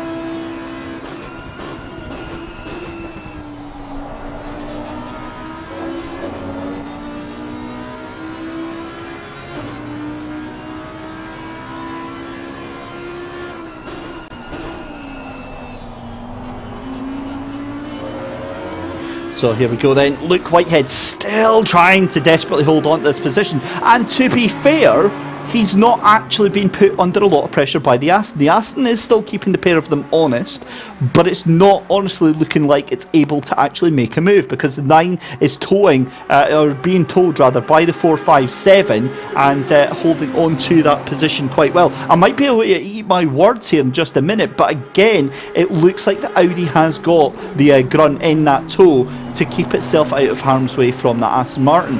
However, whether or not that's going to be able to last, that is a completely different thing. Let's having a look here. Just heard actually that Dare McCormack went off at Skyline. So let's have a look here. I'm going to have a look at Dare's last couple of times. Dara's last couple of times. Yeah, 211.3. So that was 3 laps ago. It's only 5 seconds of damage. So Dara has, yeah, that's a curious one. So 5 seconds of damage. That won't really affect him too much. But again, that is, that is going to be one to keep an eye on with that one. But let's have a look then at this battle developing here. I'm also keeping an eye on Victor Nicolai in the BMW in 13th position. He is still 2 seconds ahead of Janis Sherdakis then. Let's have a look here at Dara McCormack on the entry to Skyline. Again, the car snaps to the left and pulls it back round. Minor hit to the front left, and again, I mean, that's over the whole scheme of 6 hours, that's Yeah, I mean, it could have been a lot worse, but that's still a pretty bad situation for Darragh McCormack. Meanwhile, we're on lap 99 here at Bathurst Mount Panorama. And, that's a great spot. Thank you very much to Aristides Koukos, who has pointed out Dan King has just went purple with a 2:01.277. That is a frightening pace. But here comes the Aston then, as I was distracted looking at the timing screens then, and this is what I was saying, it's going to be between the Audi and the Aston Martin. It's going to be up to the Audi making a mistake there. So we see that going there. Luke doing a cracking job of holding onto that second position, but Nick doing a brilliant team game here.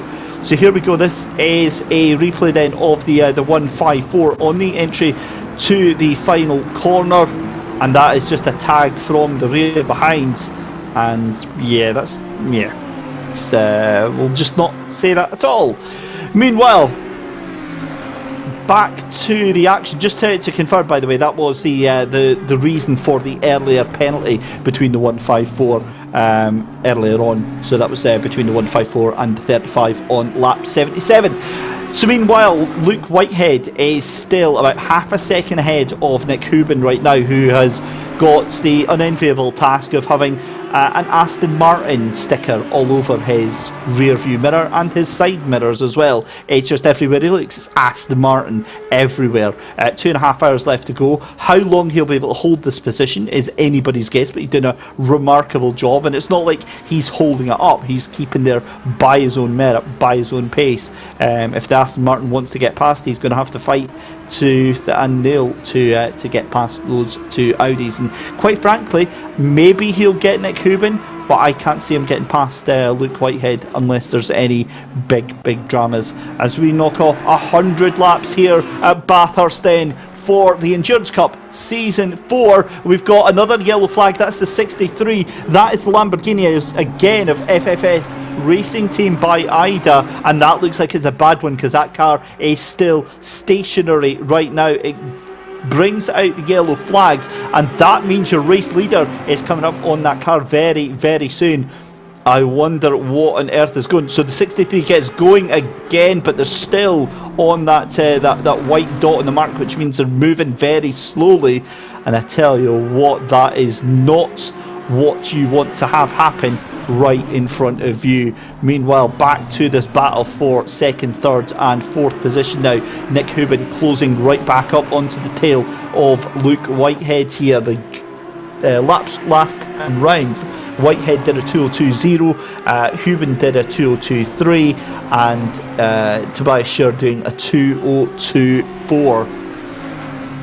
But with just 2.5 hours left to go in this final race of the SimGrid season, we're going to jump to a replay here. This is presumably going to be the Lamborghini. Yes, it is.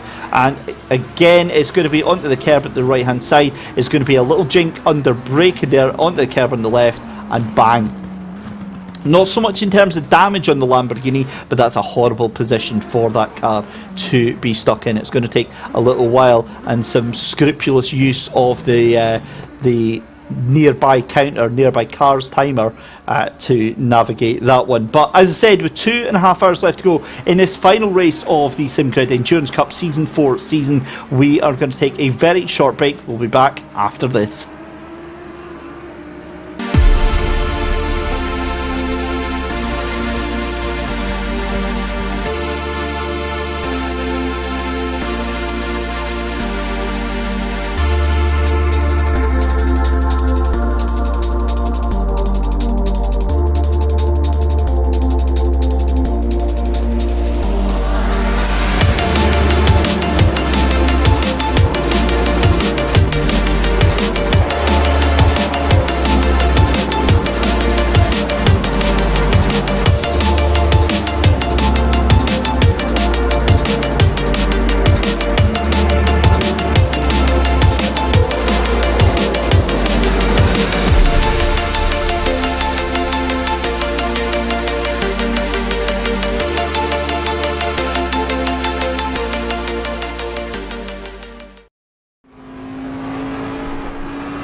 A very warm welcome back then, ladies and gentlemen, to the final round of the SimGrid Endurance Cup Season 4 here live and direct on YouTube from the virtual recreation of Mount Panorama, aka Bathurst, the iconic Australian track. This is the battle for 3rd and 4th position for Nick Hubin and Tobias Schur. But we're going to jump into a replay in just a second's time here. This is of, I believe this is the BMW fight that we saw picture in picture here. This was Maciej Malinowski going down in towards the chase then, and there was all sorts of shenanigans with that BMW behind him and Giannis Sherdakis as well. There was a little bit of contact on the run down there, and it was a little bit naughty there from Maciej Malinowski, tried to squeeze that BMW out on a position where he couldn't be, but the BMW kept the foot in. It was a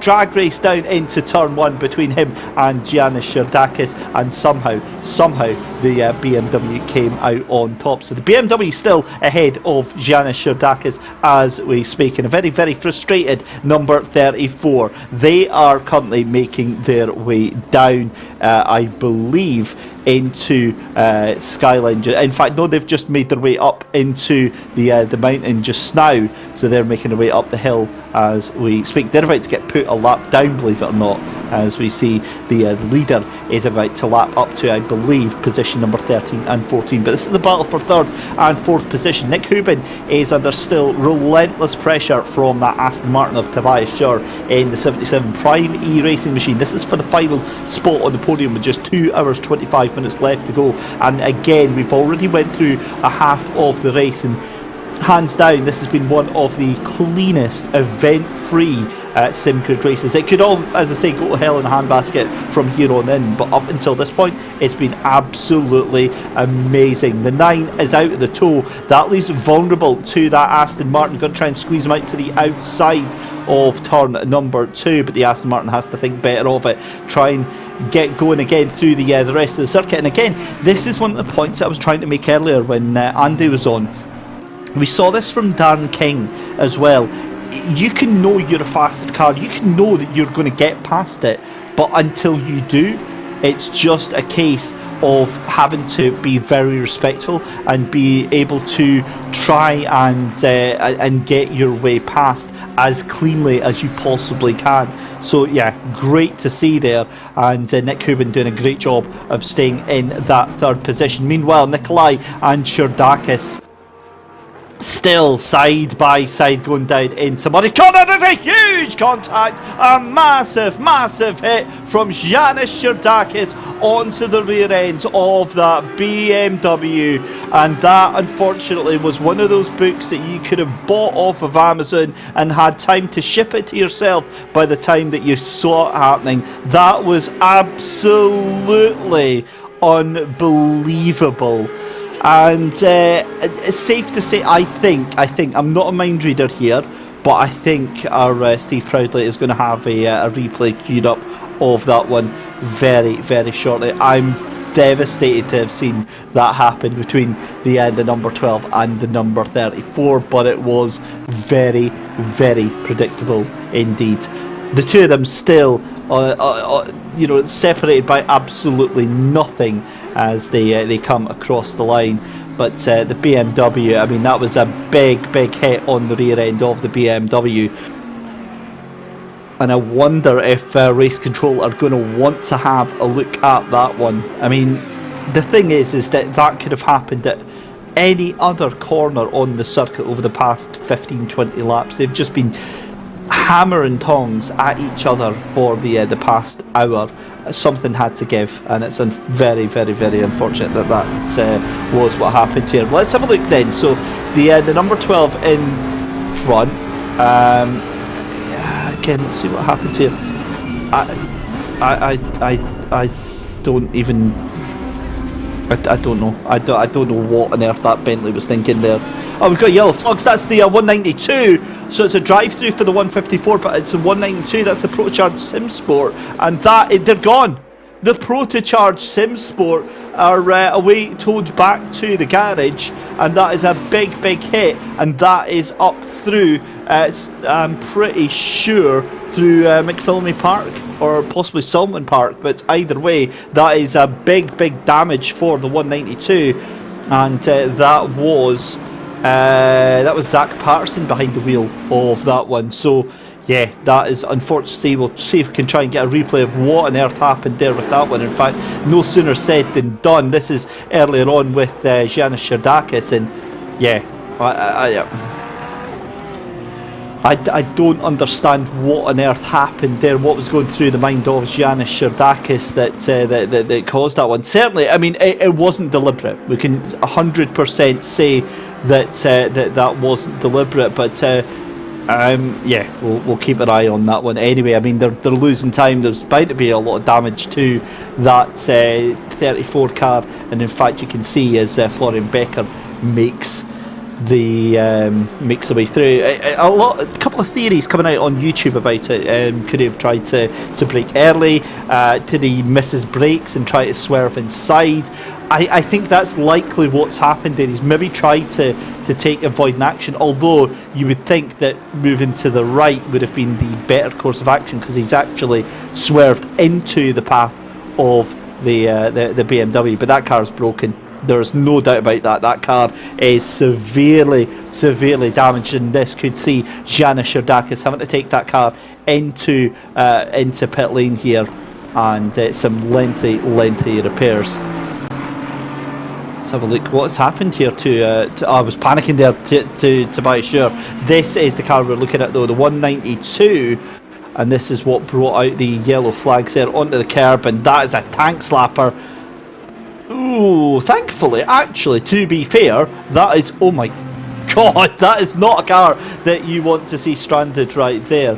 But yeah, thankfully that's just been avoided. And yeah, Janis Sherdakis almost certainly going to be into to pit lane after this one, and yeah, it's a horrible one to see, because we all feel robbed. We were really enjoying that brilliant battle with the BMW, and well, surprisingly, Janis Sherdakis staying out there.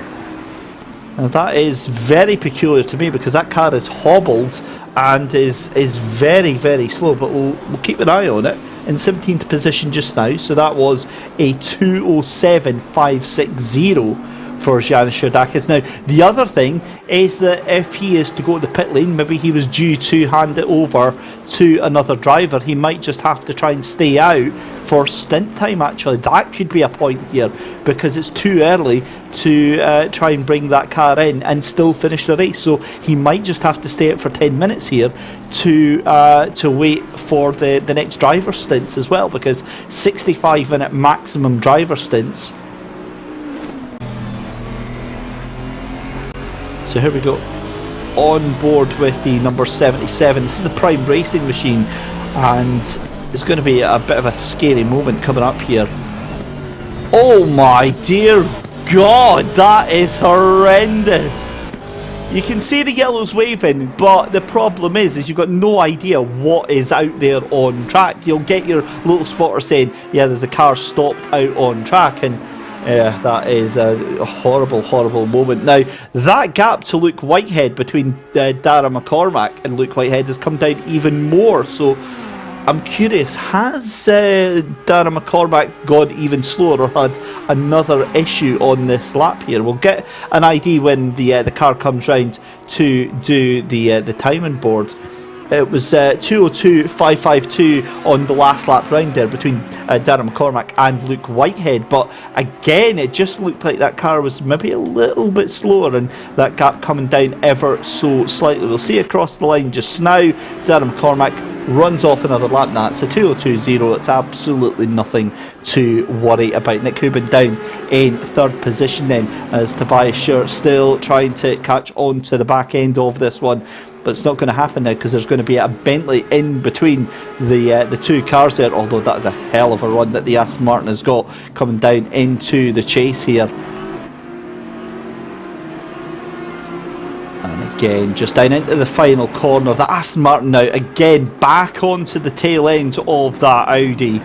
And again, this is what we've seen. The Audi is really hampered to the pace of the Aston Martin. I wonder actually if there's maybe fuel saving going on in that Audi, trying to maybe stretch out this stint a little bit further than it possibly can do. That would certainly explain why it's dropped off the back end of Luke Whitehead, but of course not that number 9 car not getting the toll of the 457 of Luke Whitehead just now. So that again might explain a couple of things. You get a sense of difference in size. The Aston Martin looks like an absolute tank compared to the nimble and precise little Audi R8, but yeah, it's very deceiving. The 192 has retired from the race, so Protocharge SimSport retire from the final race of the season here after that early contact, and that is horrible to see. Obviously, you want to see all of the drivers making it through and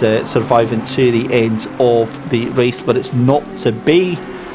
Meanwhile, this Aston Martin still chasing down the Audi here, and I wonder, because of the pace that the Aston Martin has got on this lap, this is looking closer than it's ever been. But again, it's all about the exit from that Forest elbow here. And again, the Audi in front, actually, Luke Whitehead, I believe, is getting held up by that Bentley, so they're getting caught up hand over fist here. This could be huge for the Aston Martin if it can get its move on here over the Conrod Straight here. This is yeah, I'm feeling a little bit nervous for this, because they're going to come across that Bentley at the worst possible time here.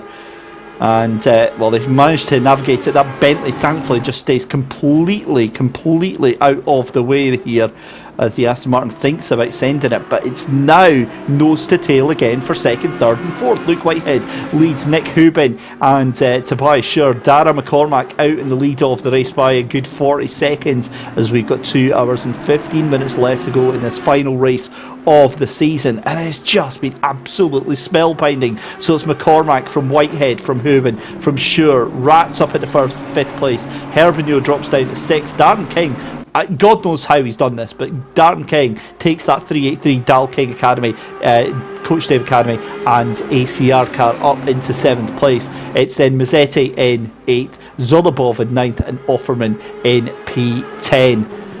Thrilling race that we've had here. We've been absolutely spoiled with one of the best races of the season. And interestingly, the 192 car, the Protocharge SimSport, Zach Patterson is available for having a little chat with us. So Zach Patterson, good afternoon.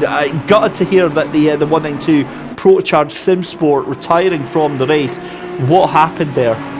Whew, I'm glad it's just me, because I was reaching for my return to garage button as fast as I could. I knew I was right in front of the leader, and I just got behind the Bentley a little too close, a little dirty air, plus a little lack of concentration, and just snapped on me, and then I locked it down, and I kept trying to press the button, but my wheel was upside down, so I was pressing the wrong buttons.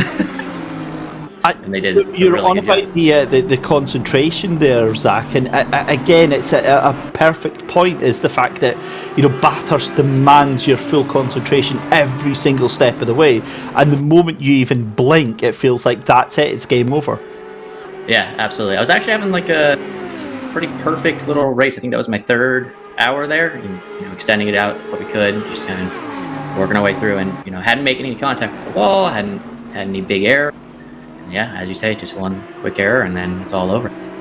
So talk us through the season for the 192 team, because it's been a little bit of a difficult one, hasn't it? Oh yeah, absolutely. A lot of unluckiness, a lot of just we're unfamiliar with the car, a lot of excuses. But today we had a hardware failure actually on our first driver on Southall. His TLCM's broke. He's on his pedals, so bad luck continues, and hopefully that's the end of it. But we're just happy that we made it to split one this time. Made it to the big screen, and we took on that challenge with the Ferrari, and we started to make some progress, but just a little too late. Plus, the luck was never there. Well, thank you very much, Zach, for coming in and joining us early Bath, and hopefully you can crack open a couple of beers and enjoy the rest of the race. Absolutely. I'm going straight to Hubin's stream to say thank you for dodging me.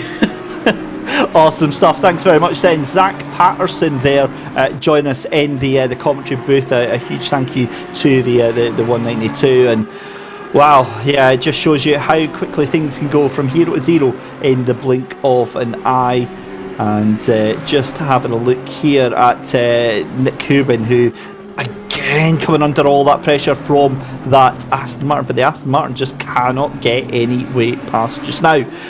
Meanwhile, into the pit lane has come Yanis Sherdakis now, I believe, have they? No, actually, I'm talking nonsense, because Sherdakis is just losing time hand over fist. The last lap there was a 2:07.4. That's exactly what they're having to do. I can imagine they'll maybe be in this lap round, but they're having to wait because they cannot come in this early, otherwise they're going to completely lose any position that they have in the race. Meanwhile, doing 2:07s, I've got a feeling that that's going to come back to bite them, as the Aston Martin has a little look, thinks better of it on Nick Cuban, and again they're going to have to go round yet another lap, and yet again we're only about 15 minutes away from the next stint of pit stops here, and that'll be very, very early ones, because obviously they'll be wanting to try and do between 60 and 65 minutes. They'll try and add that on, so I would imagine you'll be looking about 2 hours to go to 1 hour 55. That'll be when you see all of the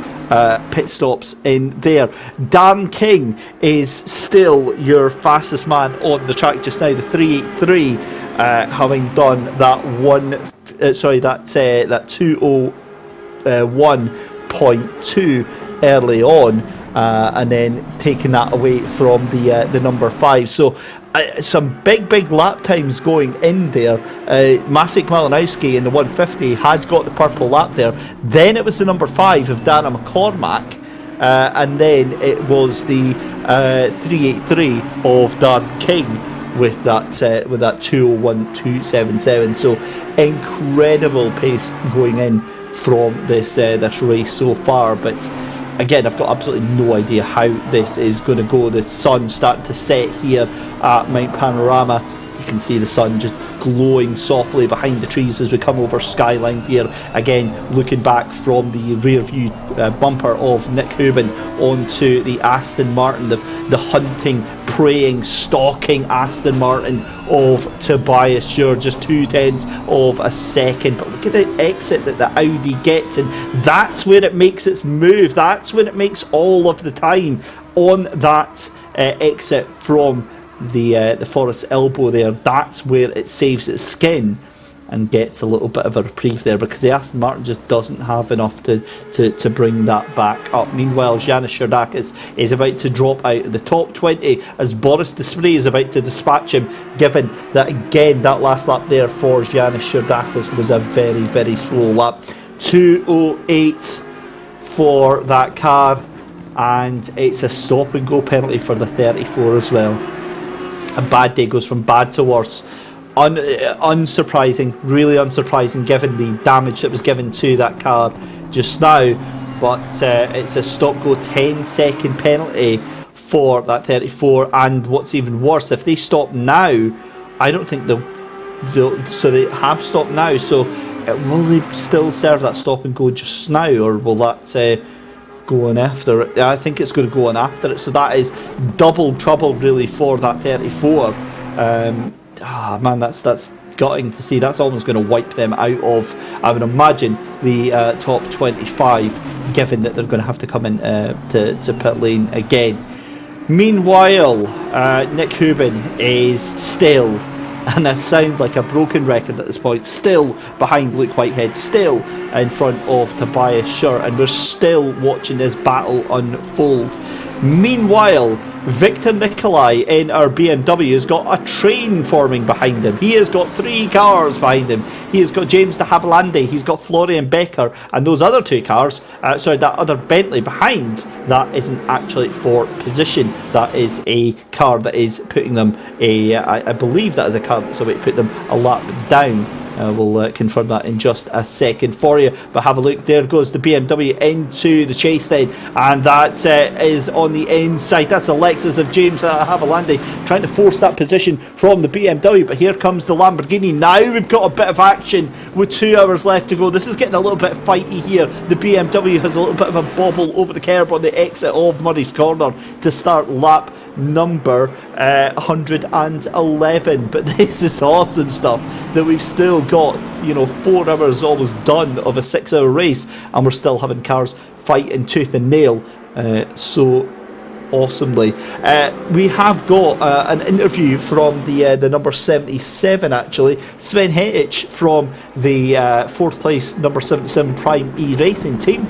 Let's go and have a chat to Sven. Sven, a very, very good afternoon. A brilliant day out for the number 77 Prime E Racing team. Yes, thank you very much. Good evening to you and, of course, to the viewers. Yeah, so far, I think a great race, amazing race, and the best thing of it is we still have 2 hours to go, and I think this can get very, very amazing and interesting for the next hours. Tobias doing a brilliant job of holding on to that 4th position, but he's just behind. I mean, it's so tantalisingly close with Nick Hubin and Luke Whitehead in front. Is there going to be any desire to get past him, or is it just a case of waiting and seeing what happens? Well, for the moment, obviously, it's quite hard for him because, both of the Audis are working together. So as you should do as teammates, so they do very, very good. And as long as Hume has the toe or doesn't make any mistake, it's quite hard to overtake on Bathurst because basically there's only one opportunity on the track. But we will see. It's an endurance race, and I think there's a lot what can happen in the next 2 hours. Well, talking of that, Sven, obviously it's just you and me and the couple of hundred viewers that we've got on the stream. What's the top secret strategies that Prime E-Racing still have up their sleeve? So if there would be a top secret strategy, obviously I wouldn't tell you guys here. I'm sorry. That's so rude, Sven. It's pure confidentiality here. Yeah, but I think that's not a mysterium right here. So we have 2 hours to go. Each of the cars have to pit 2 times, and I think it's about to make less mistakes than the others, to stay clean, and chances for overtakes will come. I'm pretty sure for that. Obviously, so strategy. There was an outside chance of you getting a 2nd place in the championship, but obviously, as we see going side by side with the Audi here, it looks strongly like there's going to be a good chance that you're going to be in a cash-paying finishing position here. Looking forward and looking back to the season that you've had, apart from the opening race, it's been a very solid season for you guys. Very, very solid, and the opening race was devastating, to be honest, because we had a very good car, we were well prepared, and had a disconnect in the mid of the race while we were in P5. So that's why we have the bad result there. But I think that's something everybody can happen in endurance races, and that's what sim racing is about. So technical issues are part of it, and but beside that, we are very, very happy with the season. We had good races, we had good pace overall in each race, and now it's paying off in the last race, and it's just nice to see that we can fight with these guys, that we have competitive sim racing. And it's not mainly about the cash, to be honest. It's a nice side effect, but enjoying a 6-hour race on a Saturday and fighting with these guys is much more enjoyable than a little cashback. absolutely understandable. It's a nice little thing to buy the beers at the end of the season. I always look at it. Just going back to that race at Spa, Sven, obviously you just said that the team were absolutely devastated. What I want to know is how did the team bounce back? What did you do to get your minds focused on that second round at Monza? I think first of all, it's just we love sim racing, and of course when you start a season like that and you have a disconnect and a bad result in the first race, it's even more hard to get back into the season and focus on.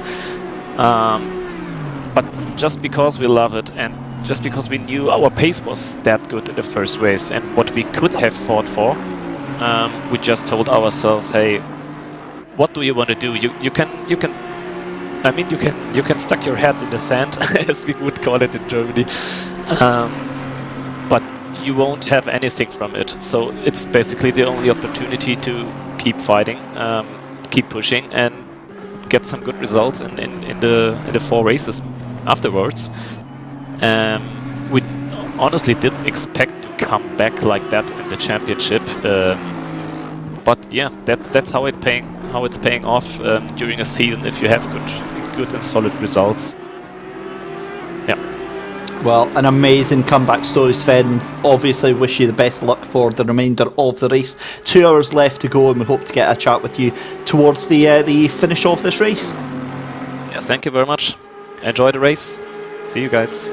Thanks very much there. Sven Hetich then from the number 77 Prime E Racing squad, as we finally see the move going round the outside. The Aston Martin gets it done, tries to do it, but the Audi just gets the drive on the exit of the corner. Nick Hubin just lives to tell the tale another day, and it's Audi 1, Aston Martin 0 for the umpteenth time in a row. 2 hours left to go. How many more lives has this Audi got on its skin? Because it is trying all it can to stay ahead of that Aston Martin. And to be fair to Tobias Schur, he is poking and prodding at the defences of the Audi, but he's not taking too many risks, and I think that is going to be absolutely key coming in towards the final 2 hours of the race. Talking of which, ladies and gentlemen, we clock over another hour here. We are into the final 2 hours here of the final race of the Endurance Cup Season 4 here on the SimGrid. David Christie here with you on the YouTube channel, bringing you all of the coverage here, and a huge thank you to everyone that is still in the YouTube channel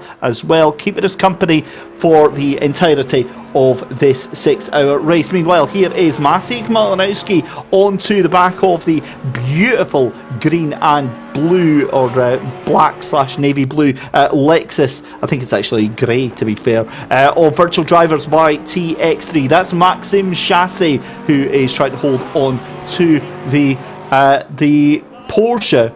So into the pit lane goes the Lexus. That's got to be a mistake.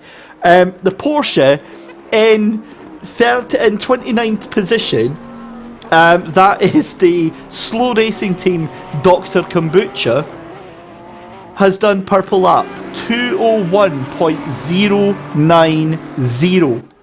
That is 2/10 faster than every other car has gone. That is unbelievable stuff from the number 17. That is just wow. Right, so back to this battle then for 3rd and 4th position. Nick Hubin, it honestly feels like a broken record at this point. The Audi's still just ahead of the Aston Martins. They come into the final corner though. And there you go, confirmation of an earlier incident on lap 110 between 349 and the number 12. That is the 12 of Logitech team RLR. That's the BMW, and the 349 of VRM Racing. That's James de Havilland. That is judged as a racing incident, so no further action needed on that one. Luke Whitehead has decided to light touch paper. He is off into the distance now, and we're coming up to the tail end of these latest stints. And just having a look here, Mateus Bass on YouTube chat saying that is his man Dennis Medvesek, who is going for fastest lap. Well, he's definitely got it by some margin at the moment. That's 2 tenths faster than our fastest lap that we had earlier on here, and just 2 hours left to go. I'm going to be interested to see if anybody is able to knock that one off of the standings just now.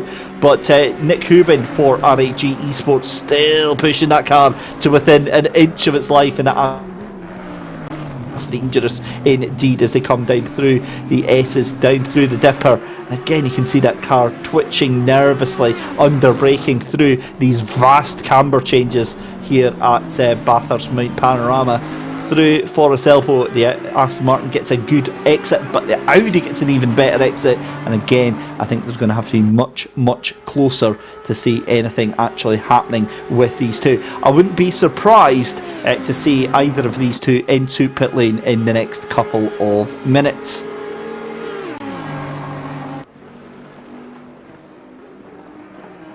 Another vote on YouTube just now asking which car you want to go on board with at the next break. That'll be in about 30 minutes time. And is that Tobias Sure? I can see just heading into pit lane. It is. So Tobias Sure pulls into pit lane. This could be genius actually. This could be the undercut that he's trying to get on Nick Hubin, because Nick's last lap there was a 2:02.3 and Sure's last lap was a 2:03.7, because obviously into pit lane. But it's all been about this man and all been about this team so far. Dara McCormack for Williams Esports has been an exemplary drive, along with Igor de Oliveira Rodriguez and Tinko van der Velde, who have been exemplary in holding the fort in that number 5 Ferrari. We're down to our final stints now. It's going to be Igor, I would imagine, into the car next, and then Tinko van der Velde will take the control of that Ferrari, as we see 38.9 seconds is the gap from the leader to second place Luke Whitehead in that 4:57 machine down there. Final step of the podium is obviously going to be that number 9 RHG Esports machine.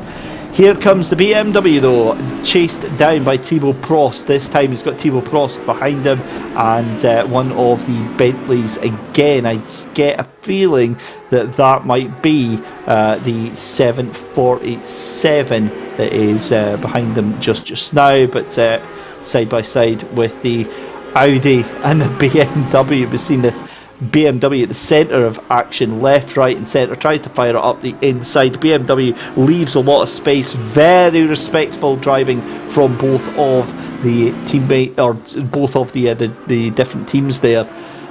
And again, I love to see that. Thibaut Prost leaving plenty of room for that BMW, but the BMW knows when a position is done and dusted. That Bentley down in, I think that's 28th position, is wanting to try and get that position down. In fact, that is Samuel Cavagnino in the 27th place, number 35 I believe that is, just behind our BMW there. But an hour and 54 minutes left to go here.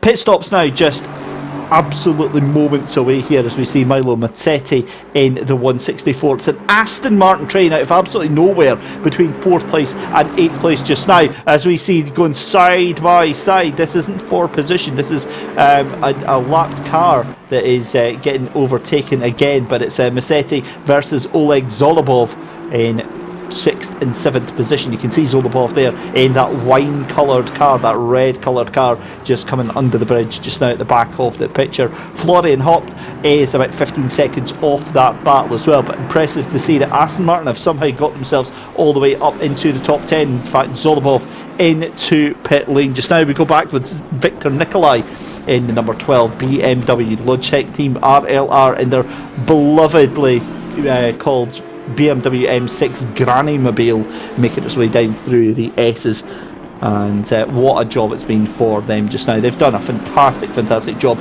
Do not discount them from getting a top 10 position. Mark Balzer has taken a position from Florian Becker. The 33 gets ahead of the 111.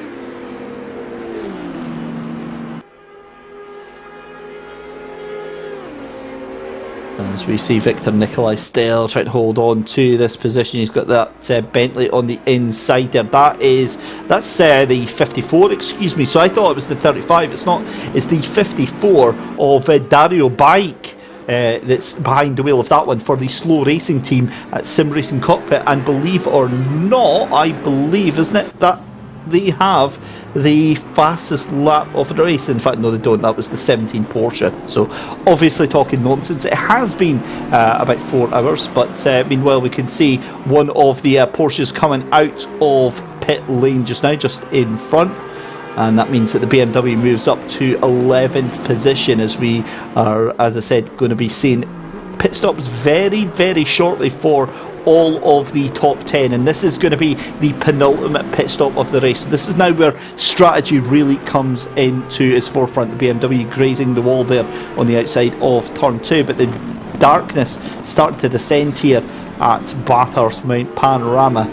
And it's been a fantastic job for the number 5 for the Williams eSports machine. They have really been out front and in charge. And Jarno Cash having to get defensive there from James de Havilland. The race control do not like seeing things like that, because that's usually where things tend to go wrong. But Cash gets a poor exit out of turn 1 for GTRC Endurance Team in the Lamborghini. The Lexus of James de Havilland and the 349 pulls out. They're going to be side by side up Mountain Straight. Here we go then, an hour and 50 minutes, and the door banging continues. The Lexus and the Lamborghini, this is going to end in tears. Somebody is going to end up into the wall, and it's almost the Lexus that gets sent in there. Thankfully, saner heads prevail, or just absolute blind sheer luck that we didn't see that escalate any further. But somehow the Lamborghini keeps control of that one, keeps that 15th position. But for how long? That is going to be the question, because you can be absolutely convinced that Lexus is going to be fired up. He's going to be raging and keen to get that position back. James de Havilland is by no stretch of the imagination a slow driver or here to make up the number. So if anything, he's not somebody that I really want to be getting on the wrong side of.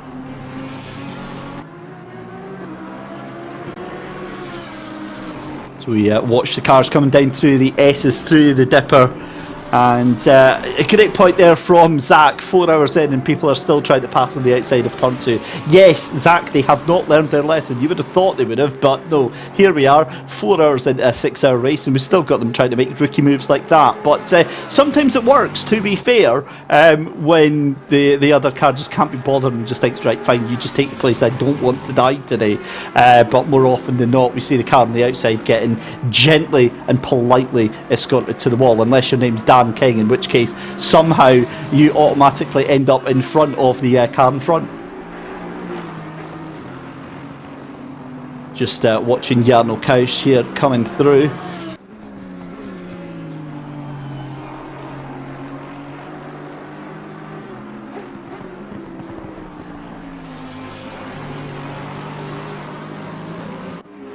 So just watching the pit stops coming through then as they come into rotation. That now means that Rats in the 71 Renfelt and Esports Orange, Orlando Rats, into third position. Obviously that's while the cars all have to swap about again, but this is what I want to see, is whether or not that Audi is going to get jumped in pit lane. I think it's a distinct possibility, because here comes the number 77. There we go then. Well, that is not only a jump, but an absolute quantum leap for the 77 of Florian Haupt. And that is a jump and a half. That is proper 3000 IQ big brain thinking from Prime E Racing to get that car in early, get the jump done, get the undercut and take third position. Next person I think is actually going to be very, very nervous here is Luke Whitehead, because that gap was only 3 seconds when the Aston Martin and the previous Audi went into pit lane. So Luke is going to have to get an absolute move on, and Luke is doing 202.1s here.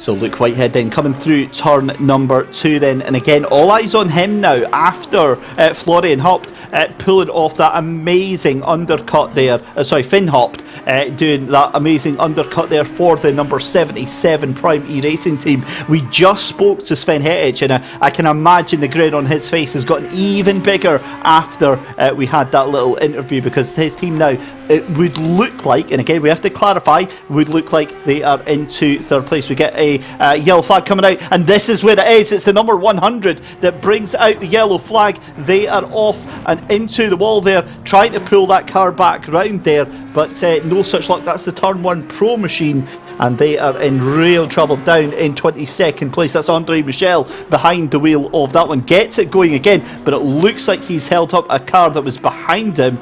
And there we go then. Luke Whitehead then, I would imagine, is going to be in the pits in this lap round. Darragh McCormack comes in for his final pit stop of the afternoon. It's been just an amazing drive for Darragh. He's been so cool, calm and collected, done exactly what he needed to do to keep that 40-second gap ahead of the 4-5-7 team. Let's see what Luke Whitehead does though on this lap round though. I would imagine he has to come into pit lane to hand it over. Indeed he does. The lights go on, the car pulls over across the dotted line, and it's going to be a pit stop for Luke Whitehead. Now this is what we're looking for here. What is Finn Haupt in the 77 going to do in terms of times here? We get a replay though of that incident for the Aston Martin. Too wide into the corner, too much speed, and it's going to be a big slide, but just a little dunt of the wall. And to be fair, that could have been a lot worse for that 100 of Andre Michel. Here we go then. This is where the pressure is on. Luke Whitehead into the pit lane, finally gets that car at a stop. Here comes the Aston Martin then down the Conrod Straight. It's all about pit stop time here, because that last couple of laps, Finn Haupt has been on a charge. 2:01.9 was the last lap round for Finn Haupt, and that beats the 2:02s from Luke Whitehead earlier on. This is going to be super tight. This is going to be super close in, because down into Murray's corner comes Finn Haupt, and they're still in pit lane. Luke Whitehead still in pit lane. Oh my goodness me, they're down, they're away. This is going to be mega tight, but it's going to be into Hill Corner, and I think it's going to be a gap of about 2 seconds between the two of them. There we are, you can see them together on the screen then. So that gap is what, about 1.8 to 2 seconds between Michel Nerby and then Finn Haupt in 2nd and 3rd place. Wow, oh wow. Tinko van der Velde takes behind the wheel of the number 5 Williams esports machine, and again it's how quickly this Audi can get back up to pace, because remember, ladies and gentlemen, the big thing that's changed through the season is this 1.8 update that came out for ACC. It dramatically changes the tyre model, completely reworked from scratch, which affects the way that you can take the car out of pit lane. You cannot afford to absolutely hammer the car immediately on brand new tyres. You have to work gently with the car to bring the tyres up to speed and up to temperature, and that is how you get the most of the life out of it. Otherwise you're going to be locking those brakes up. Michel Nerby under a lot of pressure right now. I would not be surprised if there is a lot of tension going on in the cockpit of that 457 right now. Darragh McCormack though out of the car. Tinko van der Velde back in.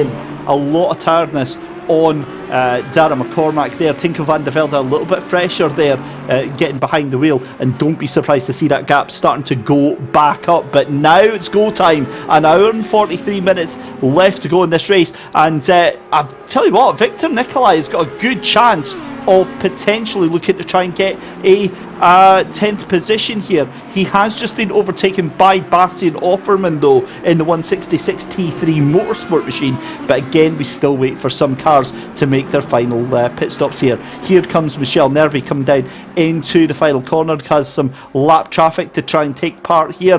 Jarno Kuijs back reunited with James de Havilland here. I get the feeling that there's not going to be any love lost between these two. We'll see, because I'm pretty sure wasn't Jarno Kuijs was in front of James de Havilland, if I remember rightly, or was it Yeah, because the Lexus was trying to get past the Lamborghini. But either way, the Lamborghini now right back up to the tail end. Takes a much wider line, takes too wide a line, I would say, through turns 4 and 5 here. And then it's up through the run round the rest of the mountain before they hit McPhilmy Park here. So Jarno Keisch was looking very, very close and very comfortable, but it's not to be. But I tell you what else is looking very, very unusual as well, is the fact that Chris Hartfeld has dropped back 15 seconds. 15 seconds behind third place of Finn Hopp. And now that means that Chris Hartfeld is under pressure by none other than Maciej Malinowski. 0.8 of a second. Malinowski has done an amazing effort of getting the Yas Heat Richard Mill machine up into that top 10. The thing to remember though is that Malinowski is off strategy right now, so Malinowski does have to come into pits. But again, that shows how much time that Hartfeld lost on that pit stop there. And again, it puts him under pressure and in a little bit of danger here. Meanwhile, we see Michel Nerby here in the final 2 hours of this race. Darkness now completely blanketing the circuit here as the light fades drastically. This is what we were told was going to happen. The final hour gets very, very dramatic here as the light completely disappears. And this 4.57 of Michel Nerby, that gap, believe it or not to add the drama, not to hype things up any more than they needed to be. A lap ago, 2.6 seconds. This lap, 1.9 seconds. Finn Hopp is on a charge. We are going to be getting an absolute barnstormer of a finish. I've got no doubt that Michel Nerby is actually, holding on to the pace of this car. But one man we did promise we were going to hear again from, joining us back in the commentary booth. A very warm welcome back to Darren McCormack. You couldn't have done much better than that, really. Hey, I didn't catch the first bit. I was just saying a very warm welcome back to the commentary booth there, but that's pretty much job done, and you couldn't have done that any better if you tried. I definitely could have, because I could have avoided spinning in Skyline, but the tailwind is catching the Ferrari really, really badly over the top of the mountain in the double left and the Skyline. So whenever we come through there, it just starts skating around in the rear, and it caught me out at the start. But overall I had some good pace at the end on flat spot tyres, so I was happy. I think we can grab the win from here, hopefully. It's looking very, very good. You certainly don't look like you've got anybody that's on the pace of that Ferrari just now. That's a great point about the wind, Dara, actually. We hadn't noticed that. When we last looked was when it was clouding over and it was 10 kilometres, now 16 kilometres an hour. How much of an effect does that have on the car? Absolutely massive, especially being a tailwind at the top of the mountain. So it's lifting the rear essentially over Skyline, and it's just making it ultra unstable. So we can't actually turn the wheel through Skyline at all. We need to keep it dead straight just to not spin, so it's extremely deadly. We need to slow down a lot at the top of the mountain. That's some brilliant insight, because we've seen quite a few cars actually doing exactly that. As they dare to touch the brakes on the entry to Skyline, the car just completely loses itself and ends up spinning off here. But obviously coming into the final 2 hours, we've got Tinko van der Velde behind the wheel just now, and then it'll be Igor de Oliveira Rodriguez. I mean, there's not much more now that you can do, is there? It's a case of just trying to support the team, and do you feel like there's a lot of pressure from behind? Funny enough to say that, actually it's going to be me back in the car, because Igor had a power cut just 45 seconds after he finished his stint. So we're not going to risk that again, and it's going to be me back in the car. It's going to be very tight with about a minute and a half to spare, so we're kind of praying that no, actually we're leading, so we don't really need to pray on the leader, hopefully. If it goes sideways, I mean it goes sideways, but we've put our all into this. Just thinking as well, you've been in charge of this entire race. You've got a 45-second lead over the rest of the field. It's obviously been a wonderful tail end to the season. It must feel good, but do you actually get a chance to enjoy the feeling of this, or does it not sink in until after the race? Being Bathurst, it's definitely going to be after the race, because even on the last lap you can still spin. So it's just a survival story, really. If we spin out, we won't be surprised, but we'll obviously be very, very disappointed. Again, should I say? We got really lucky. We only got 5 seconds of side damage, so it didn't even affect us really. So yeah, it's gonna be pretty scary for the next hour and a half. Just trying to survive, keep it straight. Well, we're certainly going to be watching with tenterhooks and bated breath. A huge thank you, Dara, for all the insights there, and best of luck to the team for the final hour and 40 minutes. Thank you very much. There we go then. Dara McCormack there from the Williams Esports number 5 team. Of course, they've got their own stream going on just now, and they'll be watching this and enjoying all of the action here as we cut to a replay then. And let's have a look at what we have got coming up. Just on that note, in fact, here we go, just on cue. Let's have a look. That is the Aston Martin in front, isn't it?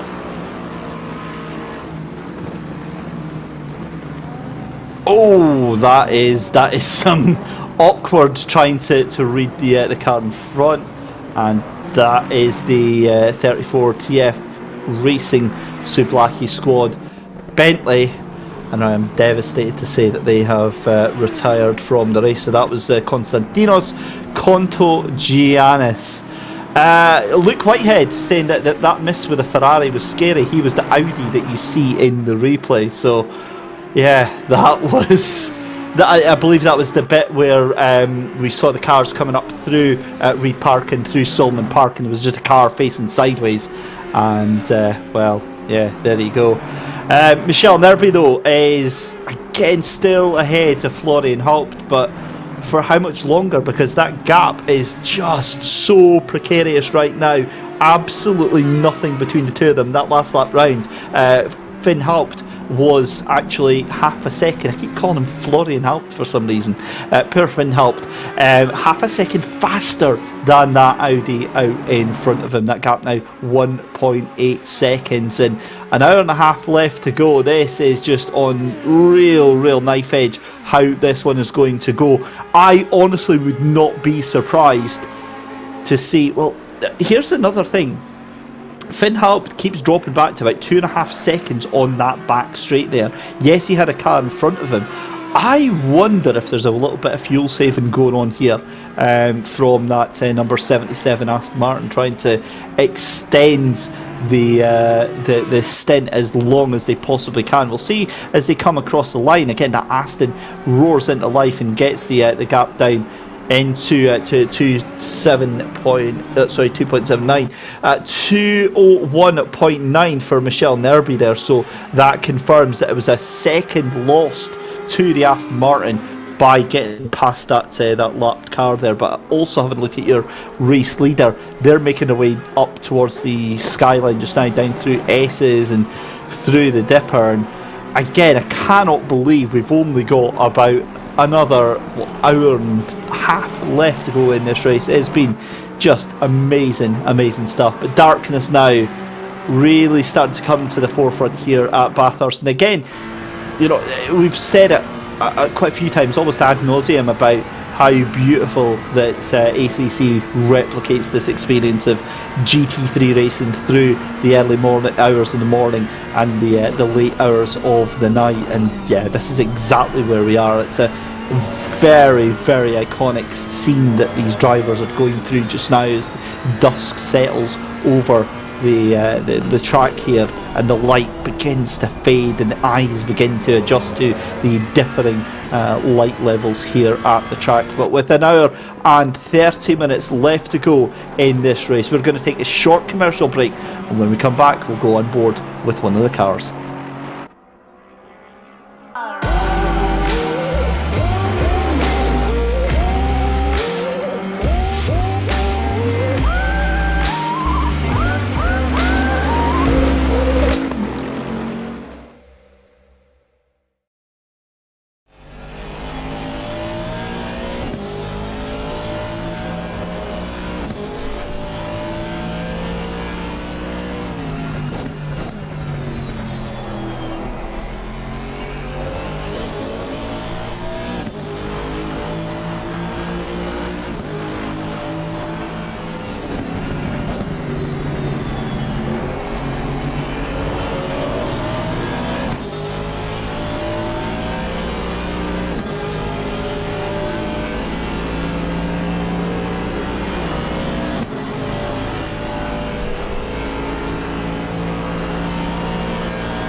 A very warm welcome back, ladies and gentlemen. An hour and 26 minutes left to go in the SimGrid Endurance Cup Season 4 finale. The final rounds here at Bathurst. Darkness has well and truly set itself over the sights and sounds at Bathurst, and you can see the loyal virtual fans still trackside in the pitch dark.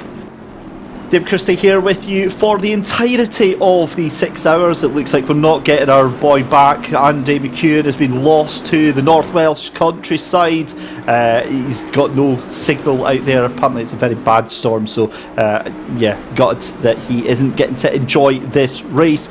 But he's got no internet at all, so that does suck. However, we have been absolutely spoiled by one of the best performances by our field here in the SimGrid Endurance Cup all season. I'd argue it's been an exemplary performance throughout the field, not just from Tinko van der Velde and the entire Williams esports team. They'll be absolutely delighted with their performance. Darren McCormack, Igor de Oliveira, Rodriguez and Tinko van der Velde. Interestingly, we heard Igor is not going to be back in the car for the final stint because Darren McCormack, on interview with us about 20 minutes ago, telling us Igor actually had a power cut 45 seconds after his stint ended. You could not script that. I mean, if you ever want a sign that luck is on your side, that is exactly it, because if it had happened 45 seconds earlier, it would have been a very, very different case for your race leaders. But it is them in the lead nonetheless from the 457 team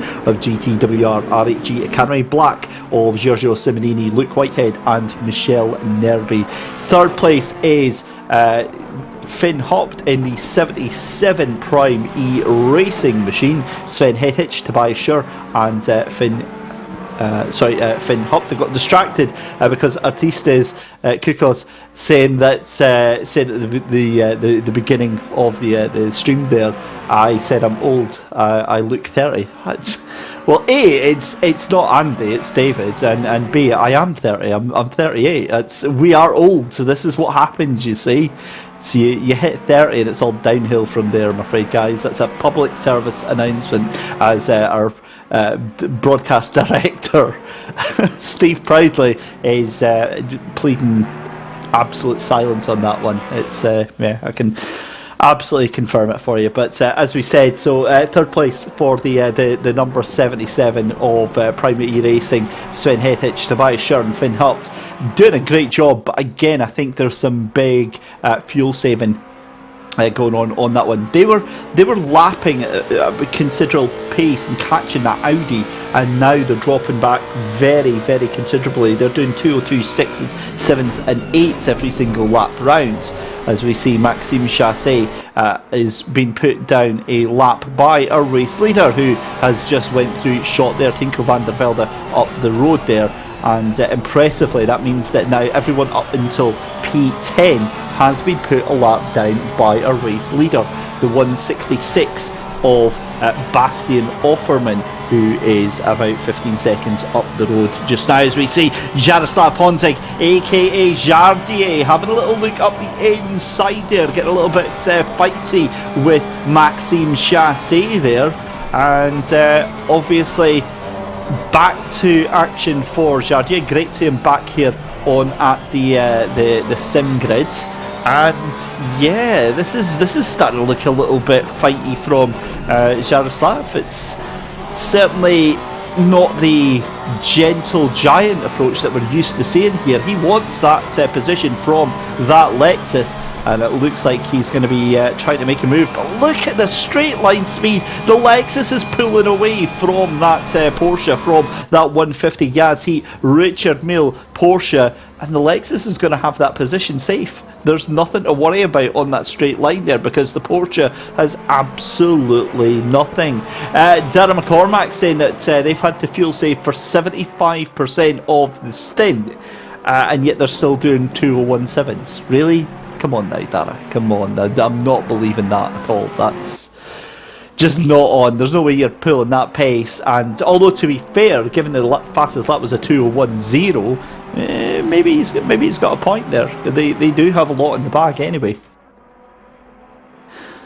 So, as we said here, Jaroslav Honzig just on the back end of the Lexus of Maxim Chassis. That is the virtual drivers by TX3, the number 7 machine taken over from Ludovic Lehenaf down in that battle. Now that was the car, if I'm right in saying, that was fighting the BMW. Talking of our BMW, the number 12 away down into 20th position as Sebastian Apostel in the cockpit of that one, and that BMW that was fighting for a top 10 position all the way down into P20. This is a cracking little battle that's developing here, because Lexus seems to lose out to the Porsche during the tight twisty bits, and then as soon as it gets a hint of straight line, then the Lexus is absolutely away. Meanwhile, Finhop now 6.5 seconds behind your second place car just now. Down through the S's and down through the Dipper. This is where talking about the cars gets a little bit more difficult, because it gets a little bit harder to ID the cars unless we actually see the track map and we see what is happening out in front of us. But again, Jaroslav Honzig not even close enough to that Lexus to get the tow here or to be any real concern just now. It's going to have to be through the rest of the track here, as we've got an hour and 20 minutes left to go, and that means now we've got about one pit stop left that will be coming in, I would imagine, about half an hour's time. At about 50 minutes left to go, that's when I'd imagine all of the drivers wanting to come in. Of course, they'll be leaving as late as they can, because they want to have as little fuel in the car as they can and go as fast as possible.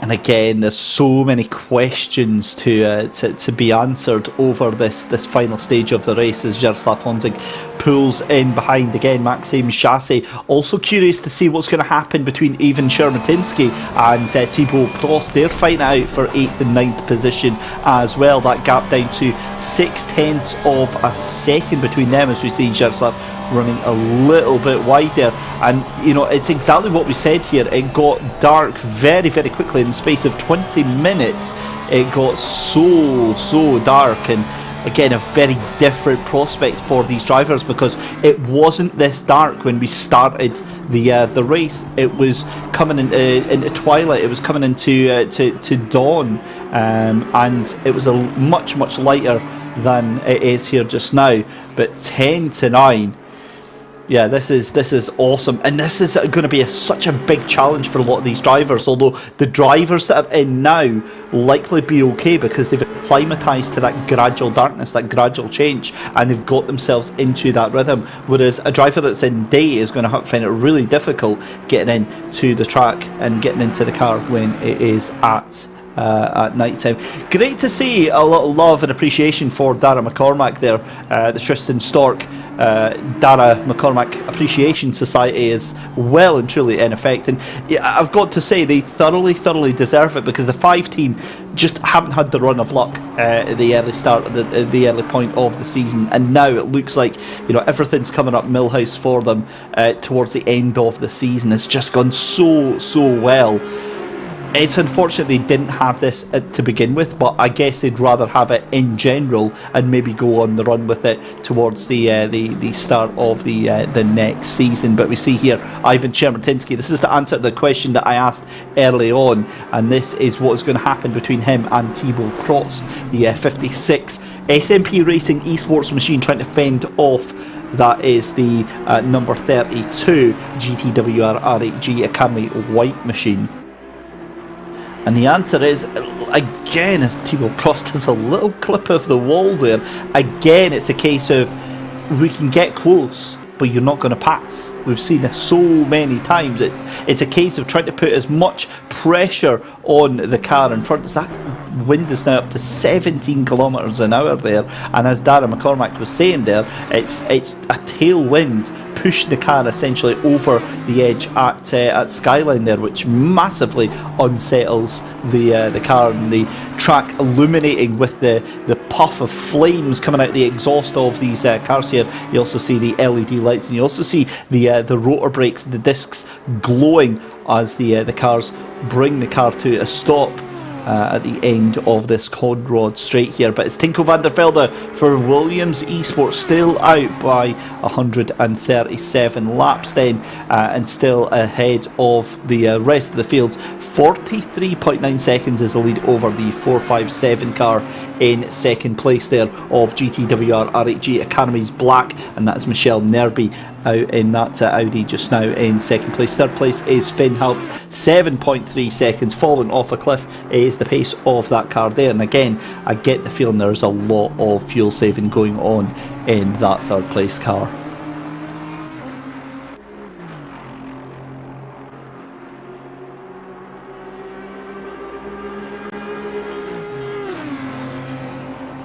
Headlights ablaze on that Audi as it comes up the mountain straight then. It'd be very interesting actually to see on board with that Audi, to see exactly what the driver sees. As a little bit of a flick there, that was a mistake there from Thibaut Prost in the GTWR RHG Academy machine. Be interested to see just how much the drivers can actually see inside that cockpit, because remember, there's a lot of light coming out from the cockpit as well. You know when you read YouTube chat and you do get caught off guard sometimes? Desi420 saying headlights are brighter than my future. Well, look, mate, I'm sure you're an exceptionally wonderful human being. Tinko van der Velde, what has happened to Tinko? We need to cut to our race leader apparently. Let's have a look here. What has happened to them? Let's see. Oh, so Tinko's done a bit of a pirouette coming up through the hill there. Let's have a look at that there. A huge thank you to Crope for pointing that one out. And do you know, to be fair, Darren McCormack actually, he literally called that. He literally said that he'd be surprised if they don't do a spin. So Tinko van der Velde just. Hang on, tell me this, right? How has Tinko van der Velde done a spin, done a 360, and is still 39 seconds ahead of Michelle Nerby? How is that even possible? And that's just updated. That outrageous pace from the number 5. It's quite scary at times, actually, to be fair. But yeah, he's done a grand job, and is actually just lost. That he's just behind Jaroslav Honzik, so all he's managed to do is managed to unlap 11th place there. That's all that's changed in that little moment there. So let's see here into the chase here. A little bit of the curbing there, a little bit of the curbing on the left hand side. Oh, he's just hit the grass there. That's all that's happened. Oh my God, that's right. Firstly, that's amazing car control from Tinko van der Velde, right? Can we appreciate just how cool that looked, right? But how scary a moment was that for Jaroslav Honzik, having to take emergency action there to avoid that moment there. Maxim Chassis having to avoid it, who's already back behind our race leader there. That was scary stuff.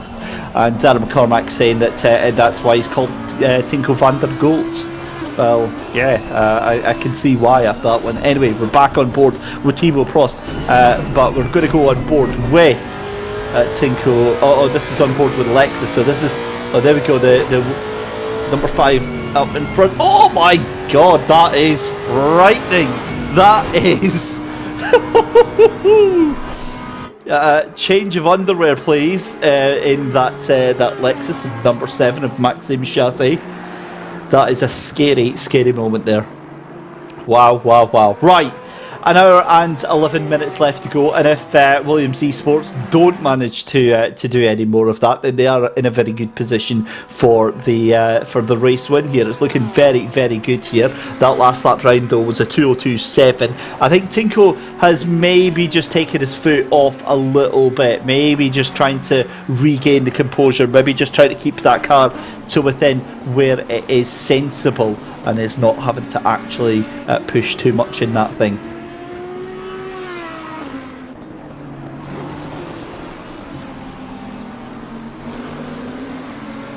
as it stands though, with just over an hour left to go, it's Van der Velde in the lead of the race, Michel Merby in second place, Finn Haupt in third, Chris Hartveld in fourth position, Maximilian Walmuth doing a cracking job pulling that Aston Martin all the way through to P5, Jan-Willem van Oomen in P6, it's then Michel Perella in 7th place, Ivan Shermatinsky in 8th, it's Thibaut Prost in 9th position, and then Bastien Offerman rounds out the top 10. Jaroslav Honzig in 11, Maxime Chassé in 12th position. It's the hard charging Mark Balzer who's found himself in every sort of chaos that could be found on this track in 13th position, goodness knows how. James de Havilland in 14th position, Jarno Kalsch in 15th, it's then Jeroen Moorman in 16th position, it's then the 328 of Riley Murdoch in 17th position, and then Alexander Novikov in P18, and in P19 is the 133 of Florian Bonjour, and then it's Sebastian Apostle in 20th position, and in 21st position is Andre Michel, 22nd position is the number 54 of Dario Bike, 23rd is the 63 of Emmanuel Cardinale, and then you have got the 24th of Samuel Cavagnino, Francesco Dondi in P25, P26 is Lucas Werl, P27 Monty Wilson, P28 and downwards are no longer in the race. So that's how things are looking with an hour and 10 minutes left to go. Let's see how this race is going to pan out.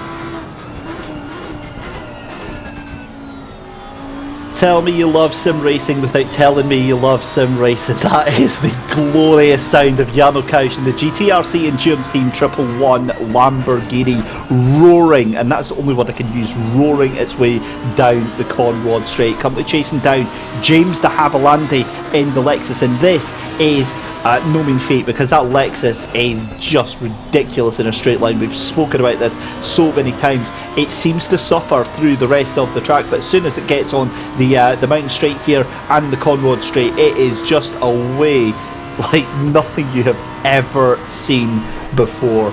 Brilliant stuff from the Lexus, but again it's a case of trying to hold on to this position, this 14th position from Jarno Kalsch, and having a look up the order as well. Jerome Mormon and Rylan Murdoch trying to catch up as well. They're maybe about 2 to 5 seconds collectively away from this battle, but if this keeps going on, they're tripping each other up here, the Lexus and the Lamborghini. It could be a case of they're right on their tail very shortly through then McPhilliby Park, through Solomon Park, through into Skyline. Again, what a view this is on board from Jarno Kalsch onto the brakes, then down in through the S's, down in through the Dipper, again ratcheting down through the gears into second, and they'll probably stay on that into Forest Elbow, down that left-hander again. That's on to the Conrod Straight. Again, this Lamborghini has just had the measure of this Lexus through the twists and turns of Bathurst, but as soon as you get to the straight, look at the straight line speed. Even in the toe, the Lamborghini can't keep up. That is the straight line prowess of that Lexus. Again, onto the brakes here, and a stunning sight here as this battle is just brewing up so nicely. It has a look up the inside. Is the Lamborghini going to send it? No, it doesn't. It decides that patience is the better part of valour here, with an hour and 6 minutes left to go. The gap between the leader and second place, by the way, is still 38.0 seconds. That gap from second to third place is now 10 seconds. So, Finn Haupt has been losing about half a second a lap over second place there, where they were on pace earlier with the Audis. Now that pace is just absolutely gone. It does make me question whether there is a lot of fuel saving going on. Meanwhile, back to what's actually happening on our screens here. Jarno Kausch still here with these measured, controlled inputs on the Lamborghini Huracan GT3. Pulls it in to the left-hander here, turn 4. And again, just watching how that Lexus is able to tear away here. And you can see in the background there is Jerome Moorman and Rylan Murdoch in that 328 machine just behind Riley, doing a great job of getting himself back into the battle. And this is essentially the battle now for P14. As James de Havilland in that Lexus is going to get caught quite quickly. There we go then, Ivan Shervatinsky and Thibaut Props are nose to tail coming up through the Conrod Straight. Then a little bit of bump drafting going on from Thibaut Prost into, and excuse me, that is the mountain straight, isn't it? So that is the first straight going up towards turn number 2. And that Aston Martin gets to streak away off of the corner there. The Audi was looking very, very comfortable trying to catch up to the back end, but it wasn't quite to be. And as we look towards the end of the hour here, we now look to what is going to be the final pit stop of this race, the final pit stop of the season, and arguably you could not have more at stake on this. So many points in the championship still up for grabs. As we see the 457 in second place, they're going to be taking the big haul of points, given that they are still looking to take a good position in this championship. They could jump up, I believe, into second place as it stands. But as I said, there'll be some slide rules, some calculators, and some big Excel spreadsheets on the go before we can work all that out. And there's still the gentle matter of an hour here at Bathurst, and any hour at Bathurst, let alone the last hour, is a tall order for all of these drivers. You ask them and they will tell you exactly the same. But the Audi closing right back up onto the tail end then of Ivan Sherman-Tinsky. Then again, it's going to be the run down to Murray's Corner and into pit lane. Then nice and early comes Thibaut Prost. This is their final pit stop of the race. Florian Bonjour in the 133 Bentley into pit lane as well. And now we wait with bated breath to see what happens with all of these drivers, with all of these teams. How are the strategies all going to play out here?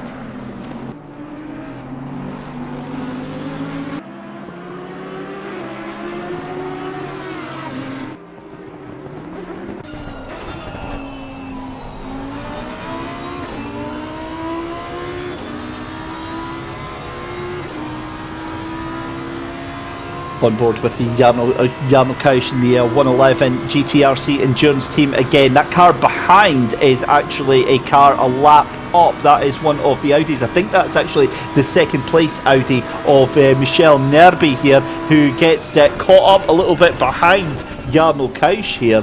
So again, this is costing quite a lot of valuable time here, and it is Michel Nerby. Look at that, I got something right. I am very, very impressed with myself there. The GTWR RAG Academy black car in the 457. Want to make sure that this move is done precisely. There is no room for error at this track. The blue flag goes out to the Lamborghini of Jarno Kausch here, and you get the feeling it's going to be done on the mountain straight here. Let's see what happens actually between these two. I get the feeling that Lamborghini is going to be towing that Audi up, and again, Audi quite happy to sit in behind that Lamborghini here. So it's always a bit of a strange situation, a difficult situation, a worrying situation when you're kind of stuck behind a car that is a lap up, because anything happens to any of those cars in front of you and you are in prime firing line for that so happening to you as well. Finn Hupden, this is huge then. So Finn Hupt pulls the car into pit lane. Now we thought he was fuel saving to go in early. Of course, he's done an early stop, so I wonder if he's maybe just trying to stretch out what little fuel they had in that car. But either way, Finn hopped into pit lane and is potentially going to be trying to secure that podium position. Now, what we're hearing, that is a super quick stop then. Finn hopped already out of pit lane and already back out onto the track. There goes the 77. The final pit stop is done, and that means that it is Sven Hettig that's back behind the wheel of that one. I'm going to be so curious. That could work out amazingly well, because look at this. Michel Nerby is actually dropping back from the Lamborghini in front. So that is very curious to see. I think Michel's going to pit this lap as well. Well, let's just give it a second and watch how this next couple of minutes pan out here.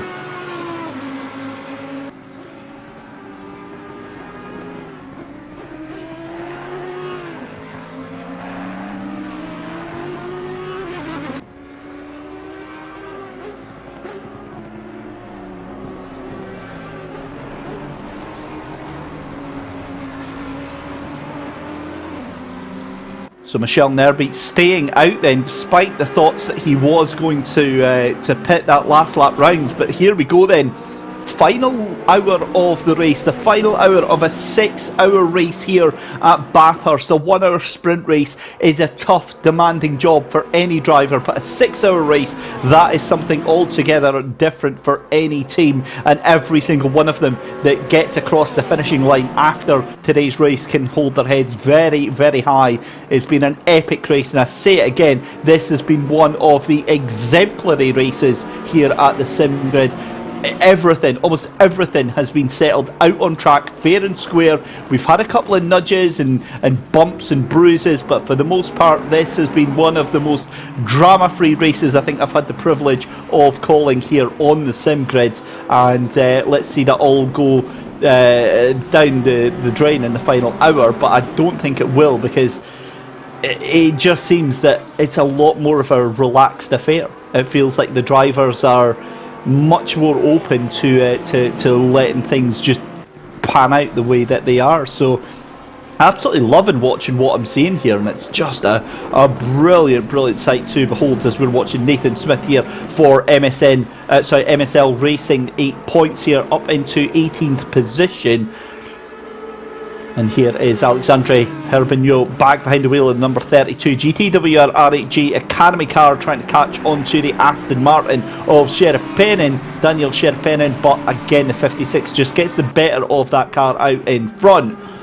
Meanwhile, I'm just having a look here as we've still got to see Nerby and Hartveld come into the pits, but that also means then that Sven Hettig is down into 7th position. Now I'm looking at the gap between Hettig and Michel Nerby, and that looks to be 66 seconds of a gap between those two. So if Nerby and Hartveld, and I don't think they'll be able to, if they can do a very quick stop, then they might be able to make this work. But I get the feeling they're going to have to do a full pit stop for this final bout. So we'll see, because again we're about 10 minutes away from everyone doing their final pit stops here. But I've got to be honest, I think this is an interesting, curious strategy from Sven Hettig and the Prime E-Racing team. We've seen them do wonders through the stint through the race with Tobias Schur and Finn Hupt, and if they can fly under the radar and take a podium here, that is going to be an absolute turn up for the books here.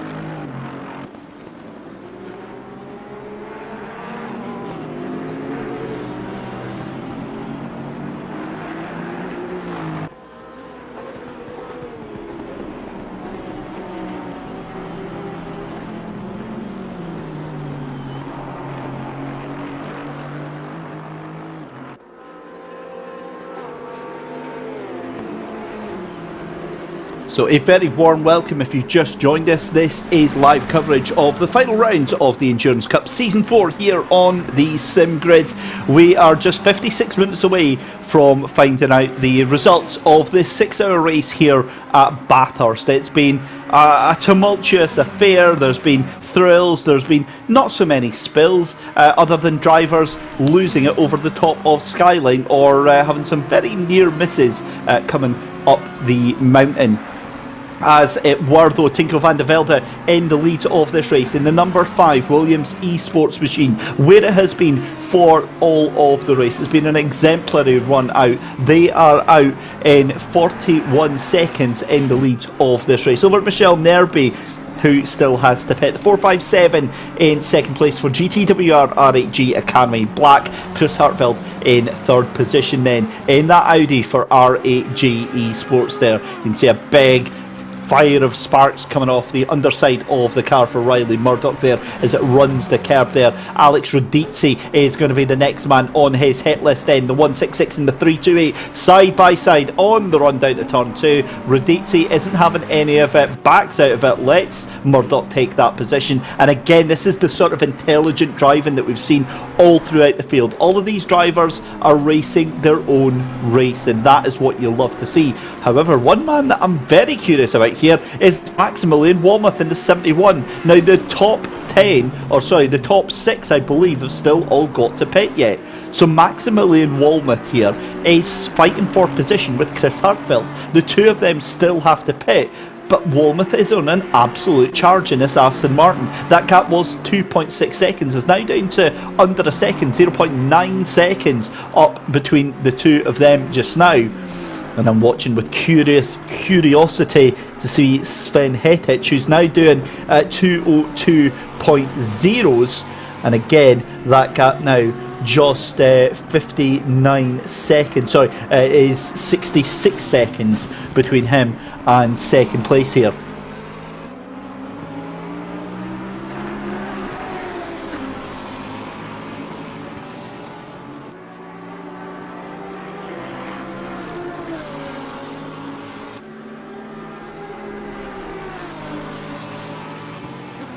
Watching the cars coming up through the middle of the mountain here. A fantastic sight is Jarno Kausch still on the back of this number 7 Lexus here. It was Maxime Chassé who he was trying to take that position from.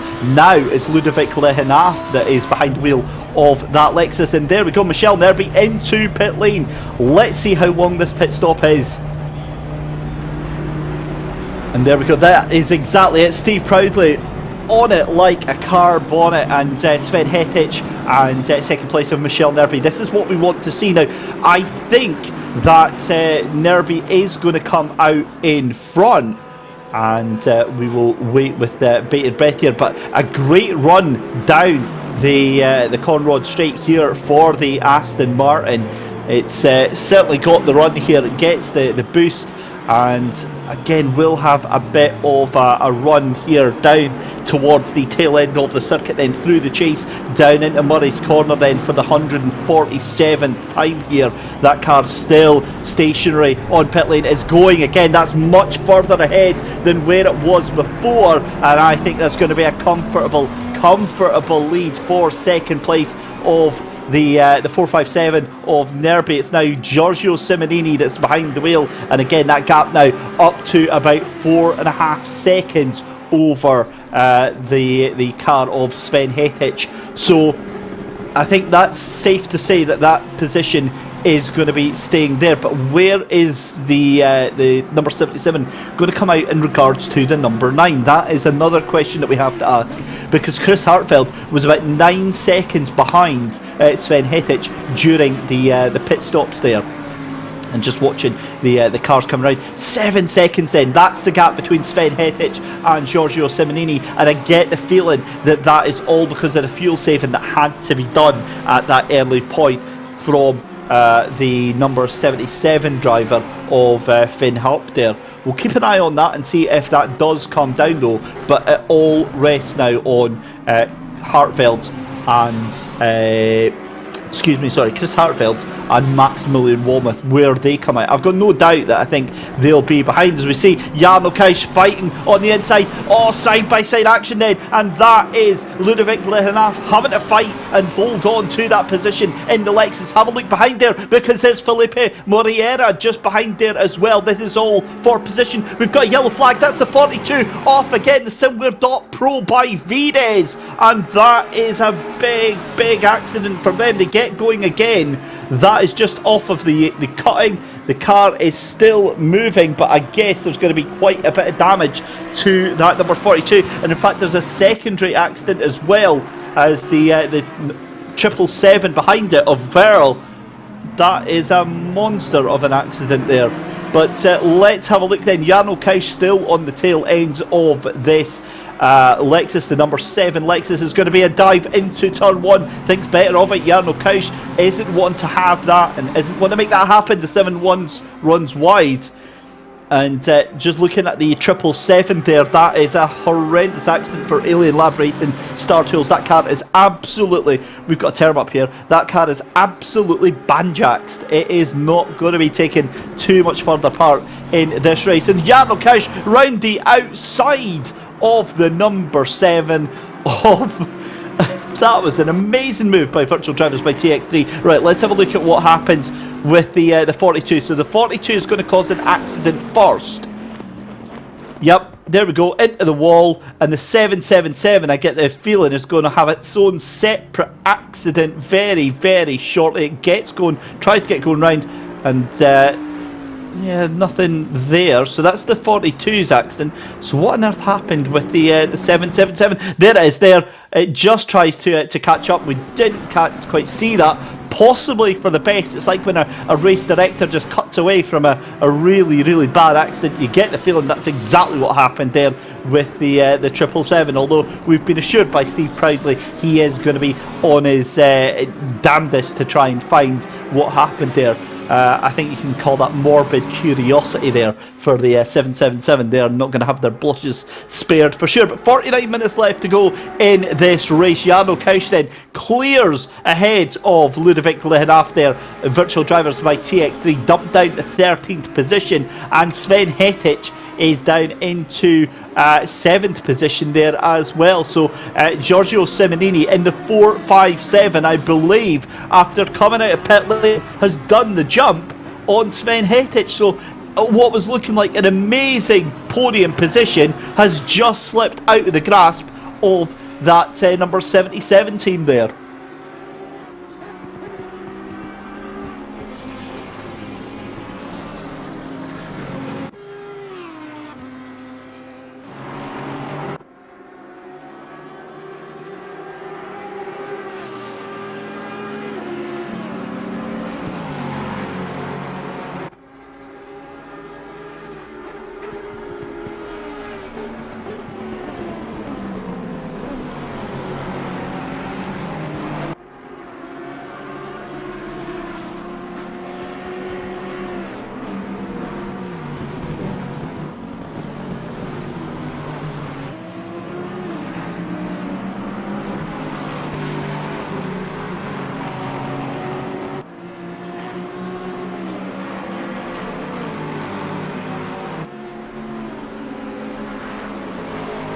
So a little bit of head scratching behind the scenes as I got myself majorly confused there. It turns out that Sven Hettich 3.1 seconds behind Giorgio Simonini, and of course that was as it was on track. So the two of them were fighting it out because the 457 was up in that second place after being let by the 9. But here's the question: what happened to that 457 then? Because that gap, right? That gap was about 8 seconds, 7 seconds, and then Simonini doing a 2:04.9 on that last lap round. So I wonder what is going on with that last lap from Simonini.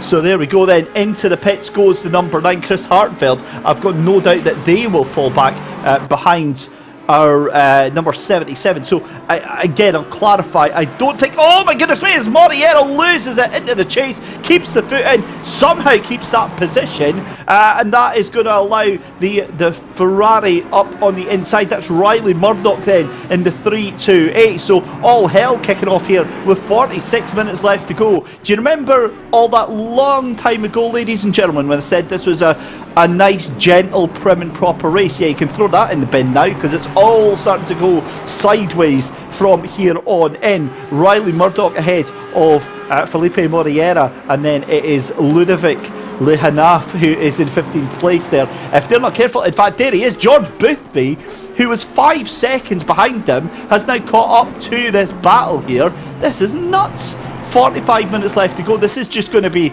a Royal Rumble for the next 45 minutes here.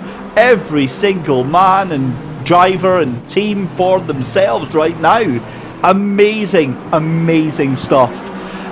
There we go then, as we see the 164 out of pit lane, and we see the number 9 out of pit lane as well, Dennis Schoeninger, as we said, as we thought, behind Sven Hettich. So now that means that we've got Maximilian Walmuth still pit, Chris Hartwell has pitted, Jan Willem van Ommen in the 383 still has to pit, and so does Michel Perella in the 164, so they just have.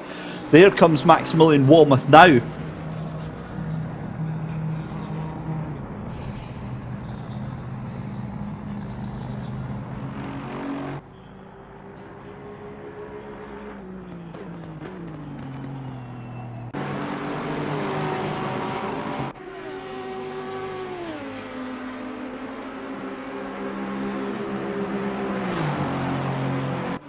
Now this is slightly awkward. Sven Hettich making his way past Felipe Moriera, who is not even interested. Puts on the right indicator there in that car just to make sure that they get past in the Lexus.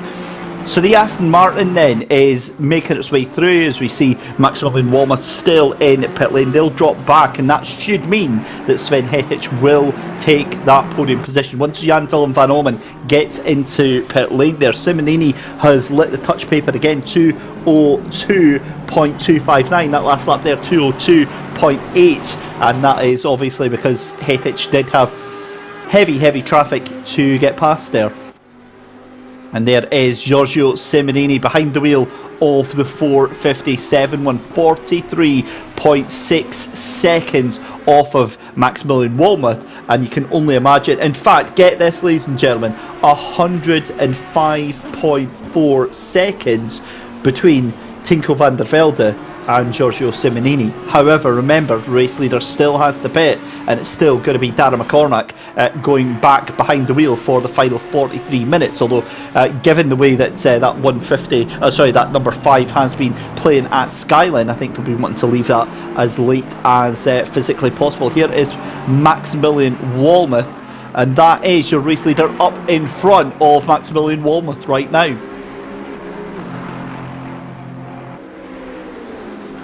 It's a glorious shower of sparks here. We come into our final 3/4 of an hour. Difficult to believe that this has been a 6-hour race. It feels like it's just gone by in the blink of an eye, and it's been so enjoyable to be part of this. It's really kept me on the edge of my seat, and I hope you guys out there have enjoyed every single moment of this as well. But we come down to the business end of the race, and Tinko van der Velde there really just such a controlled drive in that Ferrari. It's looked so fast and so smooth. The thing's been on rails. We've seen a lot of the cars having real issues at various parts of the circuit, and apart from the two unforced errors by Tinko and by Darragh, it's just looked unstoppable this afternoon. It really has. But as I said, we still wait on Tinko van der Velde coming into pit lane, and as if by magic, into the pit lane for the final time with 42 minutes left to go. Your race leader, and then the Williams Esports number 5 makes their way into pit lane.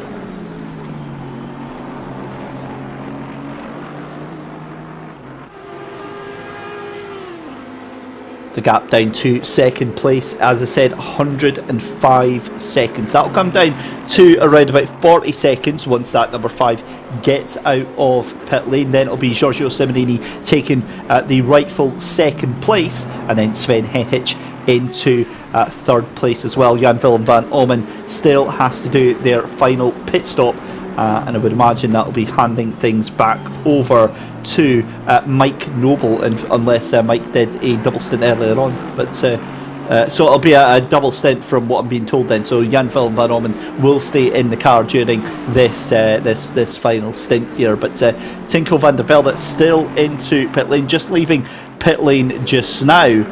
And the 383 just coming through the chase. So again, you can see what a commanding lead that number 5 Williams Esports has, with just 40 minutes left to go in this race. Dennis Schoeninger in the number 9 Audi down in 5th position, just 5 seconds behind Sven Hettich there. So that gap is down massively, because that gap was down to about 9 or 10 seconds as we see Jan Willem van Ommen into pit lane. So as predicted, it's going to be Tinko van der Velde in the lead, Giorgio Simonini in second place, and then it's going to be Sven Hettich into third.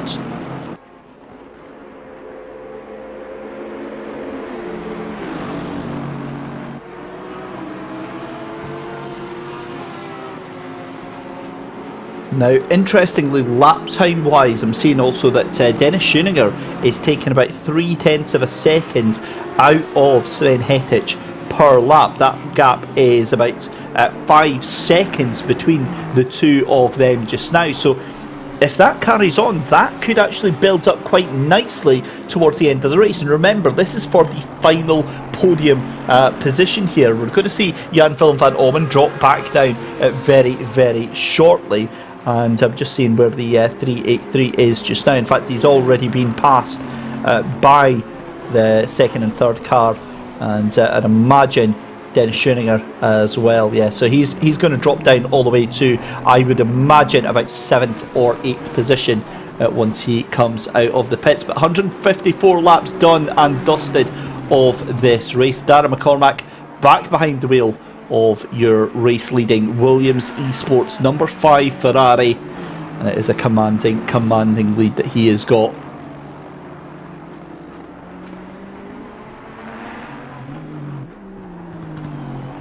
Jan Willem van Ommen then comes out in 6th position, and given that they've had to do a recovery drive, that is a remarkable finish for them, and I don't think they're done. The pace that they've got, as we've got a yellow flag, that is the number 63 who has brought out the yellow flag there. That is Cardinale in the Lamborghini in that FFF racing team by Ida, Emmanuel Cardinal, and that has been a very difficult day out for that Lamborghini. They have really, really struggled. Very easy to do now in these nigh on pitch black conditions here at Bathurst. Again, you have to have that concentration. You cannot let that slip for even a moment here, because it will catch you out very, very quickly indeed.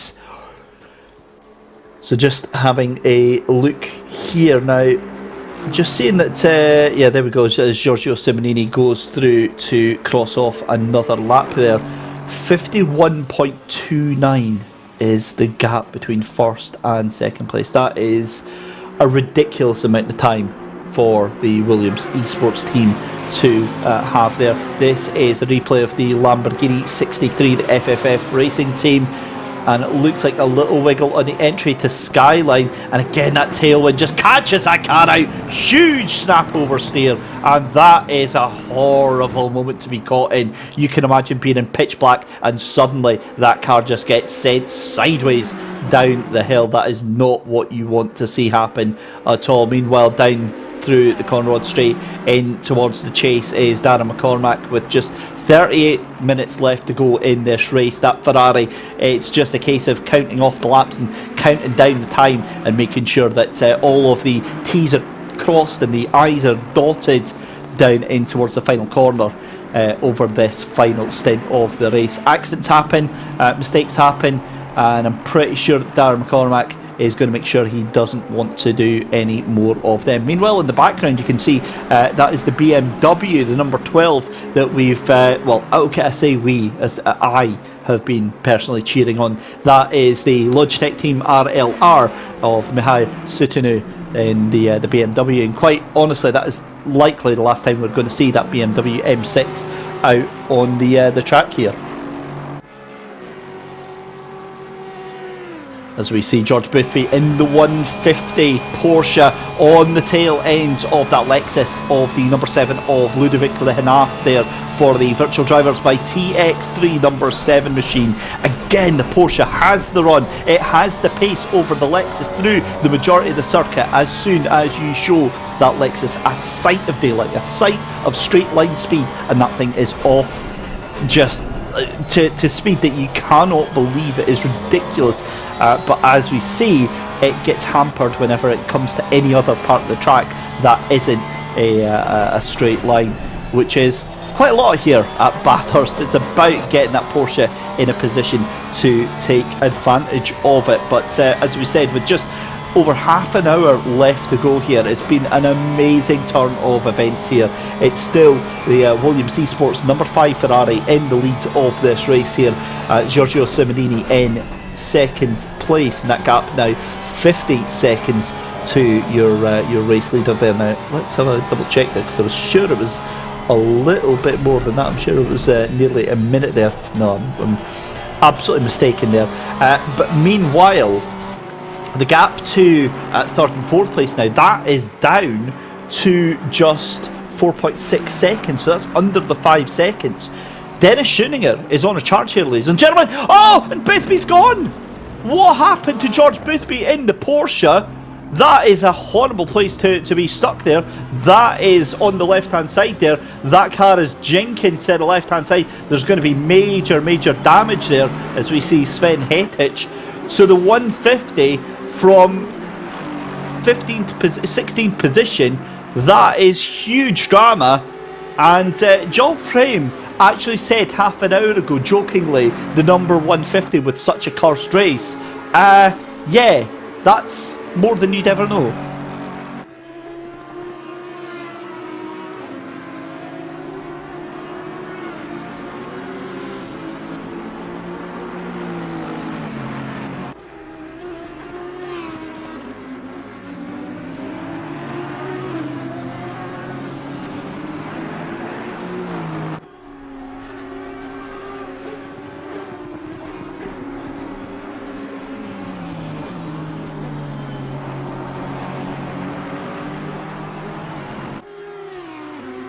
Well, after a deep inhalation of breath there, my goodness me, let's have a look at the replay there. I'm not sure I want to see this in a Porsche, but oh, and that's a huge tank slapper going into the wall. That car is absolutely brown bread.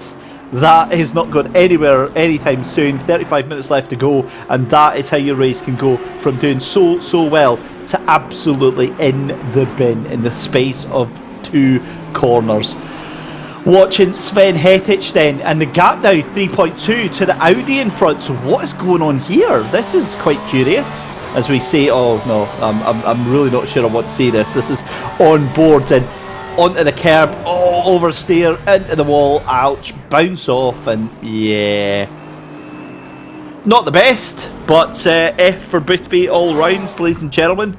Gets that car going, and that is a decidedly second-hand looking Porsche. In fact, there we go. That's a great angle actually from Steve Proudley there, seeing just how much damage is done to that car. I'm going to almost go full tilt left to get that car going straight, and that is very dangerous, because what happens is when you're driving it, it'll lose balance and it'll just snap you into the wall, causing even more damage. Right, the battle for second, third and fourth is hotting up, because Giorgio Simonini now, that gap was 5 seconds, it's now down to 3.1 seconds. Dennis Schoeninger is 4.8 seconds off of Sven Hettich. So we are going to have a race, ladies and gentlemen, for second place.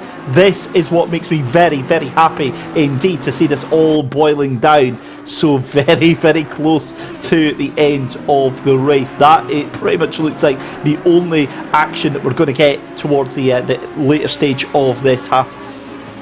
There we go then, Giorgio Simonini then for GTWR R8G Academy. Look at that in the background. That is Sven Hettich hunting, chasing, waiting.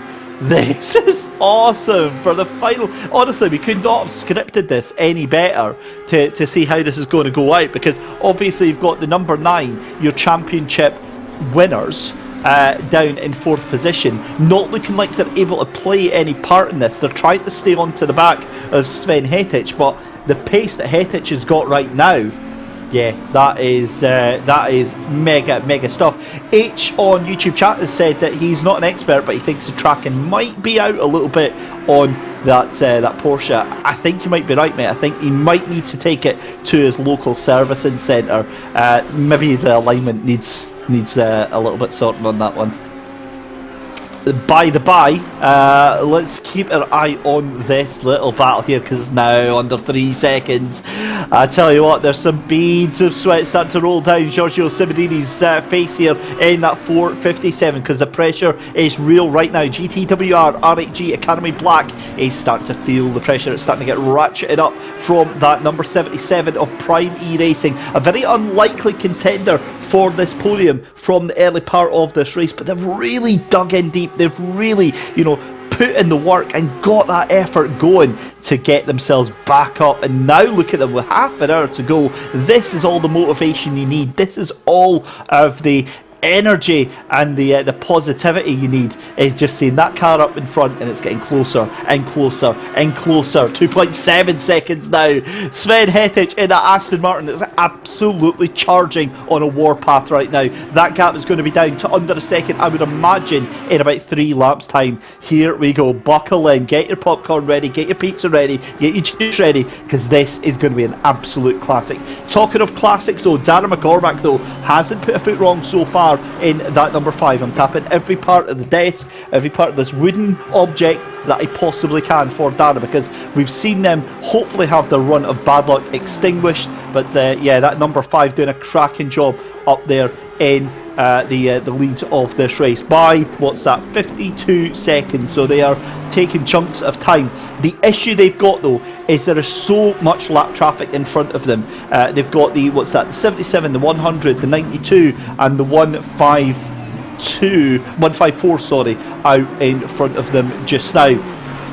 Right, let's have a look then, because Sven Hettich has a lapped car up in front of him. I believe that is a Lamborghini that is in front of him. No, it's not actually. I'll get an idea on that car and just... It is a Lamborghini. I should have just trusted myself on that one. It's one of the orange cars, isn't it? I think that might be the Triple F racing machine that is just in front of it just now, but doing a grand job nonetheless down in towards through the S's. And the more I see that car in front, actually, the more I am convinced. But let's say we'll see that down through the corner straight. Oh, that was a huge hit. That was a big hit for Sven Hettich onto the Forest Elbow there. That was a big smash on the rear left of that car, as we see Giorgio Simonini going side by side with one of the lap cars there. I'll wait to see if there's any noticeable damage. That was a big hit on that car. And I'm really hoping that there wasn't anything too significant on that one, on the 77 there, because that is not the time you want to be having that, ladies and gentlemen. Not in the final half hour. Ian Cosman said that it'll buff out. Yeah, well, I heard these Aston Martins are built differently, so yeah, we'll have to wait and see on that one. Let's see, as he comes across line, he lost half a second, so that's not too bad. Simonini has got the message though. Simonini has lit the touch paper, 2:01.697, and that'll have been helped in no part due to the toe of that car that he was passing there. But look at Sven Hettich here. He's not able to get past that Lamborghini. I am really wondering about that rear right wheel of that Aston Martin, because that did take a proper healthy hit. We'll keep an eye on the sector times as they come around just now though. But Giorgio Simonini pushing as much as he can, and that gap now 3.3 seconds. So Hettich has lost a fair bit of time here, and I do honestly think that he is going to be in a little bit of trouble here. We'll keep an eye and see if that time goes up or down. But as it stands, Simonini still in second place with just 27 minutes left to go. And again, you could not want a more precarious time in this race. Simonini coming down through the S's, down through the dipper then. And again, he has got what I think that is another lapped car. Yeah, it is. That's one of the Audis that he's lapped. And again, you know, Hetich just cannot get past that Lamborghini. Now let's see what happens here. So they've just come through another timing split. That was 3.3. That's now 3.7, 3.2. Yeah, he's lost, as production have just pointed out, that's 6/10 that he's lost in that part alone. And he goes into the chase, tries to take that position there from the Lamborghini. I think he gets that done. So he's finally got himself ahead of the Lamborghini there. Still 26 minutes left to go. Still a little bit of a chance for this gap to come down.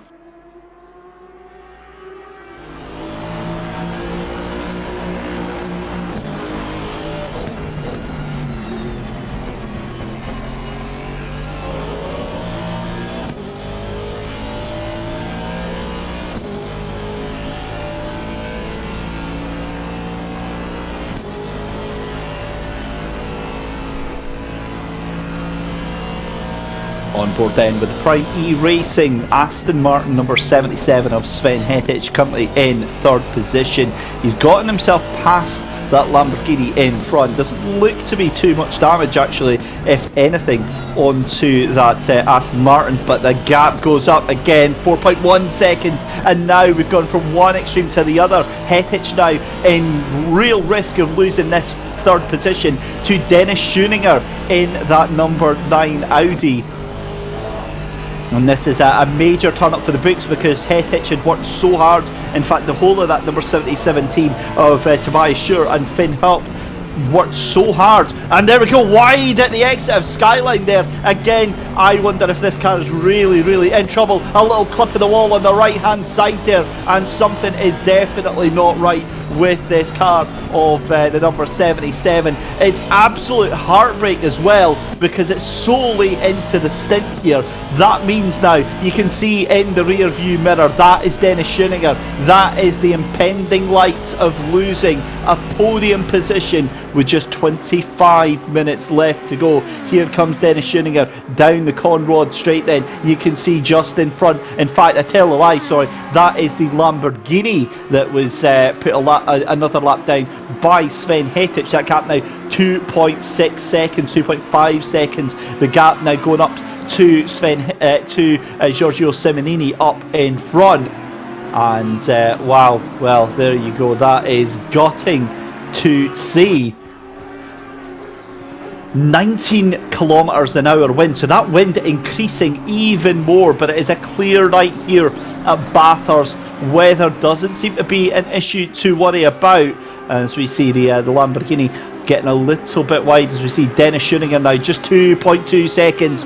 Surely the signs are pointing that it's going to be an Audi 2-3 on the podium. Giorgio Simonini now 5 seconds ahead of Sven Hetich in that number 77 Prime E Racing machine. Losing time hand over fist that last lap there, 2:02.8 for the Aston Martin.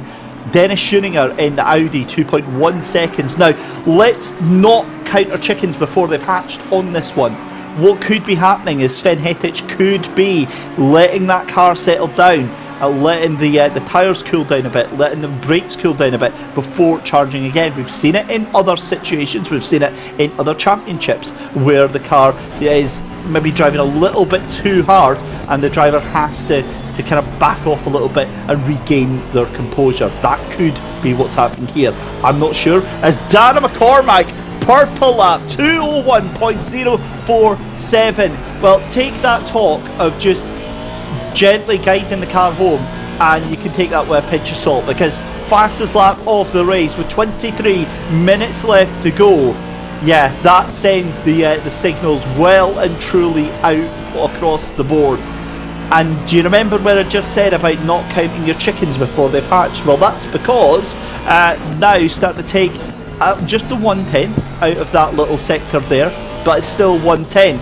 Now Sven Hetich starting to ease that pace back towards, but he's going to have to move because Dennis Schoeninger now 1.8 seconds behind that third place car. This is getting very, very precarious indeed. Giorgio Simonini goes across the line, 2:01.897.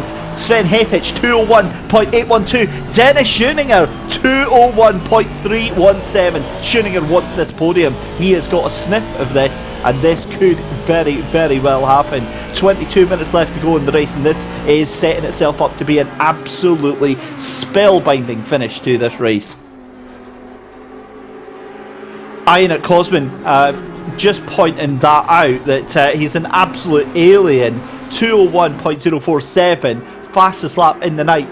I'm sorry, what? Jan Willem van Ormen 201.040, and looks like that our fellow commentator has actually survived the confines of North Wales. He's got internet back. A very warm welcome back to Andy McEwan. Hello. I'm scared to touch anything because all of a sudden things have sprung back into life. Can you hear me, David? I can hear you, buddy. I can hear you very well. It's all good. It's good to have you back on board. I mean, you couldn't have come back at a better time.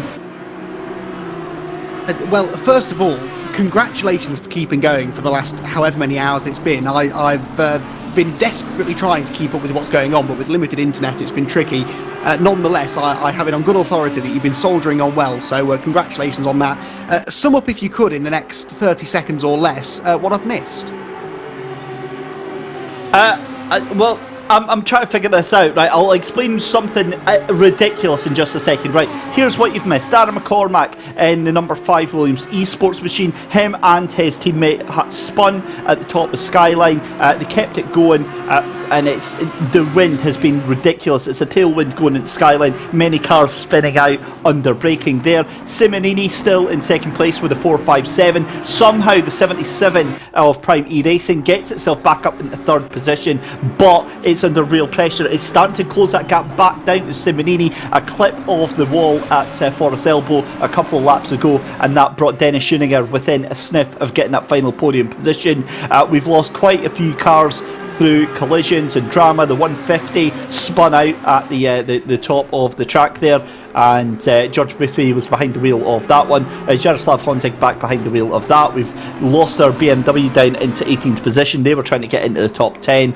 It's been an incredibly frantic but very well behaved race. We've seen very limited issues with contact and drama. However, the big drama, Andy, is the fact that we, with 19 minutes left to go, have got shared fastest laps with 201.040 for both Dara McCormack and Jan Willem van Ormen. So essentially not much has changed since I was last here, because when I last saw this race, the number 5 car was leading, 4.57 was second, and we were talking about how evenly matched the field was, and that clearly is still the case with 2 teams sharing the fastest lap. That is remarkable. I feel like I've been here now though for the last 5.5 hours. That brought me nicely up to speed.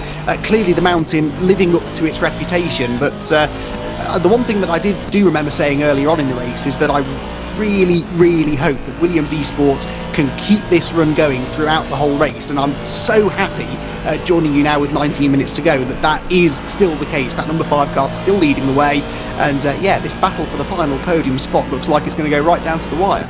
It certainly does, because Hetich now again was clawing time over Giorgio Simonini, and then had that little bit of a clip at Forest Elbow. That lost him some time, but now he's starting to rake that time back in. 3.8 seconds. Meanwhile, we have got a hell of a battle going on for 11th place. Mark Balzer in the Audi. It's a 3-way fight between Balzer, between Jarno Kausch and Rylan Murdoch in the 328 Ferrari as well. So these two are really giving it everything that they can right now. Who knew with 20 minutes left to go that we were going to get so much action?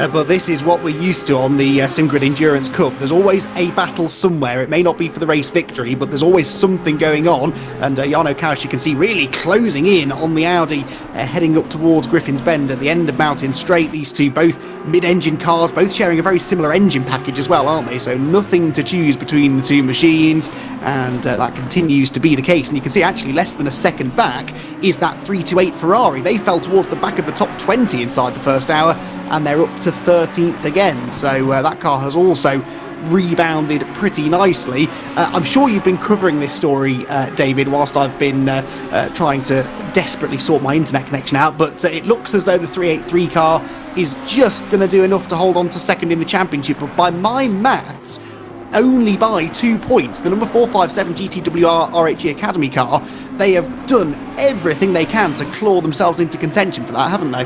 Yeah, and that includes the number 9 car handing them that second position, because remember, the number 9 for the good first 2 hours of the race in second place, and then decides to give that 457 the place so that it gets the points. It's not been enough, but you've got to say it's been a remarkable recovery drive for that 383 machine, getting all the way back up there. And I think they thoroughly deserve the points if that is how things are going to go. Another fastest lap. Oh my God, Darragh McCormack, 2 minutes .982, Andy. That is absolutely absurd. That is crazy. We've got track and ambient temperatures back down to the same as they were in qualifying, essentially, and that is qualifying pace from Darragh McCormack. That is absolutely astonishing. That car is nearly a minute clear at the head of the field. The biggest winning margin we've had so far this season is, I think, 25-30 seconds, something like that. So this has been the most dominant performance of any team all season, and Darragh McCormack, both at the start of the race and now in this final stint, simply untouchable as far as his raw speed is concerned. The fight for 11th place comes back up into Griffin's Bend. Balzer, Kausch and Murdoch even closer together now. The Ferrari has really closed in, and actually they're less than 2 seconds clear of Moreira in the Lexus too. So this is one heck of a battle, all coming together in the final moments of the race. They're 44 seconds behind the top 10 runners, but you score points, remember, down to 22nd place. And David, whether you're fighting for a championship or second place or 22nd place in the championship, if you have the opportunity to gain some more points, gain another couple of positions in the championship in this final round, it's well worth going for, isn't it? It really is, but it's a poison chalice, isn't it? It's that whole risk-reward ratio, and one man who's on the wrong side of that right now is Sven Hettich in third position. He is right on the cusp of losing that third position now to Dennis Schoeninger after clipping the wall yet again, climbing up through the mountain. So real drama going on between these two right now. You can see off into the distance now. In fact, actually, just gaining a little bit of time there. So maybe didn't cost him all that much time, but that gap has gone down from 1.9 seconds all the way to just over 1 second here. So Hettich really feeling the pressure now, and any hope that he had, I think, of taking that second place now has to be changed into keeping that third place instead. Yeah, that's going to be tricky to do, isn't it? But Sven Hettich, we know the Aston Martin possibly has a bit of an edge in a straight line, so that's the one thing that he will have in his mind. The Audi may be catching through the corners, but he should be able to defend. What's going on here? Was that a change? No, I think Kausch kept Murdoch at bay, but it looked to me like the Ferrari was wide at the final corner, so possibly there was a little bit of a moment then.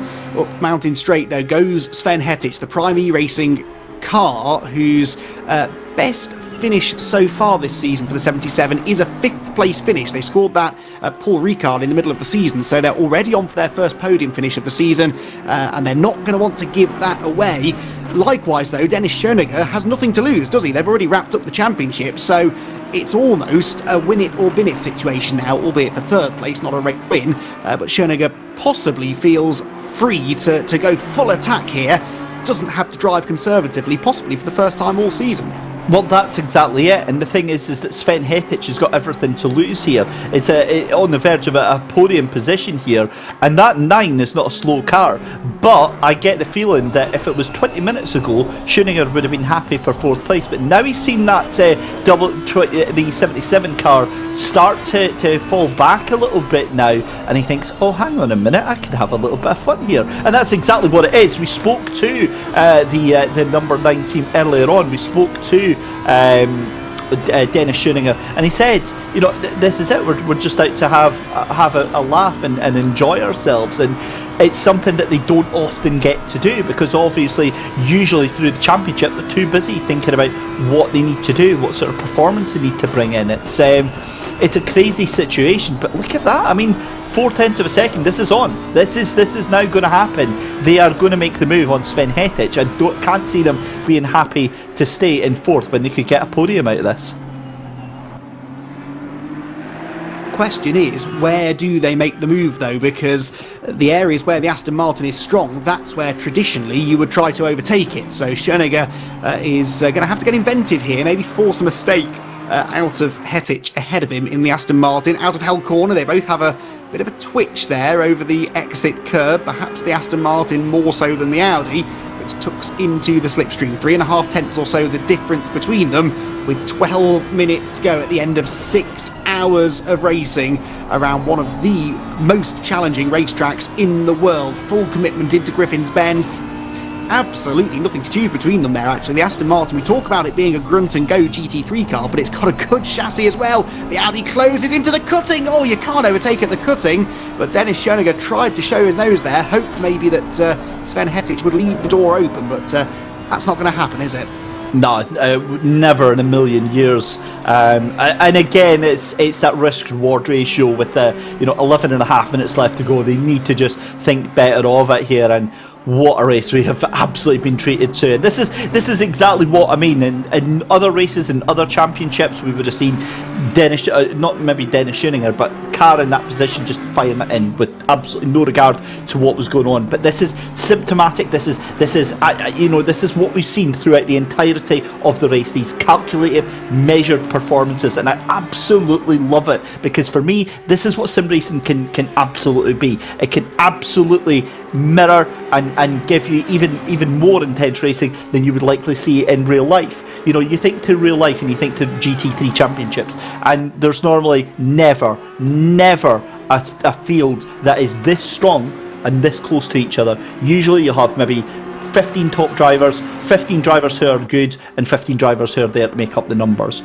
With this, all 32 of the cars that are on the grid today are absolutely within striking distance of taking this shot here, and that's what makes it so absolutely epic, and what I love watching, and hopefully what our folk like watching too as well. Watching that gap come down between Sven Hettich and Giorgio Simonini as well. That's now 3.7 seconds, so maybe let's not discount Hettich from taking that second place as well, because that is 10 minutes left to go here. And if you are just joining us, where the hell have you been? You have missed an absolute classic here at the SimGrid, and this goes hand in hand as we see Jarno Kausch alongside one of the Aston Martins as well. You've also got Ryland Murdoch behind there as well. There is Dennis Schoeniger though. We've got action all across the field. 9.5 minutes left to go. It's the final race of the Endurance Cup Season 4, Round 5 here at Bathurst. 6 hours almost in the books. It's David Christie and Andy McEwan here with you, and what a race it has been. Dennis Schoeniger just in picture here, coming down through Skyline, trying to catch on to the end of Sven Hettich, but Giorgio Simonini now just 3.6 seconds away. Maybe it's too much to catch up over the next 10 minutes. We will wait and see. But meanwhile, at the back of the field, halfway through the field, Jarno Kausch in 11th place in one hell of a scrap right now. It's Ryland Murdoch, you've got Mark Balzer, you've got Felipe Moriera all in there as well, and Jarno Kausch gets hit with a 5-second penalty. I've got a feeling that might go up. That might have been either an automatic penalty or a penalty given by the sim, but a 5-second penalty for Jarno Kausch. And it's from the stewards, and we'll get a message in here. Unsportsmanlike driving, and that's on the 166. So that is on Alex Radici, moving under braking. So that is a huge thing to do, because that demotes them essentially down into a 14th position. Unsportsmanlike driving, Andy, that is a huge penalty to get at this stage in the race.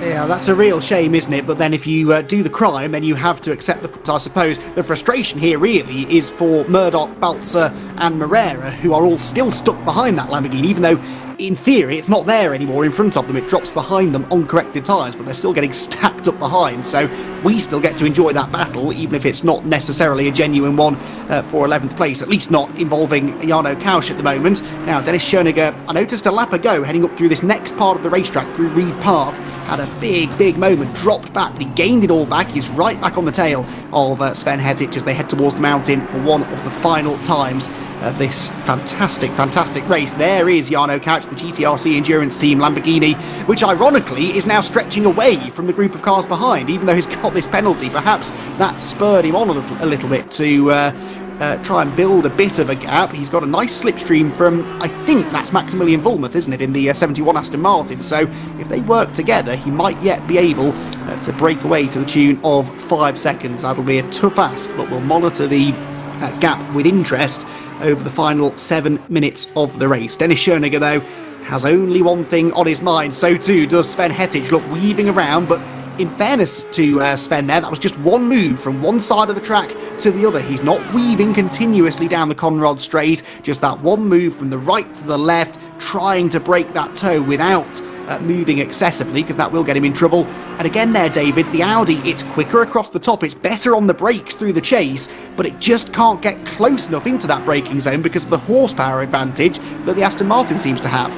Yeah, absolutely. And what has happened to Giorgio Simonini? Giorgio has lost 0.6 of a second on that last lap round. We are going to have a three-way battle for second place if this keeps going on. Unbelievable stuff. Also, Andy, as if that wasn't enough, Darren McCormack thinks, yeah, I'm just going to go and set another couple of fastest laps. 2 minutes, 0.6.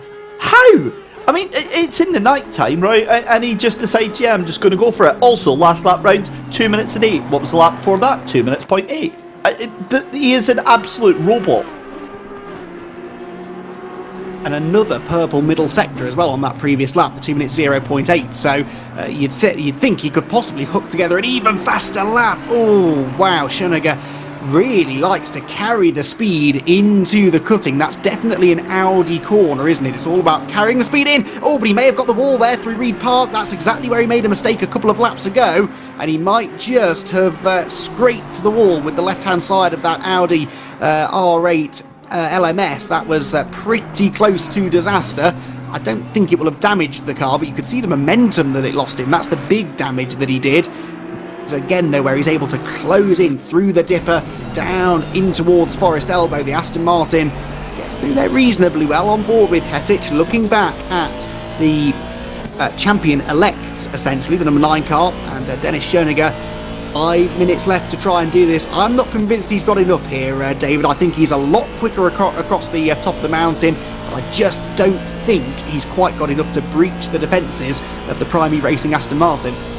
Yeah, I agreed. It seems to be down through the chase and down into Murray's Corner where he loses a heck of a lot of time here.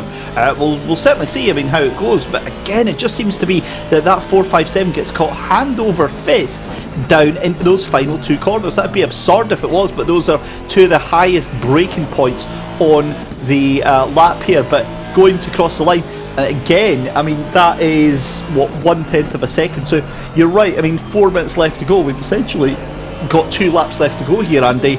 I think it's more Dennis Schoeniger that Sven Hettich has to worry about here. Yeah, well, bad exit there for Hettich, though. He messed up Murray's Corner. This is Schoeniger's chance, and Hettich knows it, pulls to the inside to defend. This could be now or never for Dennis Schoeniger. He's got the outside line into Griffins. Gotta be late on the brakes, but actually, I think he backed out of that. I don't think he fancied taking the risk. That's interesting, because that's by far the best chance that he's had for a little while. Hettich, I think he just got a bit too much curb coming out of Hell Corner. Oh, there's contact! Oh no, Hettich goes around, contact between the 2 of them. The Audi goes through, but I wonder whether Dennis Schoeniger may feel the need to redress that and give the place back. At the moment he doesn't, but Dennis Schoeniger into 3rd. Definitely contact between the 2 of them there. In fairness, David, Sven Hettich did a good job to save that. Yeah, he did, but I've got a fairly certain idea about what is going to happen there between those two. The smart money for me would have been on Schoeninger immediately giving that place back. Immediately giving it back. And normally, 9 times out of 10, that takes the sting out of any potential punishment. Usually it then becomes a warning. But the fact he's just rocketed off, yeah, I'm not a steward, but it's so difficult to say. I mean, you could argue he felt he was squeezed out there. There was no contact though, but let's have a look. So he's on the accelerator here. Schoeninger has a look up to the inside there, and again he takes so much speed in. He's caught out, and look, that's a clear push to pass. He's given the place back, but yeah, I don't think that's enough now. I think that is going to be looked upon unfavourably, shall we say, by the stewards, purely because he's going to try and get the same done again. But here it comes. Dara McCormack then, 2 minutes left to go, so he's going to be starting his final lap after this one here. It's been an exemplary drive for Williams Esports, and they can really hold their head up high. Every driver, every team out here today, I mean, 10 out of 10 for performance, Andy. It's been an amazing run, but have a look at this then, down through into the second corner here. Wow, so much action, but again, you know, that entire Williams Esports racing team, yeah, they've just done an amazing job today. They're coming down into the final corner just now to start their final lap, and Andy, I mean, I'm just so genuinely impressed. It's been almost a flawless run for them. Saying almost because obviously they did have a couple of spins, but yeah, what a run for them.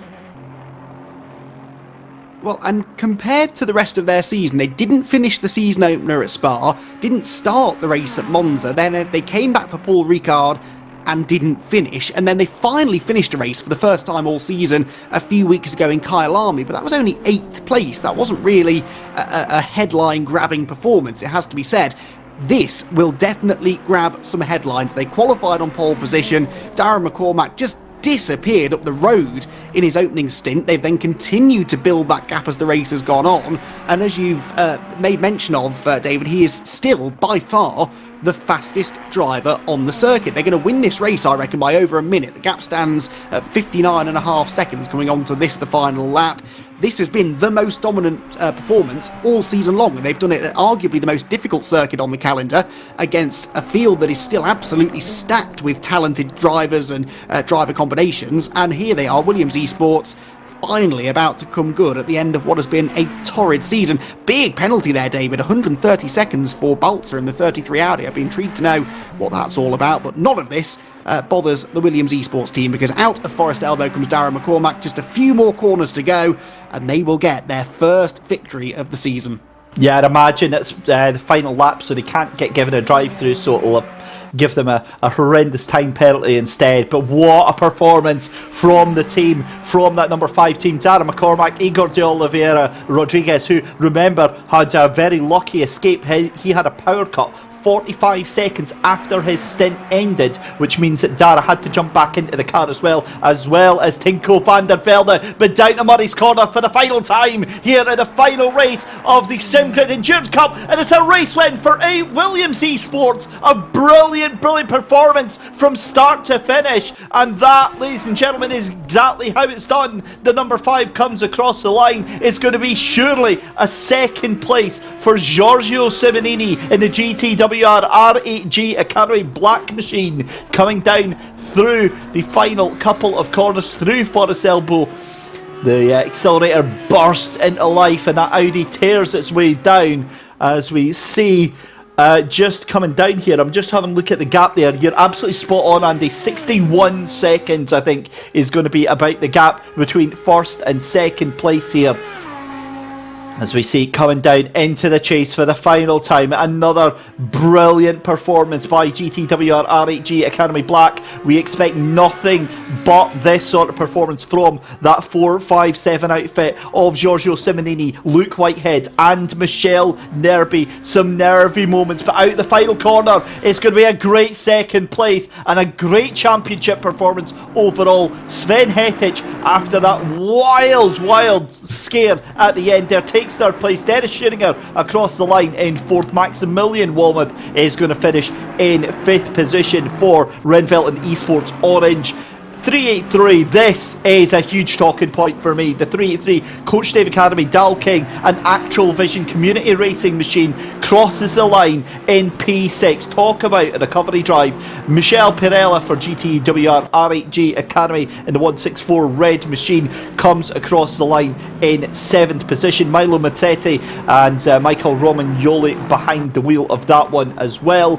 Danila Sheripinen in the SMP Racing Esports number 56, that burgundy coloured machine, finally gets across the line there, and a great performance from Oleg Zolobov, Danila Sheripinen and even Sherman Tensky as well. 9th place is going to be Alexandra Harbigno, 10th place for Alex Radici, 11th for Jarno Kausch, 12th for Riley Murdoch, 13th for Felipe Moriera, Mark Baltzer in 14th position, Nathan Smith in 15th, 16th position for Ludovic Lehenaf, and then it's 17th position for Florian Bonjour. Michal Sutinu in the BMW, gutted to see that they're back down in 18th position. Yuri Artik-Vicic in 19th position in the Bentley, 20th position for Jardier in the 150 after some outrageous moves towards the end of the race there. Emmanuel Cardinali in 21st position, 22nd for Marcel Villers, 23rd for Samuel Cavagnino, and then it's 24th for Francesco Dondi. Lucas Whirl rounds out the finishers. Right. So we're going to have a chat. First off, up for the chat, we're going to have the 77 Andy of Prime E-Racing, but obviously you came in towards the end there. What did you make of that final 20 minutes? Yeah, talk about a part-time driver, hey? But got here for a very exciting finale. I mean, that battle for third was particularly exciting, it has to be said. I've just been doing some quick maths, and I'm sure that Michael Hamlet will confirm or correct this, indeed, whatever the case may be. But the 383 car, I reckon, will hold on to second place in the championship by 2 points over the 457 GTWR RHG Academy. So that was a really important recovery drive, that from Darren King, to get that team into, 6th by the flag. Yas Heat, I think, will be 4th in the championship, with Primary Racing 5th, just 5 points further back from them, but we can get official confirmation of that after. And of course, you can head to the SimGrid Endurance Cup website to find all of the information of the results. But what I've seen of this race, David, has been absolutely fantastic. Mount Panorama is one of my top 3 favourite racetracks in the world. It's probably second only behind my beloved Alton Park, so I knew it would always produce a really good race, and it certainly seems to have done. Yeah, it certainly does. So as I said, we're still waiting on our third place team of Prime E-Racing getting in, of Sven Hettich, Tobias Schur and Flynn Haupt just now. I think what we could do though is we could probably try and have a chat with the 457 team if they're in there just now. That is Giorgio Simonini, Luke Whitehead and Michelle Nerby. So let's grab Luke and Giorgio in. In fact, actually, just as I say that, Sven Hettich pops back in. So we'll grab Sven first. And a very good afternoon, Sven. Welcome along, buddy. That was a hard fought third place. Yeah, thank you very much. Yeah, that was quite hard. Right, we spoke earlier, but I need to know what about that final stint, because how many times did you clip the wall? I did 2 times. Our car had slight damage, a little bit of damage, over the whole race, to be honest, but we didn't repair on purpose. Then, I clipped it 2 times, and that's it. And obviously, Dennis Schoeninger was catching you hand over fist. I wonder what the choice words you were using towards the end of that race as his headlights getting ever closer, and also talk us through that contact. Well, I mean, it was drive to survive. Nothing more we could do than just push. Obviously, we had slight damage, but wasn't too bad. I think it was damage completely on the side of the car, and yeah, at least with the Aston, it's still drivable. Let's say it like this. So I don't think that I lost pace. Overall, I didn't drive perfectly the last stint. I could have done better, but I couldn't have done the pace of Dennis. His pace was mental. No chance to get to that. So he did perfectly. He caught up, and yeah, then there was the contact in turn 4 in the Audi corner, I think it's called. I think it was because of we had totally different lines through that corner, and especially with my damage, I had to take an alternative line, and he was able to brake a lot far later. So yeah, he touched me, and then obviously, luckily I didn't spun. Was able to save it, and then fair play and GG to him that he let me pass once again. Even though if he wouldn't had the mistake he did on the following lap, I think would have been pretty easy for him to overtake me, because after that contact with him I had 15 seconds of damage, and it was 6 seconds before from my own mistake. So yeah, but in the end we got lucky. We fought, we gave our best, and yeah, P3 is an amazing result for our team and both of the other guys. Well, you provided us with an absolute abundance of talking moments towards the end of the race and all through it as well. Congratulations, Sven, to yourself and the rest of the Prime E-Racing team. We can't wait to see you back next time. Thank you very much.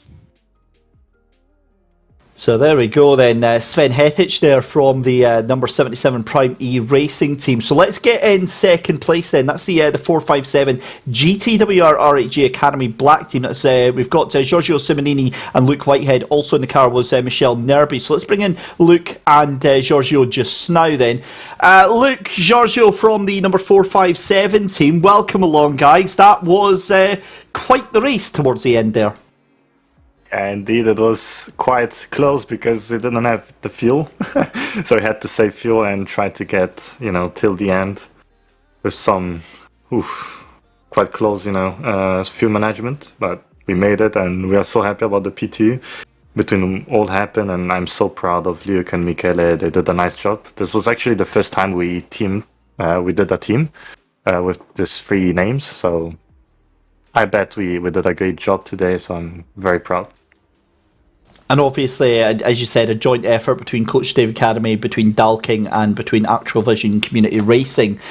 Luke, coming on to yourself, obviously you were kind of left to watch a lot of that towards the tail end of it, where you're seeing third place catching quite quickly, and you guys are having a fuel save. What was the voice chat like? It was pretty calm, actually. I mean, we kind of knew the situation a few laps into the stint. We were like, we're low on fuel. We're going to be short by a couple of litres. So we kind of knew that we'd have to save, and we knew that the pace was okay. Obviously, we saw that Sven and Dennis were catching a pretty decent pace, but the thing with this track is that with the Audi being good in a straight line, we knew that it would be quite hard to overtake us. You can just stick it on the white line and you're not going to get overtaken. So that was the sort of luxury position we were in. But yeah, I trusted Giorgio to do the job, and he did. So it was me that was more nervous, I think, in my stints compared to what he was in his. So yeah, I'm just really happy with the team. Obviously, as I said, it's an honour to be representing these guys. They are an exceptionally strong team. And obviously, this is my first endurance race with them, and P2 is not a bad debut outing. So yeah, really proud of the entire team and excited for the future races. And talk us through a little bit more on the future plans for GTWR RHA Academy, because obviously it's a big name here in the SimGrids, and very curious to see how you go forward from here. Yeah, I mean, indeed, our aim is always to be on the top. Of course, it's not always possible to win because we have very, very, very big names out there this year in ACC. But we are totally expecting, to be on the front. We have a really strong lineup. Actually, we got almost 3 full lineups ready to compete in the next championships. So, we will always work hard. It's never, easy to say an objective, but the objective is, of course, to win and stay on the front, and we'll do our best for that. Well, a huge thank you for the incredible entertainment you've provided with us all season. It's been an absolute pleasure, and again, cannot wait to see you guys all on the grid next season. Right, take care. I'm excited for what's to come. Yeah, indeed. Take care. Bye. There we go then. Luke Whitehead there and Giorgio Simonini. Some buoyant atmosphere there with the GTWR team, and you can absolutely understand why that is. Perhaps a little bit more buoyant, even more buoyant rather, is going to be our next guest into the commentary booth, Tinko van der Velde, and it's a return for Dara McCormack. A resounding win, gentlemen. Congratulations. Tinko, firstly, we'll come to you since we've not spoken to you yet. What does that win mean for you? So much. I'm so happy, honestly. My second race with the team, endurance race with the team, and I instantly win a race. I can't dream of more, to be honest.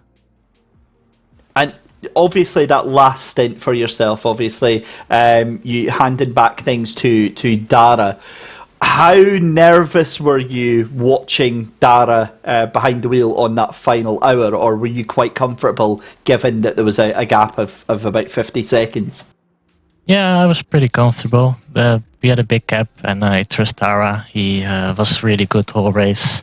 So, yeah, I didn't see a reason why to panic too hard. It's always still tricky, and everything can still go wrong in the last few laps. So you never know, but I had fully trust in him. And luckily, he delivered. He certainly did. And Dara, that's, I guess, where you come back in. My first question is, are we absolutely sure you're human? Because I'm starting to question that after that performance, that final hour. How in the heck could you do that with that Ferrari setting about 6 fastest laps? I don't know. I just absolutely sent it, if I'm honest. A bit too hard, but yeah, I dialed it back in the last few laps. We had suggestions on chat that you were able to do that with a Ferrari and you still had something in the tank. You were still able to pull out more if you needed to. About 2/10, yeah. That's unreal. I mean, on that note then, because Bathurst is a track that is notorious for punishing you if you do not drive to 100%. How were you able to dial it back a little bit? Well, I don't even know. It's just kind of lifting off the throttle a little bit earlier, just lifting in the corners that are flat, but only barely flat. Maybe just like accelerating a little bit later, just stuff like that, just very minor things, but they mean a lot in the long run. And obviously, it's finally a win for Williams Esports here in the Endurance Cup. Do you think that's now the streak of bad luck broken and it's on to some big things for you guys? I'd love to hope so, but we'll have to see what comes. Yeah, I'm absolutely ecstatic over the win. That is amazing. I'm still shaking, but yeah. Thank you to the sponsors and the team and my teammates for being incredible, and our engineer Daniel. So yeah, just unreal. Awesome stuff. Dara McCormack, Tinko van der Velde and Igor de Oliveira Rodriguez. An amazing win for Williams Esports. Let's hope it's the start of many to come. Have a great night, guys. Enjoy the beers and enjoy the celebrations. Thank you. Thank you. Good night. Well, there you go, Andy. I don't know what I expect. I expect them to be like screaming or like jumping for joy, and they're always so reserved and always so like. I think genuinely with Dara, it sounded like it was, it hadn't quite sunk in yet. I loved his confidence when you were like, "Oh, so we believe you may have had a bit more in the tank," and he was like, "Yeah, 2/10." Like it was just nothing. Like he was doing 2 minutes zeros. Like how I'd be, questioned if I was ever driving that fast. Like seriously questioned, and he's like, "Yeah, it's fine. I've still got 2/10s." But I mean. Obviously, we had very limited time together in the commentary booth, but over the season as a whole, as we look back to the Endurance Cup Season 4, what's your thoughts over it? Oh, I mean, absolutely fantastic. It's been, honestly, exceeded all of my expectations. It's the first time I've been involved in the Endurance Cup, and these are the kind of races that I really love, because I like something which is longer and it has a bit of strategy to it, and because of just the sheer scale of what we're doing here, these long races on these kind of racetracks, and the talent that we have on these grids. You know, I think we looked at the start of the season as sort of picked out or tried to pick out a handful of teams that we thought could get up there and contend for the championship, contend for race wins, and you're getting well into the teens pretty easily as far as teams that you think can get up there and run well, and that's proven to be the case. Every single race has been enthralling, even races like today's, which have been dominated by one team. At no point, I would imagine, did it ever feel boring, even though you were stuck on your own for most of it. There's almost always something going on, right down to the final knockings. So, yeah, it's done everything and more than I ever expected it to. And, I'm already looking forward to the next one. Yeah, ditto. And one of the things that the teams mentioned quite a lot was looking forward to the future. And one of the things that I teased earlier on was about the future and one of the other events that we've got coming here at the SimGrid. And I'm delighted to announce that next month sees the start of the brand new Coach Dave Super Sprint Season 1. This is a 5-meeting event that will take us all the way through to the end of April. 2 one-hour races and a top 10 reverse grid with driver swaps. So that is going to be an absolutely amazing event. Huge thank you to Coach David Academy for bringing us and making that happen. Head over to the SimGrid.com to get yourself signed up for that when the sign-ups are open, and we would love to see you on the grid for that. All that remains to say then is a huge congratulations to RHG Esports again for taking the Season 4 Endurance Cup title. Worthy winners. A huge congratulations to Giorgio Simorini, to Dennis Schoeninger, Alessandro Foscher, to Giorgio Carnaccia, Andrea Benedetti, Chris Hartfeld, Jordan Sherritt, Nick Hubin, Tobias Pfeffer, everybody that's listed under the RHG Esports team, because they all work together and they all get the job done. A huge congratulations to them, and we cannot wait to see them back here. A huge congratulations as well to our race winners tonight, Williams Esports, the outing of Darren McCormack, Igor de Oliveira, Rodriguez and Tinko van der Velde. And a huge thank you as well to you at home for watching tonight. Huge thank you to my co-commentator Andy McEwan, and got his internet issues, missed out on a lot of that amazing race. A huge thank you to our production team behind the scenes, as always, from Michael Hamlet and from Steve Proudley, our broadcast director. And that is it. We are done and dusted. Thank you very much for watching, guys, and we will see you back here on the SimGrid very, very soon. Make sure to like and subscribe, and take it easy.